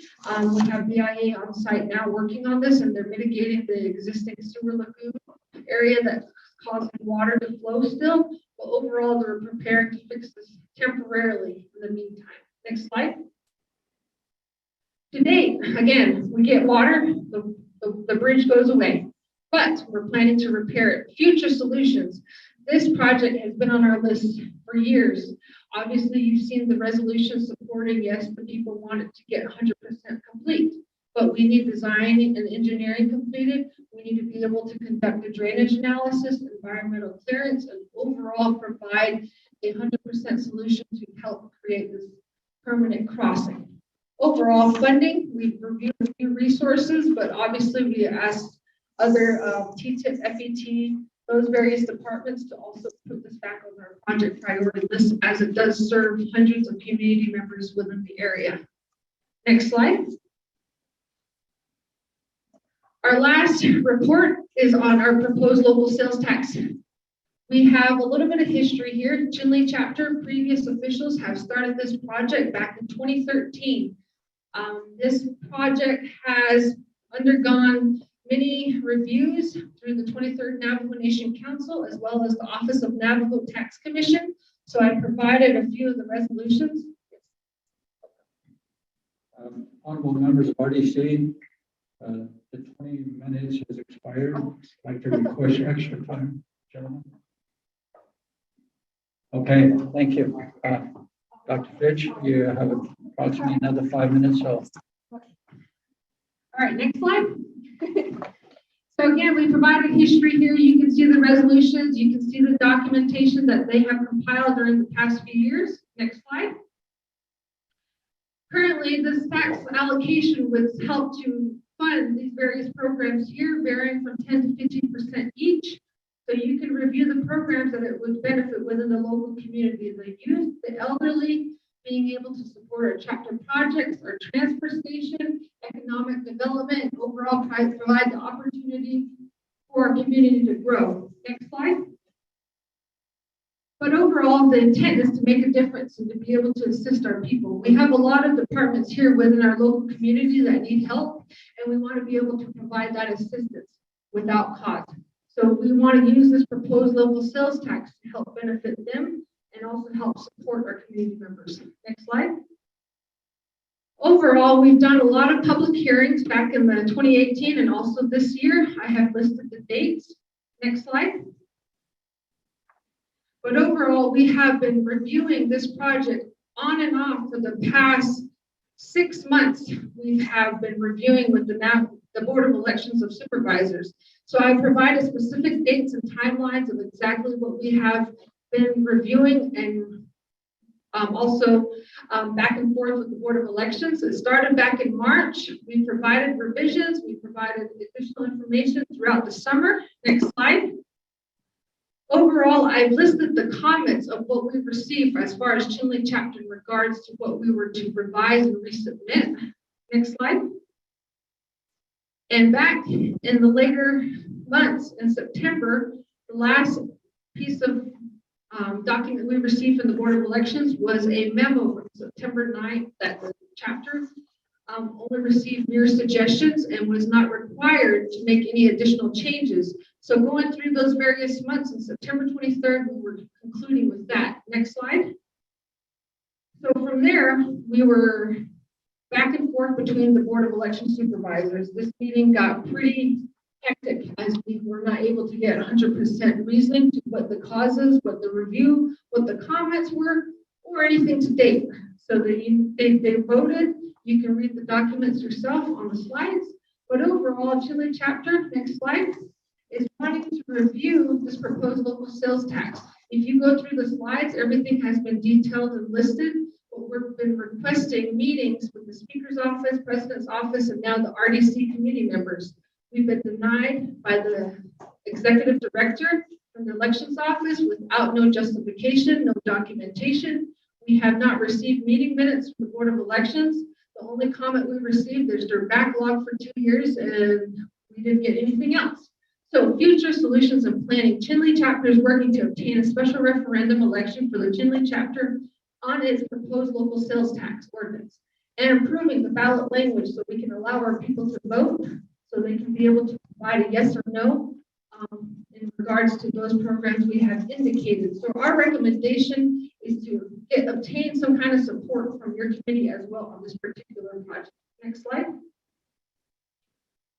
And that concludes our presentation and our report. So we appreciate your time. Sorry, I spoke really quick at the end, but if you have any questions, you can ask our team. Thank you. Thank you, Dr. Jumbo Fitch. Honorable members of RDC, let's establish a motion and a second.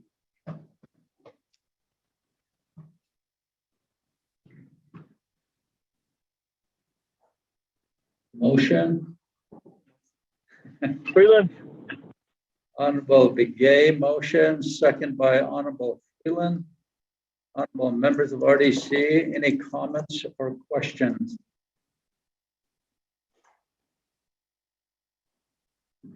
Honorable Eugene So, would you like to add anything?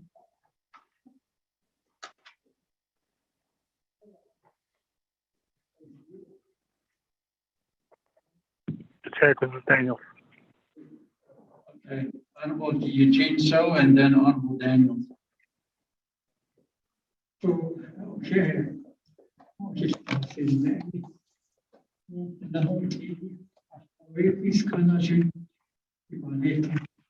Mr. Stoyle, Iran, on the technique, you're told me that we could put up that's a big all of the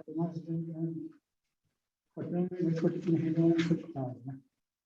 I don't think reservoir.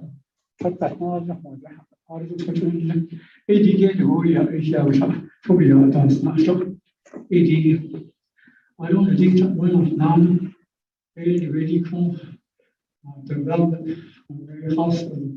I don't see citizens I did not need all it on I was very down the next university. They called Tunanta Kuyana. In the fascist, I'll put that give to discuss. Everyone of it all in the house one. So Chris Kardashian, your date official back in the 60s or 70s. He came as called. I didn't know you can't develop. It's a flood area. Flood area. Because we say that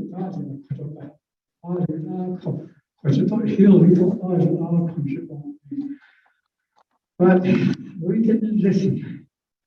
You'll come and talk to us this stupid somewhere. You could go on, I take it in the bed that you just take it in there. I just don't know what I want to ask it out. Okay, I'll create 4 as a 5 as 8. You can't stick in the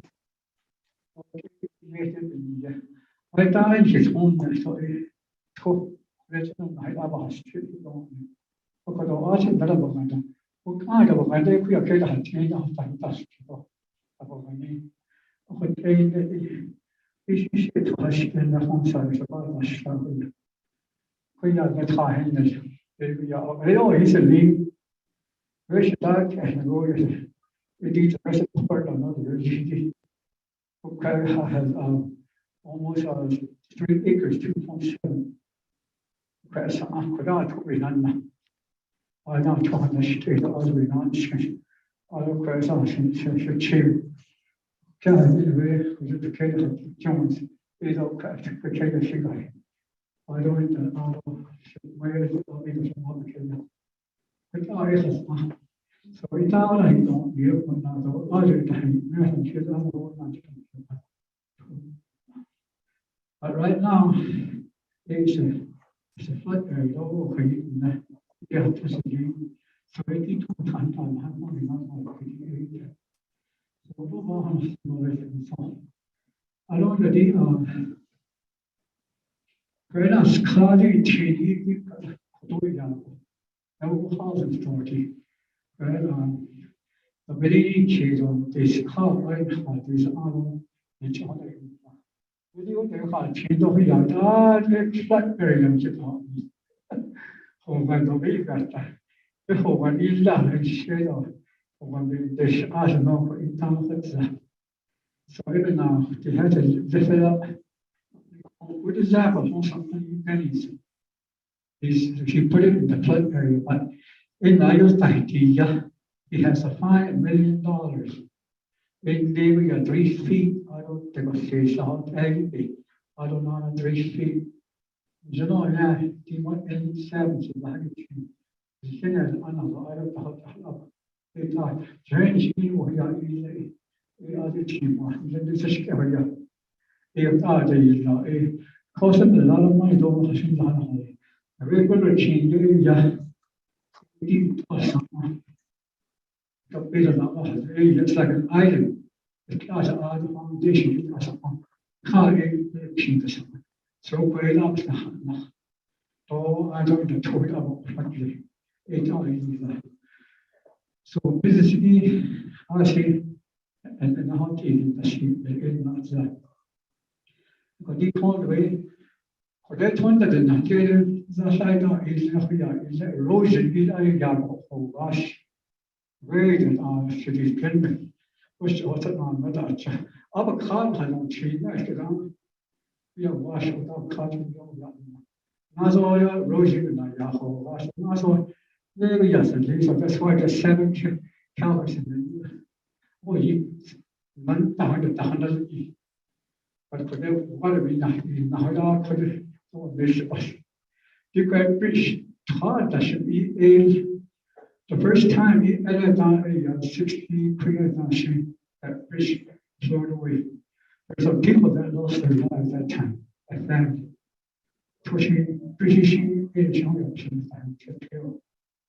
So Illinois, Redmond, Chicago, London, Chicago. About there, the question, there are other issues. So we got a lot of issues, of course, to fight around there. We don't take any of it. But you don't want to send it. Right now, I see, so the beginning could have had time. But 3 years, the other men that got the former administration. Fishes. It barely is on area where it was a bit ahead. We have areas where on shift family it does not water hot who has it in its town.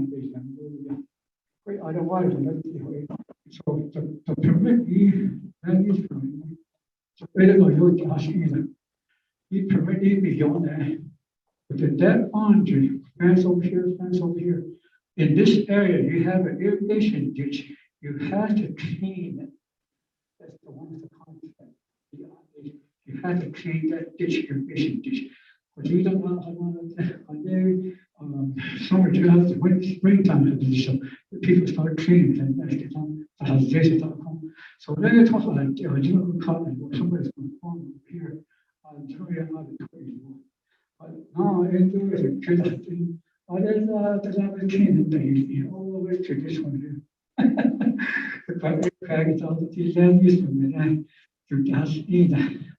There's some reasons because there's a lot of houses there now. Well, the main reason for that, the people living there is this I don't know, I don't call that. You have no land. That's where they grew up somewhere. So I'll cut it into the I has on the land story on both sides. So they're living in the land use permit and I thought much change to tuck the acreage and put it in 1 acre. 8 acres for home side. 8 on. But wait till you Zeno was the city any form building beyond a whole I don't read the daily, we don't know speaking for the Zeno was the little to a watershed a doctor child AI expectations AI on the so any ask based on knowledge we actually the non stream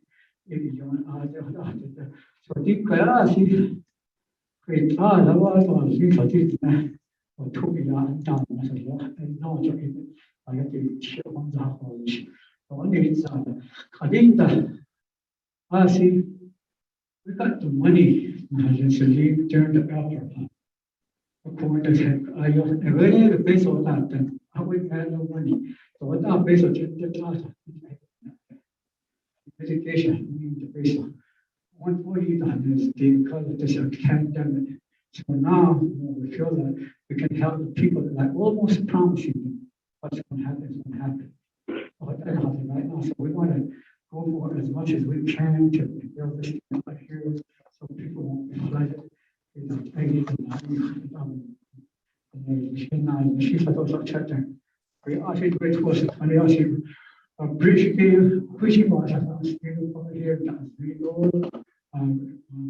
parents these are then users again we clear down as you call it because there's a big area where it's going to go into somebody else's land we all cannot really so non such a place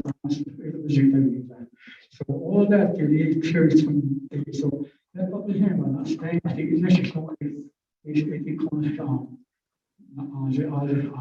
şirket sadece o işmak imajı bir şeyler source asking to work with us it is ya that I still text day it wasn't just still let's put another registration down for this text let's start from one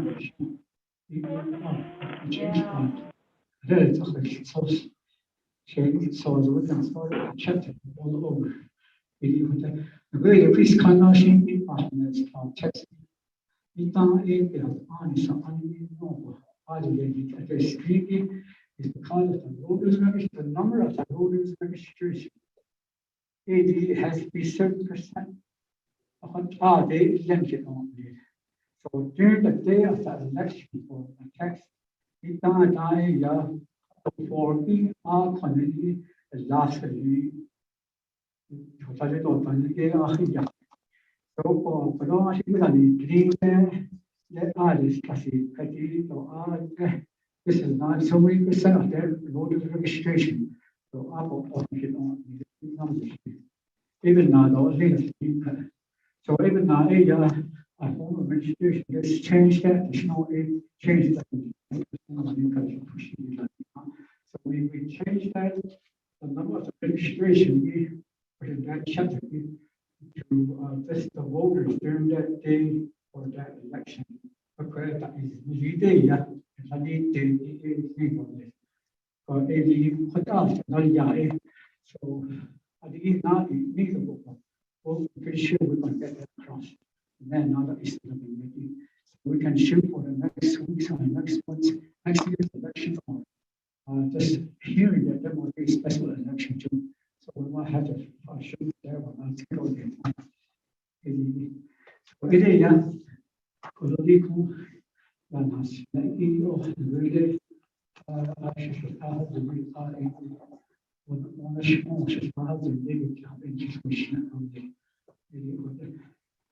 I don't know, like she said, she said that we're working with the Corps of Engineers in this kind. So today we did have some nice days. So it's a nice day. So we're going to get all the things done for us engineer everything. We try to get it this month, we try to get it in this year, so we can go for the funds too. It's a hard day about getting no a hotel. 不是那方法开到一些都公寓那个小厂的，然后以后你晓得伊拉的话是真的是是啊，thank you. Thank you, Honorable Eugene. So, I don't get Dr. Jumbo Fitch. You certainly did your homework on this presentation, and also Mr. Walton Yazzie. Having gone through your presentation here today, earlier, Honorable Daniels requested a meeting for all 45 LGA certified chapters on January 11th, okay?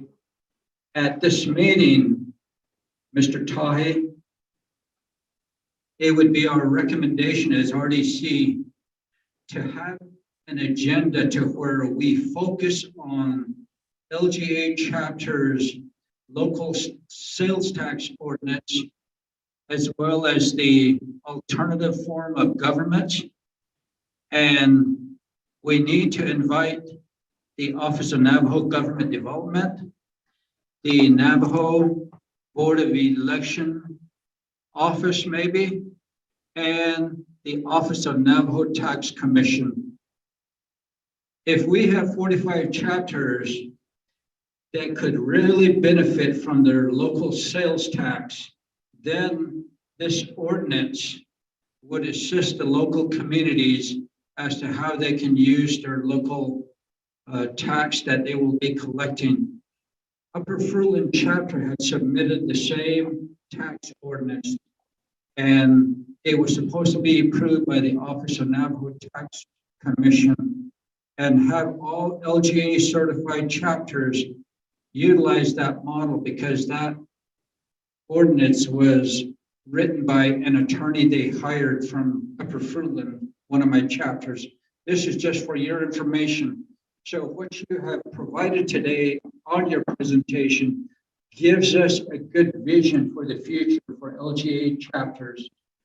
And I'm sure when it's related to chapters, we would like to, as Title 26 states, excel and flourish. Okay?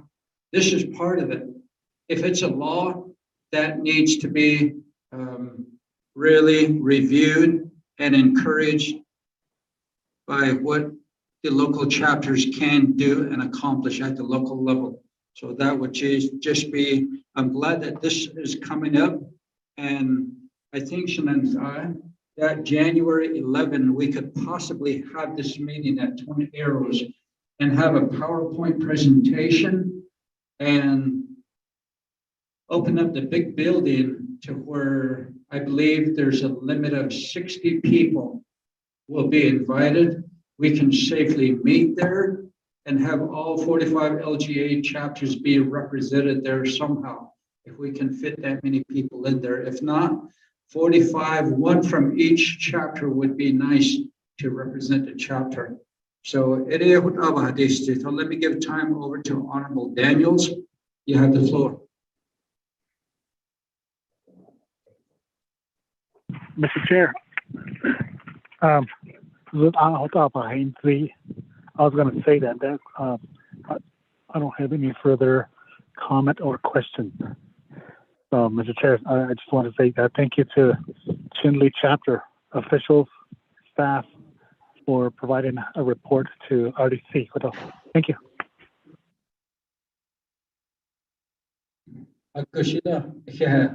Are there any other comments or questions from the honorable members of RDC? Adenya.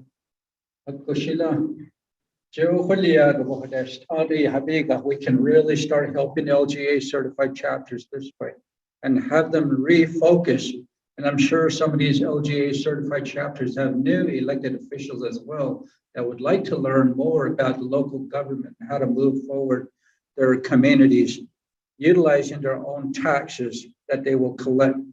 So one more time, any other comments or questions? I hear none on this topic, but we do have a community member that raised her hand that would like to ask a question. Honorable Eugene So, would you allow your constituent to speak? Okay, Akushila. 3 seconds. And RDC members, those that are listening in, thank you for this opportunity to ask 2 questions. I am a former chapter president for Chinwe chapter. I'm very much familiar with all the items that have been discussed, the situation, the problems from the past to today. And one of the questions I think is for RDC to consider is, besides the certified chapters, I think it would be good, since you're talking about sales tax, to get an official response or have a representative from the business communities to share their thoughts on how it impacts their businesses on taxes. And my other second question is on this 8095. As I recall, there were 4 sites that were studied. 3 of them were recommended. There was a 4th one. And I don't know what happened. I know 89 was turned down because there were issues. But there's another one further down, the tolling of Wash, and that crossing there was a much more ideal location, they said.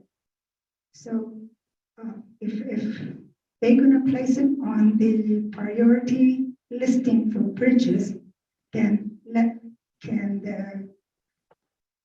the committee recommend they take a look at all those studies and make a recommendation to the chapter first? Those 2 are my questions. Thank you.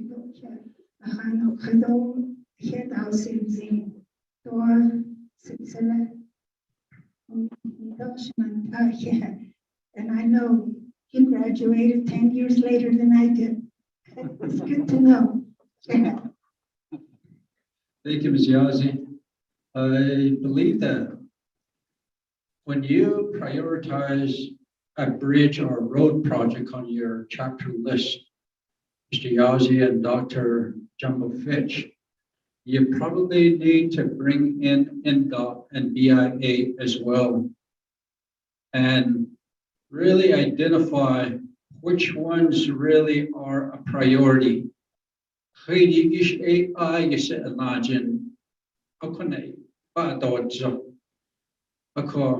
These are things to consider. There's a lot of issues that comes out at local chapters, and every chapter official across the 110 chapters should know every road by memory. Because when I was a chapter president, I knew all my roads in my community.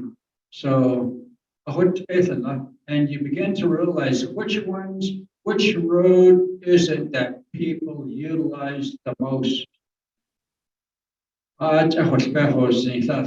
So things like that, just a recommendation. Thank you. Any other comments or questions? And Vice President? Yes, you may speak. Vice President.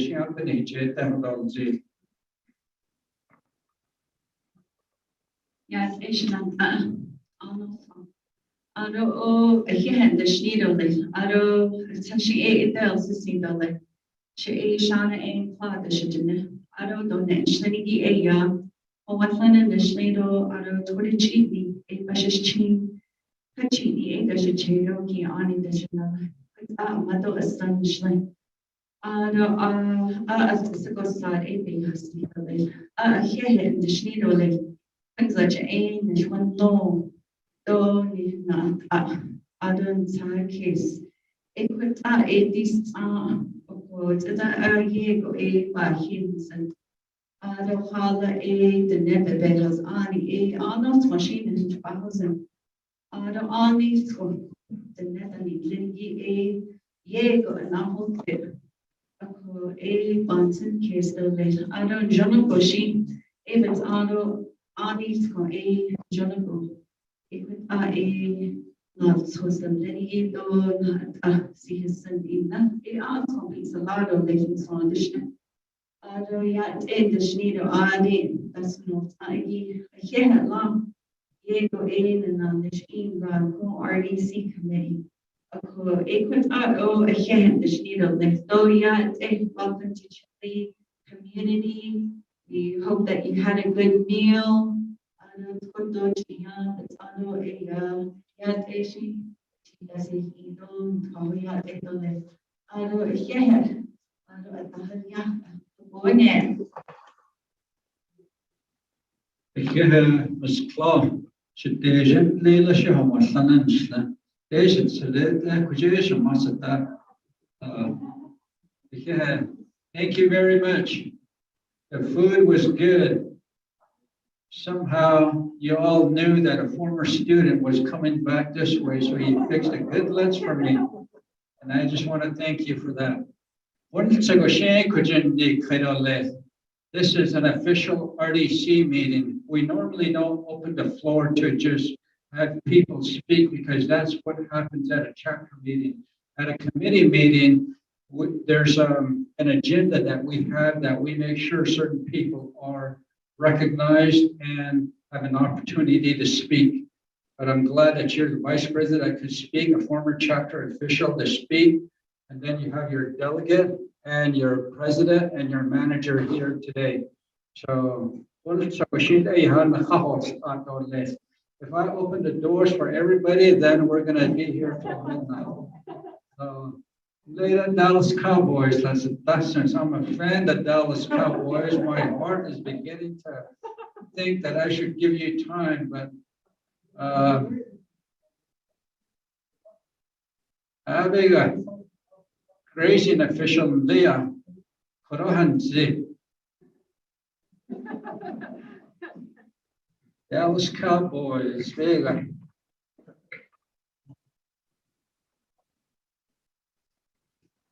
Yat election die. Case when you so Tado in the young Taban Yadama so Tado in Navan Yadama so Tado says sin. So I didn't have some later and then well up past I finished today, caught and then he should have Navajo, no caught and then Navajo snow, you want it just now. Then the sneak and then a shout. Of course, they had not quite, says now, as long as they and then cut you each. I don't thought so. There was a stream in the roaster. This is that which I was doing that. Doing the put it evening, the shit, doing the top line, the another. I could not do enough. Doing the Lego houses, not that couldn't a Oscar by a senior. Even though the south is all you as to his son is a kid. Christians, no, I don't know, so Yego that, Yego that.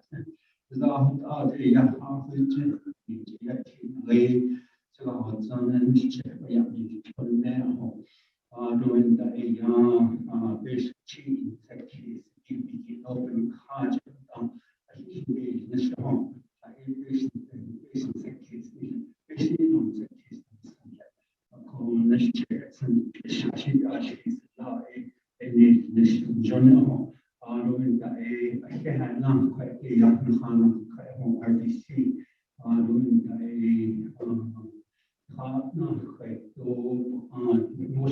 so in here the house, you know, the house, the home.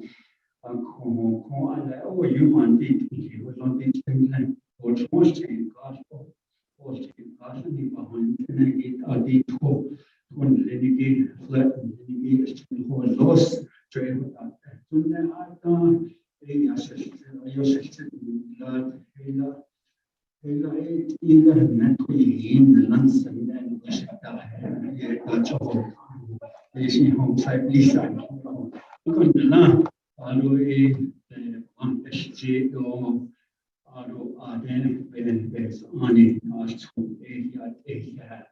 alo bikausi namfnani kartoles ini kini ako sensen anos topan national anos seni astes don sa edole share Here, Mr. Bayer, chapter officials and manager, you're the public servant for the people. Always keep it in your heart that you're here for those people who trusted you enough to hold these positions. And always make sure that you hold yourselves accountable to these people. Don't ever be disrespectful to your people, your constituents. Make sure you listen. Listen, be quick to hear and slow to speak. That is something that's very important as part of your wisdom.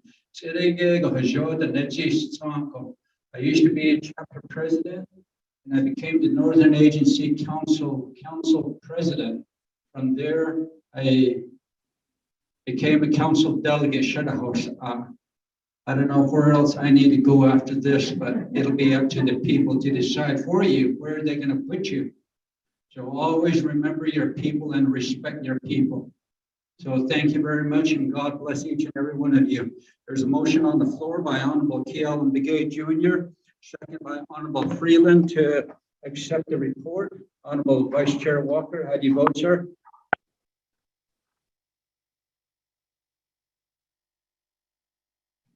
Honorable Begay. Honorable Begay put his thumb up through the door here a while ago. He wants to vote green. So we'll count his vote as green. Honorable Daniels. Green. Honorable Daniels votes green. Honorable Freeland. Green, Chairman. Honorable Freeland votes green. Honorable Stewart. Honorable Stewart votes green. Honorable Vice Chair Walker. Chairman, I vote green.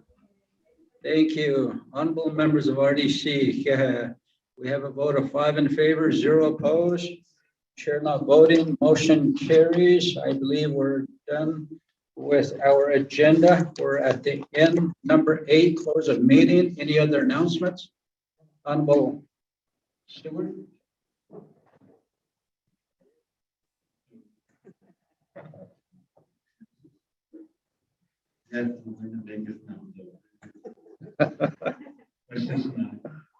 Chairman, as Vice Chair Walker, I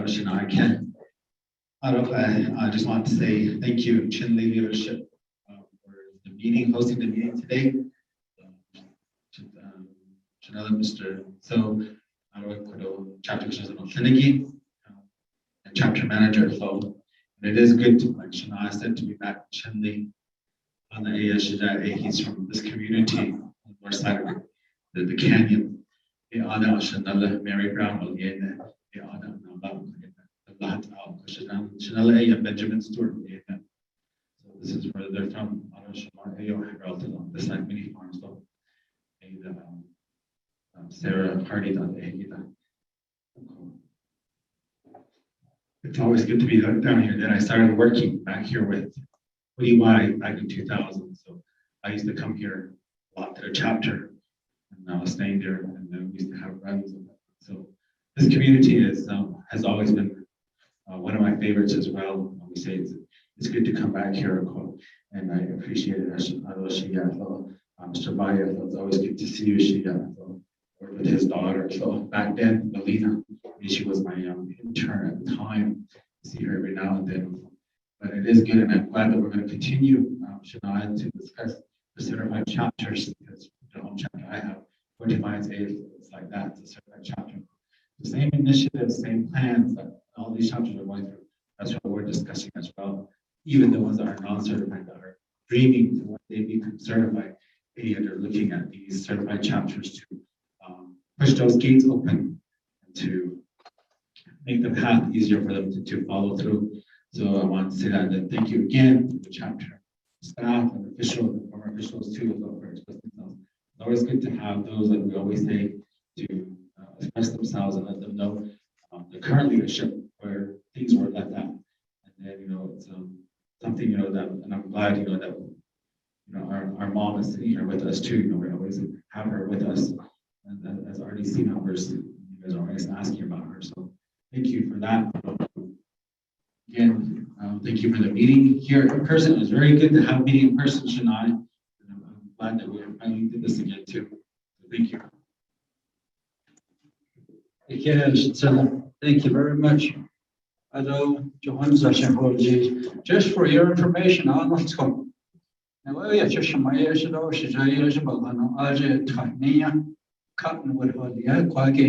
Alfred and Elsie Gorman of the they had a store there.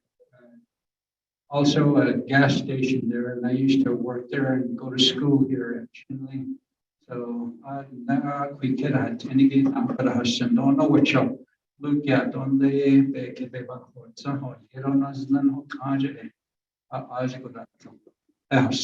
thank you very much. Thank you. Perhaps what we'll do is have a tour the next time. I don't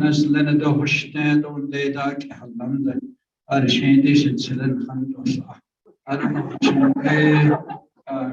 Round rock point and a whole sort today.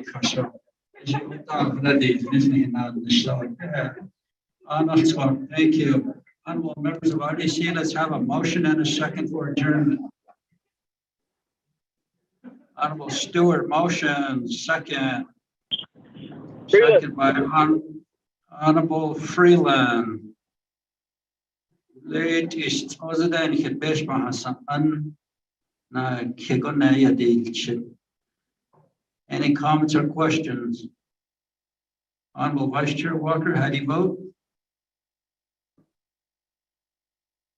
Honorable Vice Chair Walker, text a vote screen. Honorable Begay. Honorable Kealan Begay Jr. vote screen. Honorable Daniels. Green from Utah.